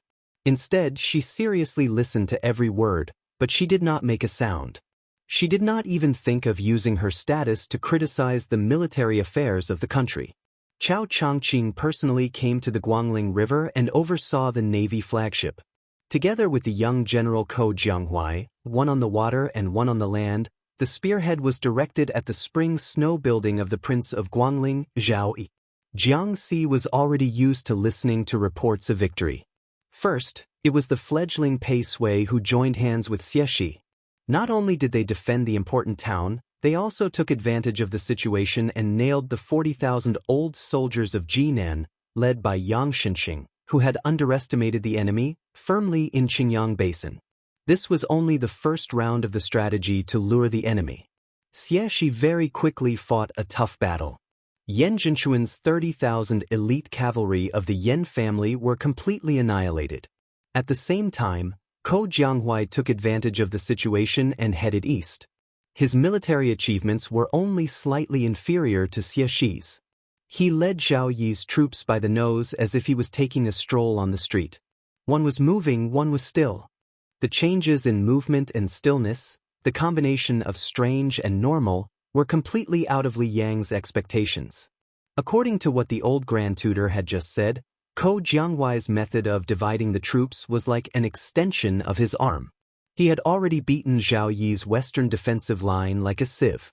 The three armies had a total of 60,000 soldiers, and they were separately holed up in Zhaozhuang County, Starport City, and Fire Date Mountain. In addition, the Dechu Navy had greatly intimidated the main force of Zhao Yi's rear, so they did not dare to rashly enter the western front to fill in the holes. The initiative was completely grasped in the hands of Ko Jianghuai. What was left was to see which place this young general would attack first. In the eyes of outsiders, Ko Jianghuai was rather self-respecting with his troops. He had never reported his intentions to the imperial palace and rarely even consulted with Chao Chongqing, who was close by. Regarding this matter, Dechu's 3 provinces and 6 ministries were not without criticism. There were already people who suggested that Xie Shibian, who was more steady in using troops, should be transferred to the Eastern Front, and then the unruly and difficult-to-tame Ko Jianghuai should be transferred to the Western Front.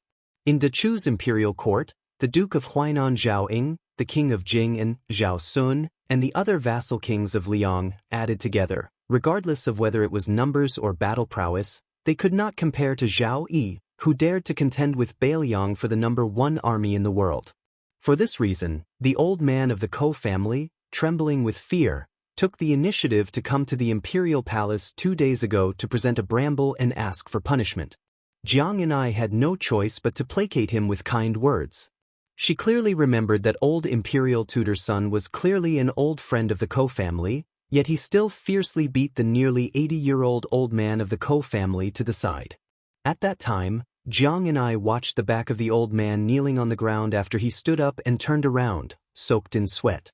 She then thought of the imperial court, where even she could see that some of the officials of the 3 provinces and 6 ministries were already beginning to struggle for power. Without her uncle by her side to act as her backbone, she immediately felt a strong sense of powerlessness. The old Grand Preceptor, who seemed to be in good spirits, drank a mouthful of tea to quench his thirst. After he put down the cup, he smiled and said, "This old official knows a little about military affairs, so I don't dare to recklessly guess Ko Jianghuai's next move. However, this old official thinks that as long as we can defeat any one of the 3 prefectures in Zhuangzhuang County, Zhao Yi's lucky general, Song Li, will definitely be hard-pressed from the very beginning." Sun Shiji thought for a moment, dipped his finger into the tea, and tapped 3 points on the stone table. At the beginning of summer, old Ko brought Ko Jianghuai to visit us and listen to this young man's opinions. They were all things that had never been mentioned or written in the ancient books. He said that in the future, wars would gradually be inclined to be fought in the wild, and the share of sieges and strongholds would gradually decrease. In short, war is about slowly expanding the overall situation of a country, and nothing more than the essence of the 3 words, point, line, and surface. Ko Jianghuai said that he valued the line more than anyone else, and that his troops and horses would definitely be the best at rapid transfer and long-distance raids. In this way, even if the overall strength of his side was inferior to the enemy's, at certain critical moments, he would be able to bully the enemy with numbers. He would not fight for meaningless victories, but only seek to defeat the enemy's single large number of elite troops and horses. The old Grand Preceptor was in a good mood. He said, at first, this old official thought that Ko Jianghuai, who had made a name for himself in the Shangyin Academy, was bullying this old official and showing off his knowledge on paper. Now that I think about it carefully, I think that Ko Jianghuai is indeed confident. Sun Shiji smiled and said, I heard that the Spring Snow Building has already issued a death order to Lu Luya at the Fire Date Mountain of the Wushou Fortress. Once the Fire Date is lost, all the generals above the rank of commandant will have to obediently bring their heads to Zhao even if they manage to escape alive. Chapter 1233. At this point, the old man seemed to have thought of something. He sighed. I also remember something Xie Shibian said. Attacking and defending the enemy is actually attacking the heart. It depends on who can grasp the mentality and the general situation. This makes me have no choice but to mention that Chen Jibao. This person is known as the white-clothed war saint because, other than being skilled at the pinnacle of generals and soldiers, he especially likes to analyze other people's thoughts. In this way, Xie Shibian and Ko Jianghuai are like Chen Jibao's brilliant disciples, each with their own strengths. Of course, as the war progresses, their potential will be excavated even more. As for how high they can reach, it will largely depend on whether or not the civil officials who participate in the court assembly every day drag them down. A eunuch quickly walked into the courtyard and bent over to hand over a 600-li urgent military intelligence report. Then he bowed and retreated. From beginning to end, he didn't say a word, nor did he show any elaborate etiquette. Sun Shiji, who was used to this, opened the report and saw that it was sent by Chao Changqing. The old man's face was beaming with joy. He looked at the princess and said with a face full of joy, "This Ko Jianghuai is determined to show his strength to this old official who has been gossiping." In addition to Changqing's words, I reckon that in the short term, no one will dare to say anything in the court assembly. Your Highness, look, Song Li clearly wants to take a risk and use the red ditch in front of Fire Date Mountain as bait. He wants to catch Ko Jianghuai, this big fish that appears and disappears like a ghost. At the same time, he wants to use his personal army to go around Red Date Mountain. I think this general would never have thought that Ko Jianghuai would take the bait. However, Song Li still didn't have the opportunity to raise his rod. In 3 hours, Ko Jianghuai only used 3 hours to completely wipe out the 4,000 people at Red Ditch. After eating the bait with lightning speed, he quickly retreated 80 li. By the time Song Li, whose marching speed was fast enough, arrived at Red Ditch, it would already be too late. Sun Shiji laughed heartily. It's not that this is a big battle, but it's really satisfying to see Song Li suffer as soon as he takes office. This is no different from adding fuel to the fire for spring snow building. As for Ko Jianghuai, it was killing 3 birds with 1 stone. He suppressed Song Li's arrogance and took down Red Gutter's forces. At the same time, he also made us speechless. It was no wonder that Changqing added a sentence in the spy report: the eastern line belongs to Ko, the northern line belongs to Xie. The two of them can deploy troops and do as they please. Do as you please.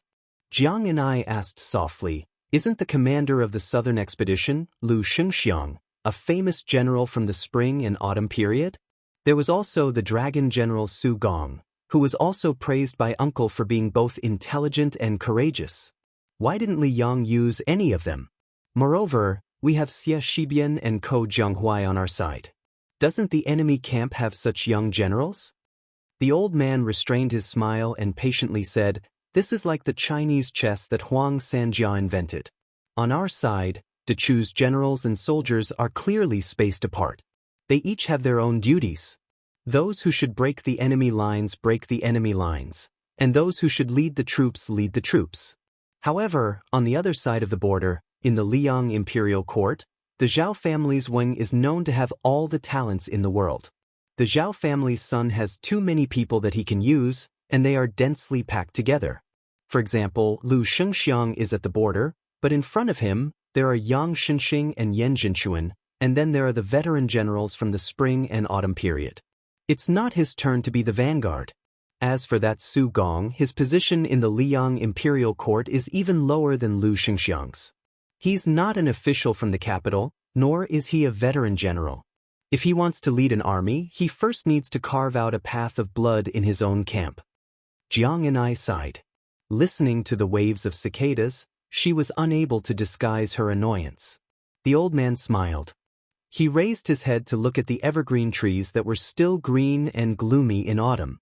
Then he stood and casually said something before leaving. The sound of cicadas adds to one's worries. Of course, it's worry that one's intestines are broken. Jiang and I was in a daze and muttered to herself. She didn't want to admit that compared to the home she was in, the only home in the world that could compare to the imperial palace in Great and City, she would often think of that small house on the mountain that belonged to her alone. The summer was hot and the winter was cold. The hard little bed, the mended window, and always silently looked at each other with the tattered quilt of her fellow sufferers. During those years there was not a single word of flattery, only cold words from the odd job workers and maidservants. However, that malice was displayed on everyone's face. She could see and recognize it. Although she hated it, she never felt uncertain in her heart. She didn't need to think about the scheming behind those respectful and solemn faces like now. She didn't need to shoulder the burden on her own shoulders.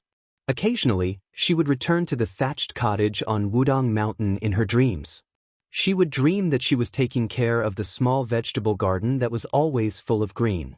She would dream that she was squatting in the vegetable garden and carefully counting the harvest with her fingers. After she was able to fly on the sword, she had seen too many spectacular scenes in the world. However, these scenes were forgotten after she saw them. Many years ago, at this time, a sloppy young man was holding a branch and fiercely slapping a mournful tree. He turned his head to a young girl and said with a mischievous smile, I know. What the hell do you know? Little mud man, do you know? At this time, Jiang and I subconsciously blurted out, just like in the past. What the hell do I know? At that time, the young man held his belly with one hand and pointed at her with the other hand with the branch. He smiled and said, Little mud man, you know me. If I can't find a wife in the future, you can make up the number. Attend the Shanghai Book Fair signing in the afternoon of the 18th of this month. Location, Shanghai Exhibition Center, number 1000 Yen, and Middle Road, Shanghai. Chapter 1234. Qi Shentz stood by the window and looked at the beautiful woman who was sitting cross-legged and discussing Tao with infatuated eyes. In the chaos of war, the country's misfortune led to the rise of learning. The Shangyin Academy temporarily accepted many scholars who had fled from the Guangling path across the river. The number of Jixia scholars immediately reached close to 10,000, and for the first time, the number of Jishang scholars broke through 600. This number was even more exaggerated than when the academy was at its peak in the Great Qin and Great Feng dynasties. In this time of war, the academy was like a pure land in the human world. There were no sounds of war, and the teachers still taught and the students listened. Right now, teacher Jishang in the room by the window was one of the most popular scholars in the academy in recent years. Every time he taught the study of rhythm, rhyme, and rhythm, the room would be packed with people, regardless of whether it was winter or summer. If there were no seats in the room, they could just stand outside the window. For example, Qi Shentz was surrounded by many students who were either listening to the lecture or looking at the person. Qi Shentz was the eldest grandson of the Qi family after all, and he was also a famous figure in Shangyin Academy. When he came outside the window, many students who were close to him had no choice but to quietly give up their seats. Qi Shentz looked at this plump and beautiful woman who even many of the younger generation had to respectfully address as Master Fish. For some reason, he thought back to last year's midwinter evening, when that white-haired youngster whose name Qi Shentz didn't know paid a private visit to the Academy's Buddha's Palm Lake, the two of them having an undercurrent of conflict. Qi Shentz didn't have the chance to draw that exquisite sword from his waist, one of the 12 famed swords of Dongyue's sword pool. Afterwards, when he gradually guessed that person's identity, as well as that fellow's various deeds that spread through the academy, Qi Shentz had a period of time where he felt disheartened. However, he soon pulled himself together. As Northern Mang's army of 1,000,000 pressed into the northwest, as well as the banner with the character, Jiang, raised high above Guangling Road, Qi Shentz became more and more complacent. In the past, his grades in the academy had always been outstanding, second only to Su Weisheng, second only to Ko Jianghuai, second only to Ko Jianghuai in the study of the sword. Since Ko Jianghuai could make a name for himself, Qi Shentz's family background and knowledge didn't lose to Ko Jianghuai's, so why would he have to worry about not being able to seize the opportunity to rise up in this chaotic world, becoming the person who revived his family? Inside the room, the woman who was narrating the musical principles of the past dynasties wore a stone-green robe wrapped in a light red brocade and a jade belt tied around her waist. Although she was sitting cross-legged, one could still clearly see her graceful figure. From head to toe, her charm was like flowing spring water, breathtaking and never tiring of looking at her 100 times. Beside her was a small incense burner. It was unique, using goose pear to steam agarwood incense. It was both smokeless and refreshing. The room was filled with mist. As teacher Ji Shang, she was able to sit alone under the wall, as if she had fallen into the clouds and mist. She was absent-minded like a goddess. Hanging from the wall were a dozen or so scrolls that had yet to be opened. Beside her stood a little girl with pigtails. In Shangyin Academy, she was the leader of the children. Her nickname was Little Wooden Fish. Her parents were both teachers of the academy. They had once been illustrious nobles of northern Han. However, during the chaotic times of the spring and autumn period, their family of 3 lived in poverty. Little Wooden Fish's father could be considered half a disciple of Grand Chancellor Wang, who had betrayed the academy. For some unknown reason, he did not follow Grand Chancellor Wang to Bailiang. Instead, he gave up the glory, splendor, and wealth that was at his fingertips. He continued to be an embarrassed teacher in the academy, depressed and unable to achieve his goals. This was probably the so-called contentment of poverty and happiness. Qi Shentz was different from those students who had ulterior motives. He was truly listening attentively to Master Yu's teachings and explanations. This summer, she had engraved a book, The Rime of the Golden Lotus, which had received praise from Grand Chancellor Qi, who had not yet left the mountain and entered the capital. He personally wrote a preface for the book, which was sold out on the same day. This book was divided into 2 volumes. In total, there were no more than 36 words, yet it was all-encompassing. Many of the sentences had already spread throughout the academy. For example, when explaining the character 4 East, there was a line, "A woman's slender eyebrows are like a crescent moon. A man's vigor is like a 10,000 zhang long rainbow." When explaining the character 4 Loyalty, there was a line, "Emperor Qin's great military uniform is bestowed with the 3-foot sword of peace." However, what made Qi Shent's grandfather sigh with emotion the most was when explaining the character 4 Jiang, 8,000 mountains against 10,000 rivers, one's homeland against another. Furthermore, Master Yu's original exegesis, primary school, had sorted out the changes in musical temperament since the Sanskrit of the western regions had entered the Central Plains. His grandfather originally had some objections to his grandson, whom he had high hopes for, being unable to let go of a downtrodden woman. Recently, he had loosened up a bit. He still did not agree, but he also did not object. Inside the room, Master Yu was explaining the military war songs of various dynasties and generations. The goat-horned girl was in charge of opening the scrolls. Each scroll had a vigorous or sorrowful lyric written on it. Only 2 armies in the current era had received this honor. One was the Beimang South Courtyard's Dong Army, led by King Dongzhua. The other was the Bailiang Frontier Army's Bailiang Song. Qi Shentz could clearly feel Master Yu's joy and depression when she was explaining the Bailiang Song. Qi Shentz had been traveling among flowers for many years without being attached to a single leaf. How could he not understand the principle that it was easy to pick up when one's love was shallow, but difficult to let go when one's love was deep? However, Qi Shentz did not think that the woman he loved was really hopelessly in love with the young man who had visited the school. Otherwise, why didn't she follow him back to Bailiang? Why did she stay alone in the Shangyin Academy? As the lesson was coming to an end, a fat white cat appeared out of nowhere. It was as popular as its owner in the Shangyin Academy. Although it was charmingly naive, it was actually very cunning. Many of Mr. Jishang's meals were taken away by it. Lu Zhen, who was teaching Wang Ba at the school, had a big white crane. He loved it so much that he even nicknamed it Crane Wife. However, in the past half a year, the white cat had scratched off many feathers. Lu Zhen had cried to Master Yu many times because of this. In the end, he had no choice but to give up the plum forest and move to the most remote place in the Shangyin Academy. Only then was he able to escape from the claws of the white cat, Wu Meinyang.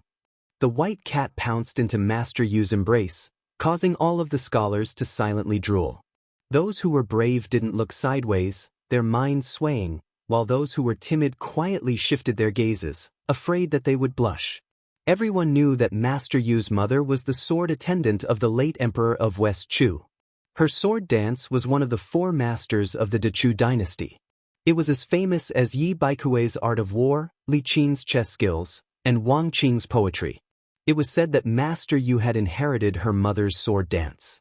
Moreover, the scholars were not blind. They all knew that Master Yu was not only knowledgeable, but also that her chest, which she had been deliberately hiding and suppressing, was even more impressive. If they could see her sword dance, it would be worth it even if they lost 10 years of their life.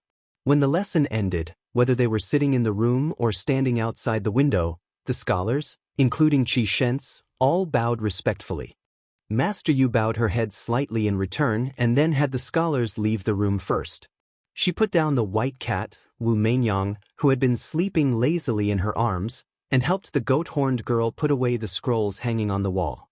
At this time, Qi Shent's went against the flow and came into the room. He quietly watched her stand on tiptoe to pick up the scrolls. When she stretched her waist and raised her arms, he followed her line of sight. Her waist was extremely slender because of the jade belt, and some parts of her body were extremely full. Qi Shent's was very tempted and smiled slightly. Scholars did not like flatness when looking at mountains, and it was even more so when admiring women.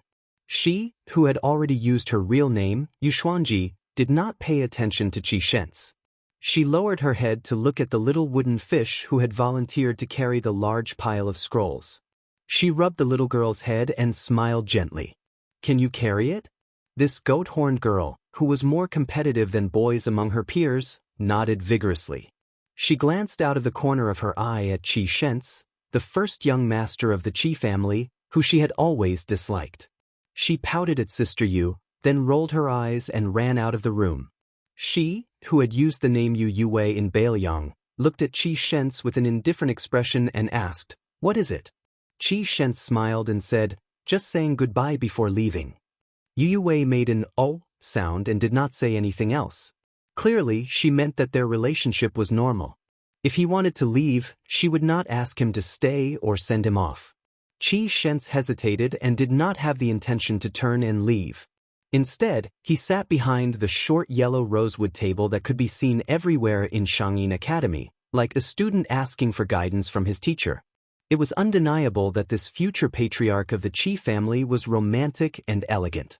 It was rumored that many attractive female teachers in the academy had fallen in love with him, not to mention those young women who were in the prime of their youth. Every time Qi Shent's went out, there would be many women who used their connections to get close to him. Qi Shent's sat upright and still.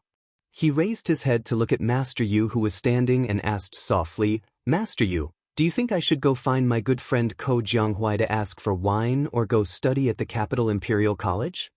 Yu Wei frowned and said, "You should ask that grandfather of yours who did not follow the great exodus to West Chu, not me." Qi Shent's smiled playfully. "West Chu? Shouldn't it be to Chu? All right, I already know the answer. This one will go to Great Peace City now." Yu Wei smiled coldly but did not speak. Qi Shent's slowly stood up and looked straight at this woman who rejected all men. He said in a gentle voice, "Xuanji, can you wait for me for 3 years? In 3 years I will definitely be famous. Everyone in the court will know of me, Qi Shent's, as well as Ko Jianghuai." Yu Wei actually smiled. This was a scene that Qi Shent's had never seen before. Just when Qi Shent's thought he had a chance, Yu Wei looked out the window and said calmly, "So what if you are Ko Jianghuai? Even if you are the great official Chao Chongqing, so what? Is he very powerful?" Yu Wei smiled strangely and asked again, "Is he really very powerful? Is he the #1 in the world?" Qi Shent's immediately felt a chill run through his body as if he had fallen into an icy cavern. In terms of family background and fame, Qi Shent's really could not match up to that person. The hereditary king of Bailiang who had 300,000 cavalry in the world. The person who had reached the top of the martial evaluation and made Li Yang and Beimang bow to him. Chapter 12:35. Qi Shent's quickly recovered from his dejection and shook his head. His eyes were resolute as he said, "It's not the same. I will climb up step by step from an ordinary pawn." Yu Wei seemed to have heard the funniest joke in the world. She wanted nothing more than to burst into laughter. She waved her hand and said mockingly, "Don't say any more. I'll laugh myself to death. Qi Shent's, I won't hold you back from making contributions on the battlefield." Qi Shent's didn't get angry. He asked, Before I leave, I want to know what's so funny. It's better to enjoy it together than to enjoy it alone. Yue stretched out her hand. It was clear that she wanted him to leave. Qi Shentz lived up to his reputation as the Qi family's pillar. He had a decisive personality and didn't make any loathsome one-sided love. He strode out of the room. Yue waited until he was far away before crouching down and picking up Wu Mainyang. She looked at it with a smile in her eyes. Someone once told a joke. He said that the tortoise and the rabbit ran away one after the other. In reality, the rabbit would never be able to catch up to the tortoise in its entire life. He called this a paradox and even used a wine cup and chopsticks to explain it for a long time. However, I still think it's twisted logic and a joke. Wu Mainyang, don't you think so? She pressed her cheek against the white cat's head. Her eyes were sorrowful as she said softly, Wu Mainyang, is it because no one bullies you that you feel lonely? Yue slowly closed her eyes. A person lives here, but their heart dies there. Isn't that a paradox? After putting down the painting scroll, the little wooden fish bounced back to the door. When it saw Yue crouching on the ground with a face full of tears, it immediately flew into a rage. It quickly ran over to Yue and crouched down. It said angrily, Big sister you, did that lecher surnamed Qi bully you? I'll kick him to death right now. Yue opened her eyes. She was a bit helpless. She smiled gently and said, No. The goat horn girl was a bit doubtful. Really?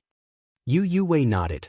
The little girl waved her fist and said, Sister Yu, didn't you secretly tell me that guy was the master who defeated old immortal Wang? Humph, last time he said that my fist technique was invincible and my leg technique was unparalleled.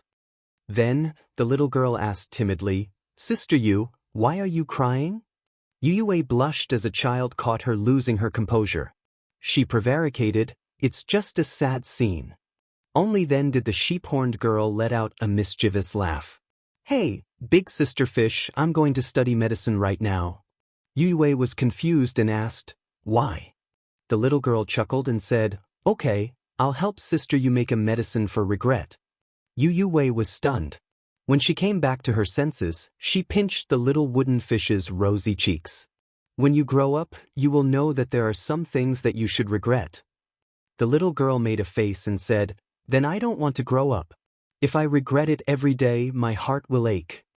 Yue smiled and stood up. Holding the big white cat in one hand and the little wooden fish in the other, she walked out of the house. On the way back, they passed by the Buddha's palm lake. The little wooden fish couldn't help but click her tongue. The snowman that the white-haired brother made last time was really, really big. For some reason, the goat-horned girl inadvertently raised her head to look at Big Sister Fish. She lowered her head as if she was looking at her own chest. Then, her appearance was probably the delicate and alluring that the lechers often talked about. The little girl gasped. She understood. That guy who had once freeloaded at her house must have molested Sister Yu there. While the goat horn girl defended Sister Yu, she was also curious. It seemed that Sister Yu wasn't angry. Instead, she was happy. She still didn't understand the love and hatred between adults. The little girl, who was the head of the household at a young age, sighed and said to herself, Sure enough, the name of the medicine for regret is forget each other in Jianghu, and the root of the illness is can't help each other in need.